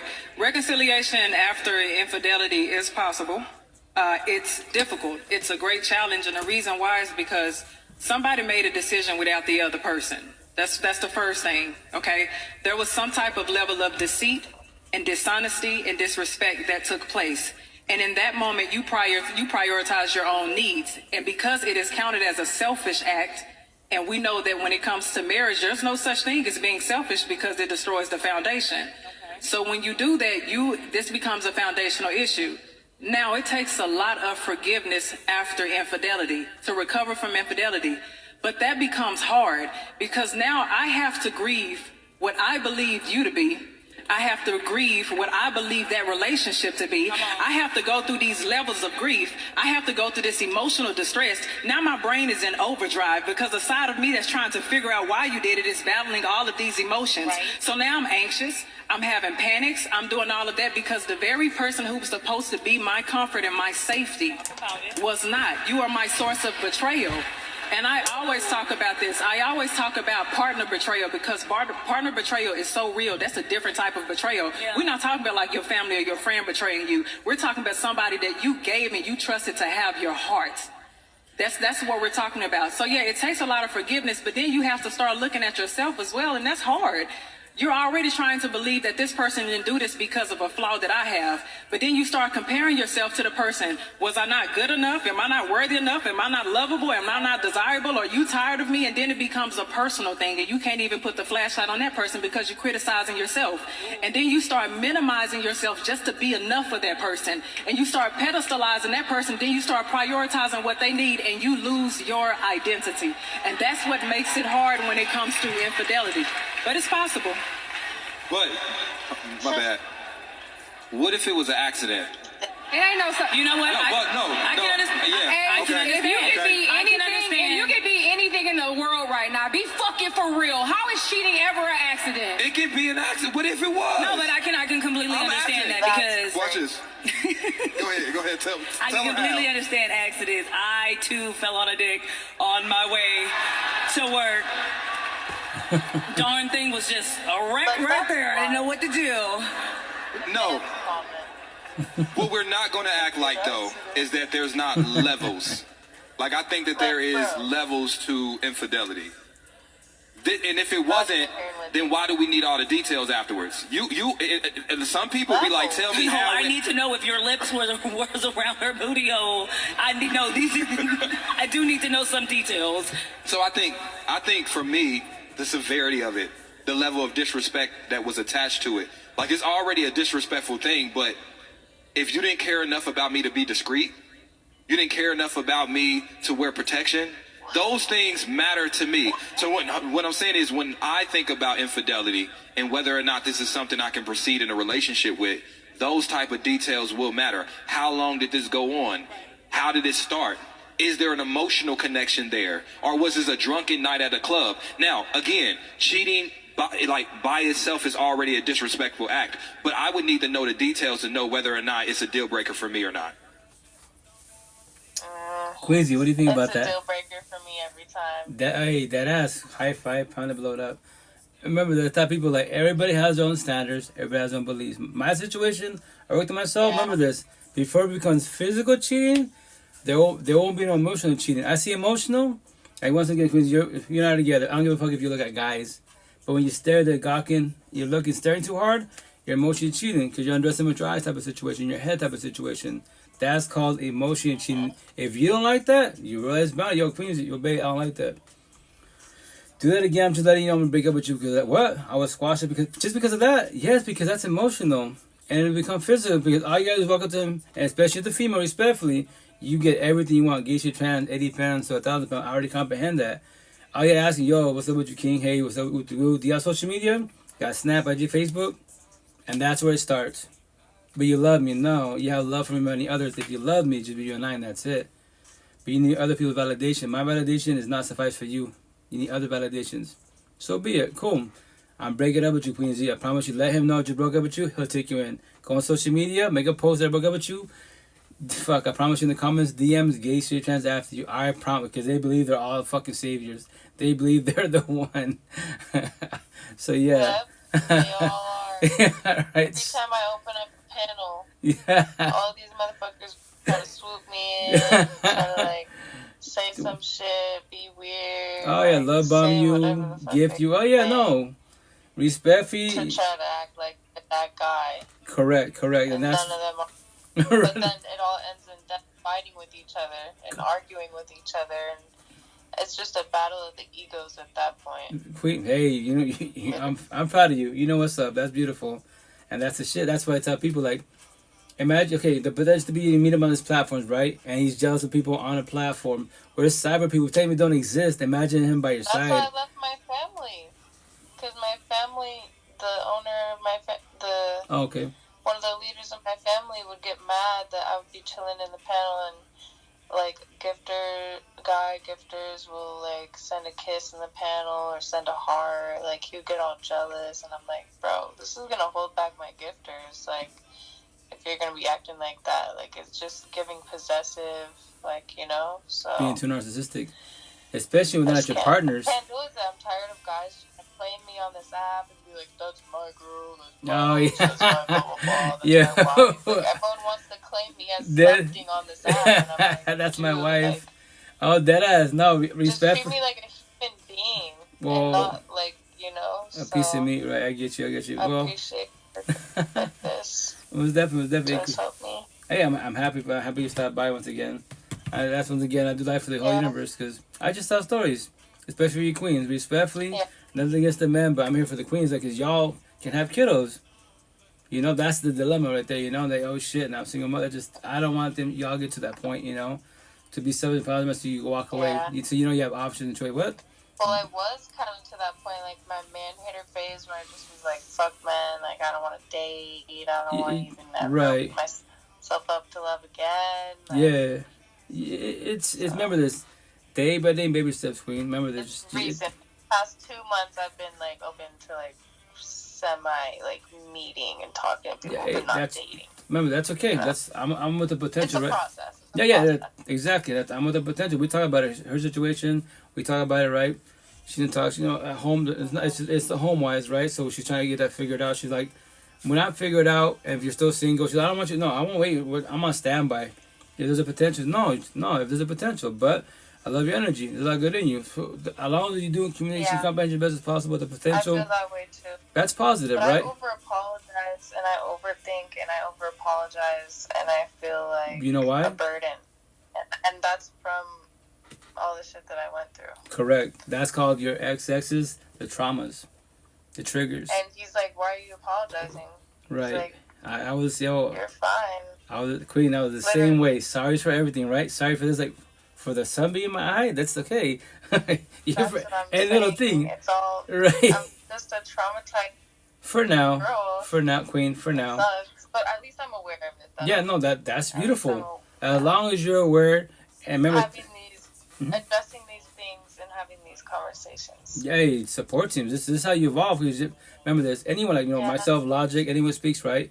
All it takes is a word or sentence for them to say whatever they're saying about whatever, right? And in your head, it triggers in a positive manner. That's positive triggers. Like, oh, I like the way you say that. I like the word. I like that phrase. Let me work on that. Or you got remember this. If you look at somebody, you hear something, right? If you don't make a comment, ask a question, you won't ever start a conversation. You won't ever know. Because maybe they know what they're talking about because they're doing communication and comprehension. You don't know, but you're doing communication. You're trying to comprehend.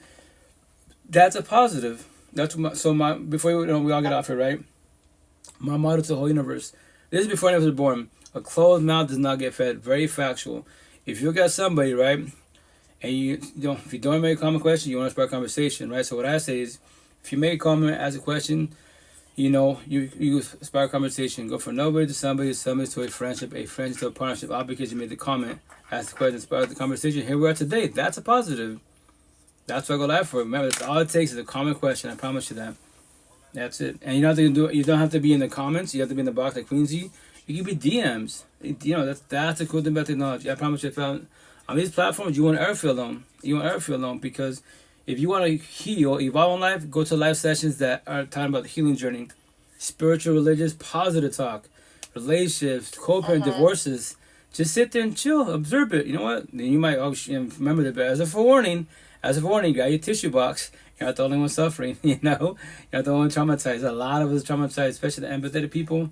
Too nice to, once again, you're too nice to gullible. Yeah. I mean, my tattoos. You're the nice and natural. You're too empathetic. You're too nice. You're too gullible. You're too naive.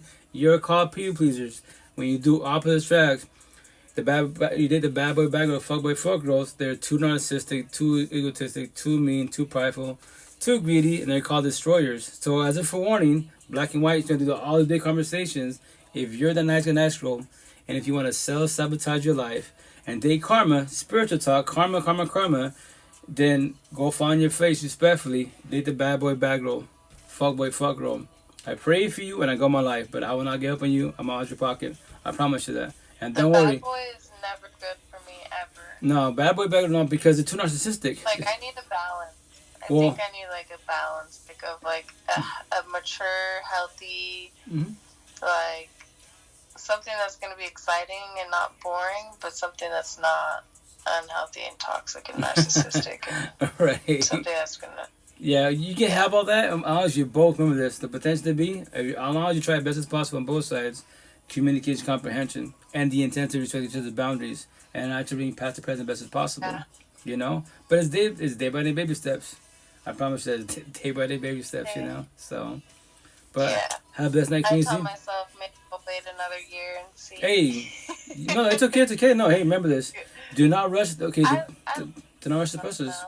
Yeah, you're your own being. I feel like I'm free. I have no, like, obligations. I don't need to. You don't check out with nobody, right? You don't check. But it shouldn't have to be like that. Correct. It should have to be like that. Respectfully, when you're in toxic relationships, what do you have by your side? Your mother, father type of situation, right? A PO, operation officer, you gotta check in. You know, all that bullshit. What are you wearing? No, fuck all that. No. If you cannot be yourself authentically, if you're working yourself, Quincy, right? And you're being yourself but not authentically yourself, right? That same feeling you have by yourself, you should have the same feeling with your partner. Every which way. If you have to adapt, change your ways for them, then you're people pleasing once again. Don't do that. If you know you're not doing wrong, you know. I know.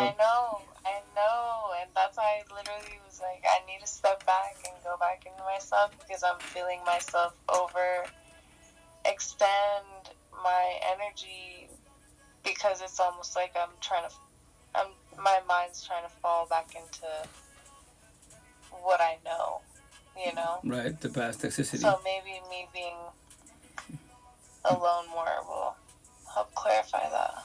Potentially. So I can go about that better. Yeah. Negative triggers. Talk to yourself.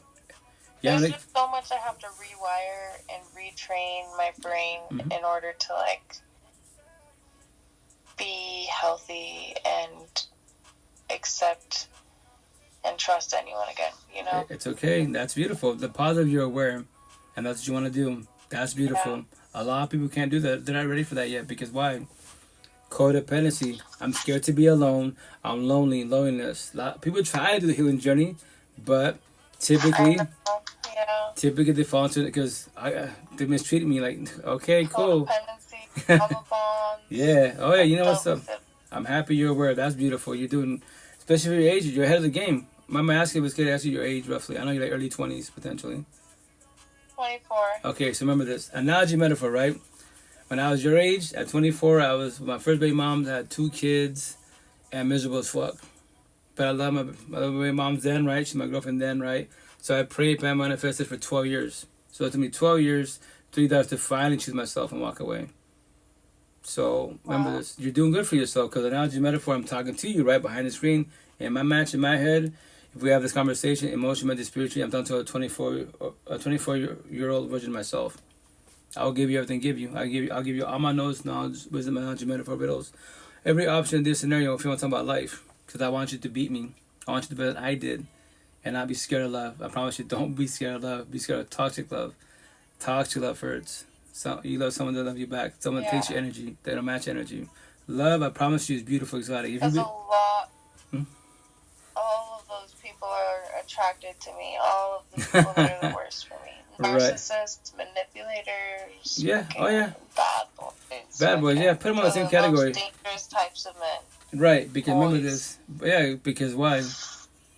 They don't know how to love. They're energy vampires. Love because that's all that's been shown to me.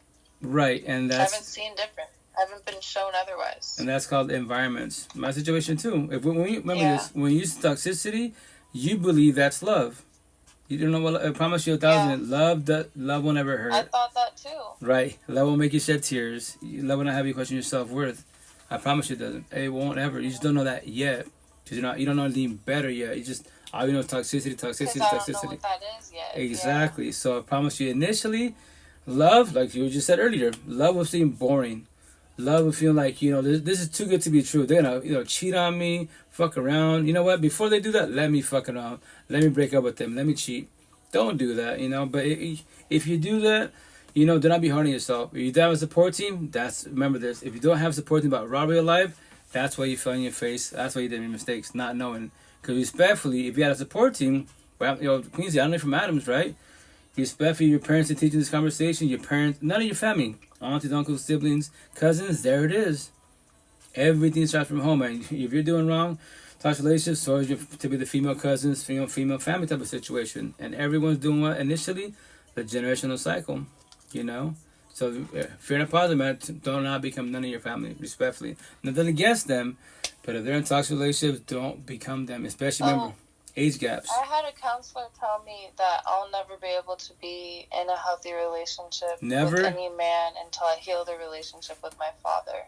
And I don't know how to heal the relationship with my father because he doesn't know how to communicate. Queen. He takes everything as an attack because he's a narcissist. So I have just completely distanced myself from him and the rest of my family because I don't know how to communicate with them anymore because they just make me feel crazy. Queen, that's okay. So I don't fall for what's the best thing for me to do is... Closure for yourself. Is it the best to cut off those family members? If you choose to. What's the best thing? If you choose to. They have held me back, but... Right, energy vampires. Also, a lot of people tell me that I have to heal my relationship with them in order to... But you do it for yourself. Move forward. Right, that is correct to a certain extent, but you do it for yourself. Remember this. You hurt people, they hurt you, right? Nobody has to forgive nobody. Nobody has to let no one go. But as a being, you forgive. Communication, not forget you lived it. Whomever did you wrong, right? Your exes, your past pain, your toxic love, trauma, child trauma, right? The second hardest part to do, what? Is let them go. Do closure for yourself. Comprehend failed. What happened to you? As a being, you don't do it for your father. You do it for nobody. Your exes. You do it for yourself. Be okay. That's why I'm saying my problems, right? Nothing against them. My father would mask all this shit. That's respect. I hear write a book. No, respect. I say this. Anyone writes the book about their life started getting really physically abused, toxic relationships, you're writing my book and many books of us, right? So, I already get her comprehended. My grandfather, the same shit my father did. The generation cycle, my great-grandmother, the same shit. They're all in toxic relationships. And they go to church. I'm becoming all of them. And none of them know the answer. Respect, we go to church, pray, yo, God is good, yes, but they're not good. Your partner's not good, right? So, I love my father in my type of situation. This conversation, my family think I'm crazy. I don't care. Because they don't know this conversation. We're not taught this conversation. My family thinks I'm crazy, too, with everything that I think is, spirituality. The black sheep, the person that is cut different from the rest. Correct. And I just kind of, rebelled and left at 18 when I graduated, and I was like, yeah. But it's okay. I was like, fuck you guys. At the age, I queen. don't feel seen and heard, and I just felt like, such an anomaly. Right. The positive is you left. It's okay. I'd always tell my friends, you guys are my real family. My soul family is my family, not my real family. Because beautiful. It doesn't feel like one of my friends asked me, they were like, he was like, do you think that your dad loves you? And I had to think about it for a second. I was like, it doesn't feel like he loves me with his actions. It doesn't feel that way. Right. Well, okay. But then having that realization was like, damn, that's harsh. Well, it's because that's your parents, your caregivers, quote unquote, right? I could say this as a father, right? Like, remember this, us men, we're boys narcissistic. Right, we're not taught to express the feelings. We're fucking hard like fucking rocks, right? We're fucking hard-headed as fuck. Yeah. That's why you queens do what? Guys. Communication and comprehension. Us boys, not men, communication, no comprehension. So you're talking to a wall. Logic and... Right, you're talking to a wall. And that's why respect for your parents. And remember this, generations, our parents, aunties, grandparents, older generations, their minds respect for you are pretty much set. They're pretty much set. So potentially they might not ever have this conversation with you. So that's why, once again, you do the healing journey for yourself. You let go for yourself, not for them. And your father probably love you in his own type of way, and he just doesn't know how to express it. Like my pops. He doesn't know how. Yeah, respectfully, like I tell my nephew, like I love my father, right? I was the first kid. Same here. I'm the oldest of 7. Right. Exactly. Then we have similar stories. To, like, my youngest sister. Yeah. Now, like, just slowly starting to acknowledge that he needs to learn how to communicate better. Which that's a small step that I've seen. Right, because he's older. Remember this. My sister told me that though. Our parents get older. I don't have those conversations with him though. It's okay. But at least your sister's elaborating best as possible with the communication, right? But remember this, the only reason why your father's getting like that is he's getting older. He knows I'm getting older. You know, I might have done good for my oldest kids, right? Narcissist. Right. Dude. Correct. Old, yeah. Right. So remember this, because when they get older, they can't get as angry. They can't pop because they do. What happens? Strokes, heart attacks, right? Cancer shit. So the guilt kicks in. And respectfully, like nothing. Remember this. And I said, like, I love my father, and respect him, right? But my own type of way. This conversation, I would love to have this with my pops and my mom, but they don't. It's respectfully, it's too much for them. And remember, for the most part, our caregivers, their minds are pretty much set. Respectfully, everyone as beings, you can break. My family. Right. You know, a lot of our families, right? So that's why, as beings, only one person as a being. It'd be nice if the whole family did it, but to break the generational cycle, start the healing journey type of thing. But nobody has to do it. But as long as you're doing it, I promise you 1,000, you're doing good for yourself. You just don't see it yet. You know, everything that changed because like you say, you have to rewire your brain, the way you think, the way you function, and then you be like, damn, it's okay because you know you're evolving. But if you could pay it forward to others and hold the hand, guide them, hell yeah, you know, more power to you. And I recommend it to the fullest, right? So my nephew going child, right? I go, he said my pop, you know, grandpa never go child. My pop's old school, right?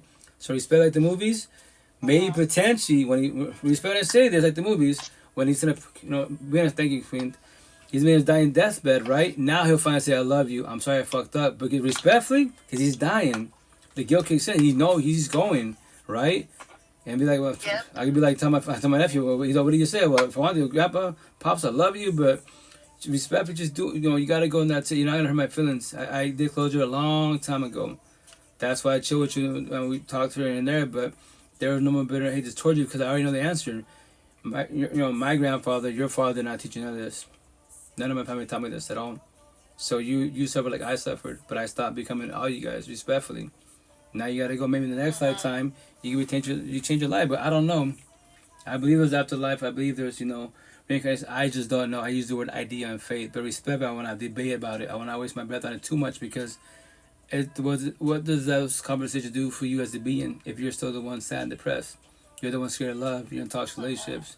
That's the conversation we should be having as beings if you want to evolve. So you try to comprehend what love is. So you don't become scared of love and you build your walls up and you be like, fuck love, fuck men, fuck all men, all women. Like, cool. That's your choice for will. But I promise you 1,000, there are men and women that are healing and they'll be patient with you and they'll have a conversation with you and they will respect your boundaries. I promise you they will. Every which way just be different initially. But you just don't know that yet.